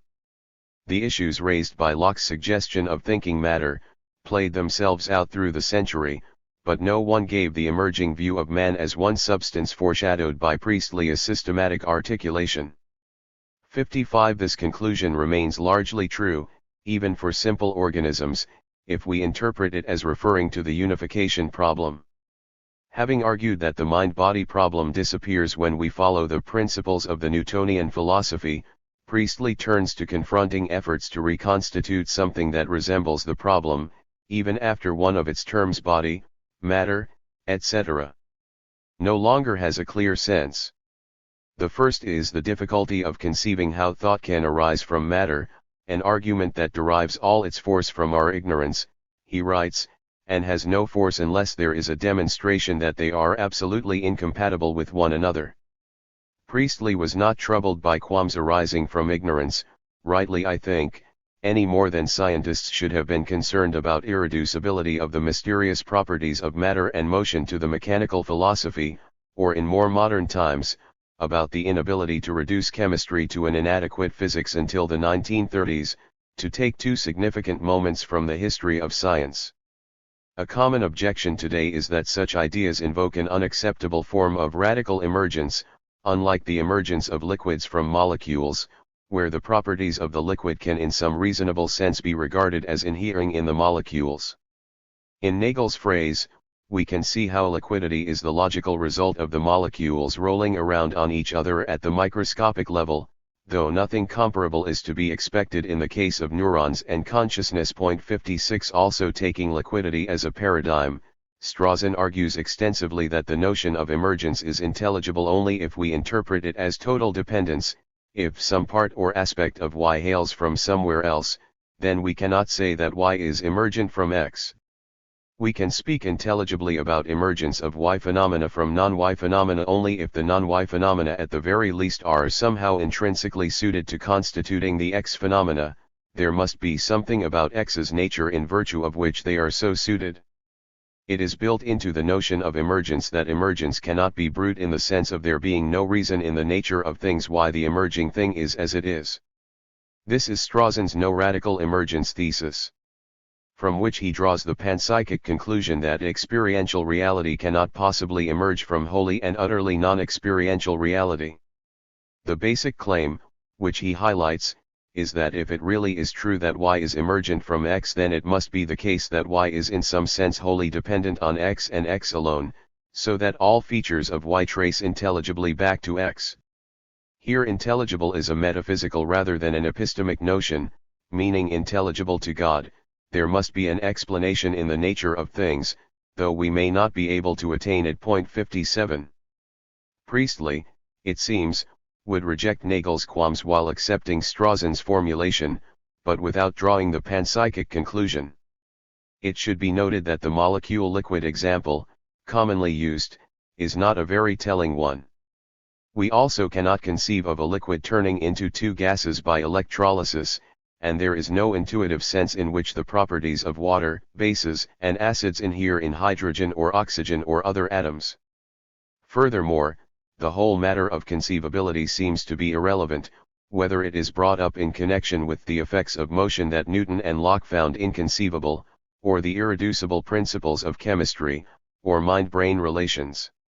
There is something about the nature of hydrogen and oxygen in virtue of which they are intrinsically suited to constituting water, so the sciences discovered after long labors, providing reasons in the nature of things why the emerging thing is as it is. What seemed brute emergence was assimilated into science as ordinary emergence, not, to be sure, of the liquidity variety, relying on conceivability. I see no strong reason why matters should necessarily be different in the case of experiential and non-experiential reality, particularly given our ignorance of the latter, stressed from Newton and Locke to Priestley, developed by Russell, and arising again in recent discussion. Priestley then considers the claim that mind cannot be material because it is influenced by reasons. To this he responds that since reasons, whatever they may be, do ultimately move matter, there is certainly much less difficulty in conceiving that they may do this in consequence of their being the affection of some material substance, than upon the hypothesis of their belonging to a substance that has no common property with matter, not the way it would be put today, but capturing essentially the point of contemporary discussion leading some to revive panpsychism. But contrary to the contemporary revival, 58 Priestley rejects the conclusion that consciousness cannot be annexed to the whole brain as a system, while the individual particles of which it consists are separately unconscious. That a certain quantity of nervous system is necessary to such complex ideas and affections as belong to the human mind, and the idea of self, or the feeling that corresponds to the pronoun I, he argues, is not essentially different from other complex ideas, that of our country for example. Similarly, it should not perplex us more than the fact that life should be the property of an entirely animal system, and not the separate parts of it, or that sound cannot result from the motion of a single particle of air. We should recognize that the term self denotes that substance which is the seat of that particular set of sensations and ideas of which those that are then recollected make a part, as distinct from other substances which are the seat of similar sets of sensations and ideas, and it is high time to abandon these random hypotheses, and to form our conclusions with respect to the faculties of the mind, as well as the properties and powers of matter, by an attentive observation of facts and cautious inferences from them, adopting the Newtonian style of inquiry while dismissing considerations of common sense plausibility. That seems to be a reasonable stance. Priestley urges that we also dismiss arguments based on vulgar phraseology and vulgar apprehensions, as in the quest for an entity of the world picked out by the term me when I speak of my body, with its hint of dualism. According to this merely verbal argument, Priestley observes, there ought to be something in man besides all the parts of which he consists, something beyond both soul and body, as when a man says I devote my soul and body, the pronoun allegedly denoting something beyond body and spirit that makes the devotion. In Rallian terms, phrases of common usage may be systematically misleading expressions, a lively concern at the time, based on a centuries-old tradition of inquiry into the ways surface grammatical form disguise actual meaning. Like Priestley, Thomas Reid argued that failure to attend to the distinction between the operations of the mind and the objects of these operations is a source of philosophical error, as in interpreting the phrase I have an idea on the model of I have a diamond, when we should understand it to mean something like I am thinking. In an earlier discussion, the encyclopedist César Chesneau du Marsais, using the same and many other examples, warned against the error of taking nouns to be names of real objects that exist independently of our thought. The language, then, gives no license for supposing that such words as idea, concept, or image stand for real objects, let alone perceptible objects. 59 For similar reasons, Priestley argues that nothing surely can be inferred from such phraseology as my body, which, after all, is only derived from vulgar apprehensions. The need to resist arguments from vulgar apprehensions holds more broadly, for such phrases as my thoughts, my dreams, my spirit, even myself, which is different from myself, equals me, even though in another sense, I may not be myself these days. When John thinks about himself, he is thinking about John, but not when he is thinking about himself, he can hurt himself but not himself, whatever role these curious entities play in our mental world. There's a difference between saying that his actions are betraying his true, authentic, former, self and that he's betraying himself, and thine own self indicates a more essential characteristic than thyself. Inquiry into manifold questions like these, while entirely legitimate and perhaps enlightening, is concerned with the operations of the mind, our modes of cognition and thought, and should not be misinterpreted as holding of the real objects that exist independently of our thought. The latter is the concern of the natural sciences, and I take it also to be the prime concern of the tradition reviewed here. The operations of the mind doubtless accommodate the thesis that I am not identical to my body, a core assumption of substance dualism. Stephen Yablo proposes point 60. He suggests further that substance dualism, fallen strangely out of view, perhaps because one no longer recognizes minds as entities in their own right, or substances, though selves, the things we refer to by use of I, are surely substances, and it does little violence to the intention behind mind/body dualism to interpret it as a dualism of bodies and selves. In the tradition I am following here, it is matter that has lost its presumed status, and not strangely. It is also by no means clear, as just noted, that by use of the first-person pronoun, as in I pledge to devote my body and my soul, or the name John, we refer to selves. But truth or falsity aside, an argument would be needed to show that in using such words we refer, or even take ourselves to be referring, to real constituents of the world that exist independently of our modes of thought.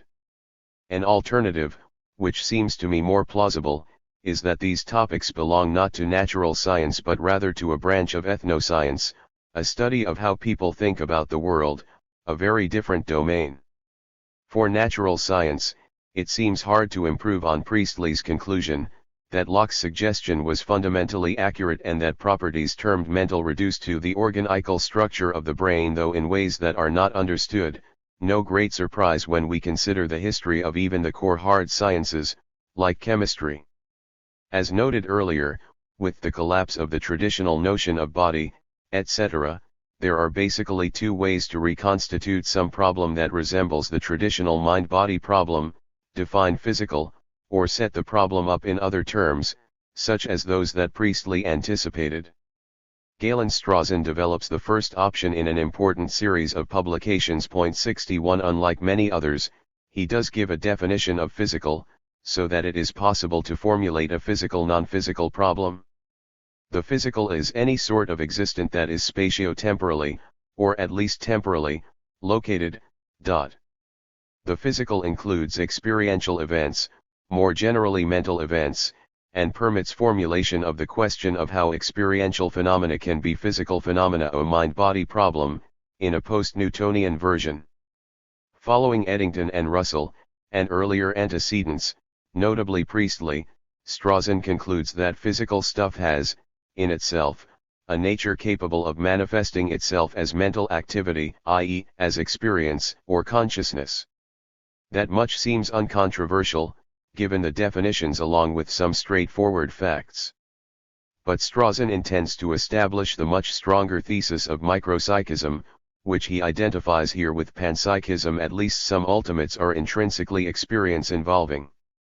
The crucial premise for that further conclusion, as Strawson makes explicit, is the no radical emergence thesis, already discussed, from which it follows that experiential reality cannot possibly emerge from wholly and utterly non-experiential reality, a metaphysical issue, not an epistemic one.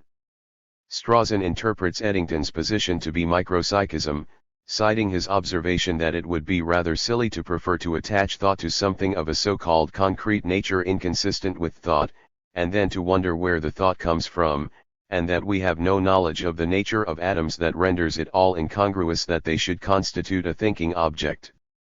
This, however, appears to fall short of Strawson's micropsychism/panpsychism. Rather, Eddington seems to go no farther than Priestley's conception, writing that nothing in physics leads us to reject the conclusion that an assemblage of atoms constituting a brain can be a thinking, conscious, experiencing object.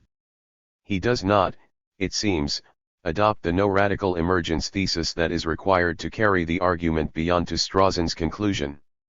Russell too stops short of this critical step, and Priestley explicitly rejects it, regarding radical emergence as normal science. Textual interpretation aside, the issues seem fairly clearly drawn. The second option is pursued by Daniel Stoljar, who has done some of the most careful work on physicalism and variants of the mind-body problem.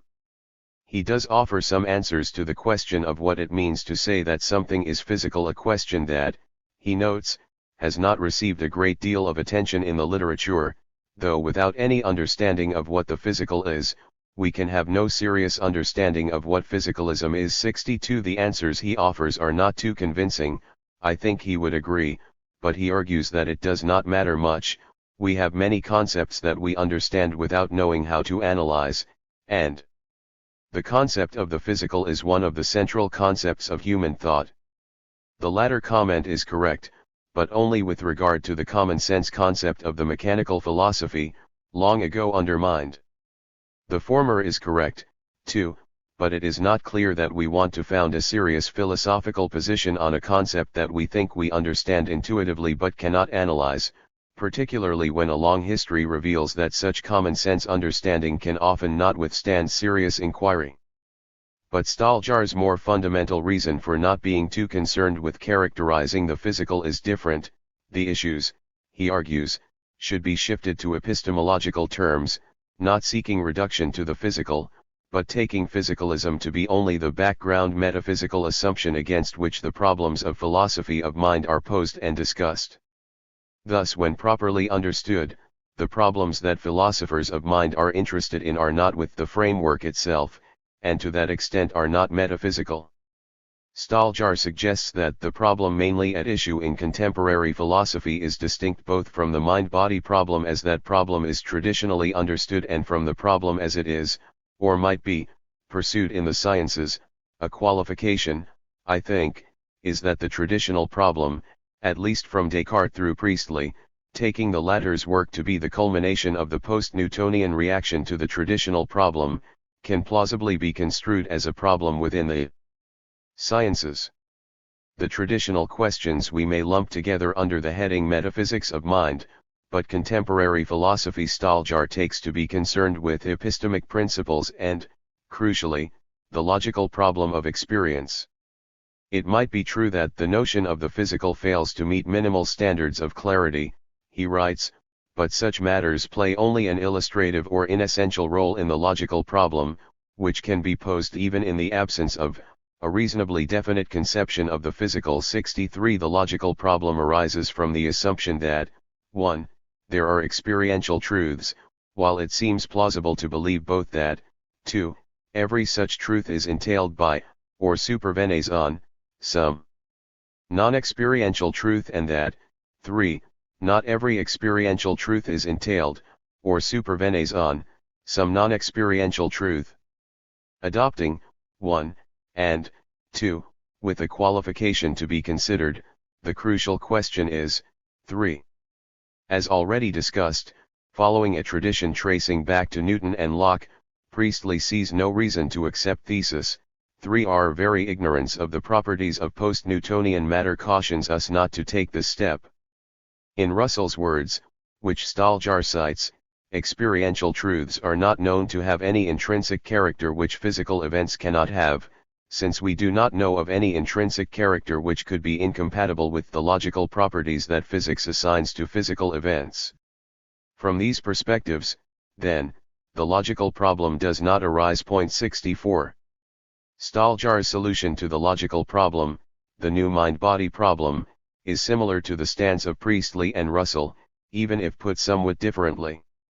It is based on his ignorance hypothesis, according to which we are ignorant of a type of experience-relevant non-experiential truth, so that the logical problem of experience unravels on epistemic grounds.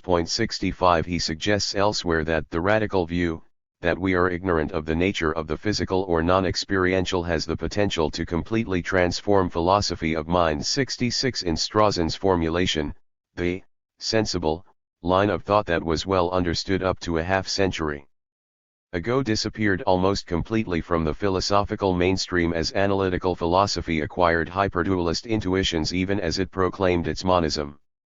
With a few honorable exceptions, it out Descartes, or Descartes that is, the constructed version, in its certainty that we know enough about the physical to know that the experiential cannot be physical. 67. The qualification with regard to, 2, is that we cannot so easily assume that there are non-experiential truths. In fact, the assumption may be silly, as Eddington put it. Some physicists have reached such conclusions on quantum theoretic grounds. John Wheeler argued that the ultimates may be just bits of information, responses to queries posed by the investigator. According to H. P. Stapp, the actual events of quantum theory are experienced increments in knowledge. 68 Russell's 3 grades of certainty suggest other reasons for skepticism. At least, some caution is necessary about the legitimacy even of the formulation of the logical problem. Staljar invokes the ignorance hypothesis in criticizing C.D. Broad's conclusions about irreducibility of chemistry to physics, a close analog to the knowledge argument, he observes. He concludes that Broad was unaware that chemical facts follow from physical facts, namely, the quantum theoretic facts. 69. But putting the matter that way is somewhat misleading. What happened is that physics radically changed with the quantum theoretic revolution, and with it the notion of physical facts.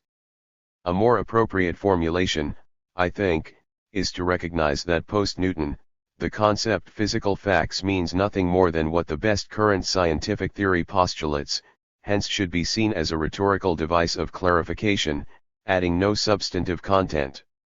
The issue of physicalism cannot be so easily dispensed with. Like Marx's old mole, it keeps poking its nose out of the ground. There are also lesser grades of mystery, worth keeping in mind. One of particular interest to humans is the evolution of their cognitive capacities. On this topic, evolutionary biologist Richard Lewontin has argued forcefully that we can learn very little, because evidence is inaccessible, at least in any terms understood by contemporary science. 70 For language, there are two fundamental questions in this regard. First, the evolution of the capacity to construct an infinite range of hierarchically structured expressions interpretable by our cognitive and sensoromotor systems, and second, the evolution of the atomic elements, roughly word-like, that enter into these computations. In both cases, the capacities appear to be specific to humans, perhaps even specific to language, apart from the natural laws they obey, which may have rather far-reaching consequences, recent work suggests. I think something can be said about the first of these questions, the evolution of the generative mechanisms. One conclusion that looks increasingly plausible is that externalization of language by means of the sensoromotor system is an ancillary process and also the locus of much of the variety and complexity of language. The evolution of atoms of computation, however, seems mired in mystery, whether we think of them as concepts or lexical items of language. In symbolic systems of other animals, symbols appear to be linked directly to mind-independent events. The symbols of human language are sharply different. Even in the simplest cases, there is no word-object relation, where objects are mind-independent entities. There is no reference relation, in the technical sense familiar from Freya and Peirce to contemporary externalists. Rather, it appears that we should adopt something like the approach of the 17th and 18th century cognitive revolution, and the conclusions of Shaftesbury and Hume that the peculiar nature belonging to the linguistic elements used to refer is not something external and mind-independent. Rather, their peculiar nature is a complex of perspectives involving Gestalt properties, cause and effect, sympathy of parts directed to a common end, psychic continuity, and other such mental properties. In Hume's phrase, the identity, which we ascribe to vegetables, animal bodies, artifacts, or the mind of man, the array of individuating properties is only a fictitious one, established by our cognoscitive powers, as they were termed by his 17th century predecessors. That is no impediment to interaction, including the special case of communication, given largely shared cognoscitive powers. Rather, the semantic properties of words seem similar in this regard to their phonetic properties. No one is so deluded as to believe that there is a mind-independent object corresponding to the internal syllable ba, some construction from motion of molecules perhaps, which is selected when I say ba and when you hear it. But interaction proceeds nevertheless, always a more or less rather than a yes or no affair. 71. There is a lot to say about these topics, but I will not pursue them here, merely commenting that in this case too, there may be merit to Strawson's conclusion that hyperdualist intuitions should be abandoned along with the certainty that we know enough about the physical to know that the experiential cannot be physical, and Staljar's suggestion that the radical view might transform philosophy of mind and language, if taken seriously. Returning finally to the core example of Cartesian science, human language, Gassendi's advice to seek a chemical-like understanding of its internal nature has been pursued with some success, but what concerned the Cartesians was something different, the creative use of language, what Humboldt later called the infinite use of finite means, stressing use. 72. There is interesting work on precepts for language use under particular conditions, notably intent to be informative, as in Neo-Gricean pragmatics, but it is not at all clear how far this extends to the normal use of language, and in any event, it does not approach the Cartesian questions of creative use, which remains as much of a mystery now as it did centuries ago, and may turn out to be one of those ultimate secrets that ever will remain in obscurity, impenetrable to human intelligence.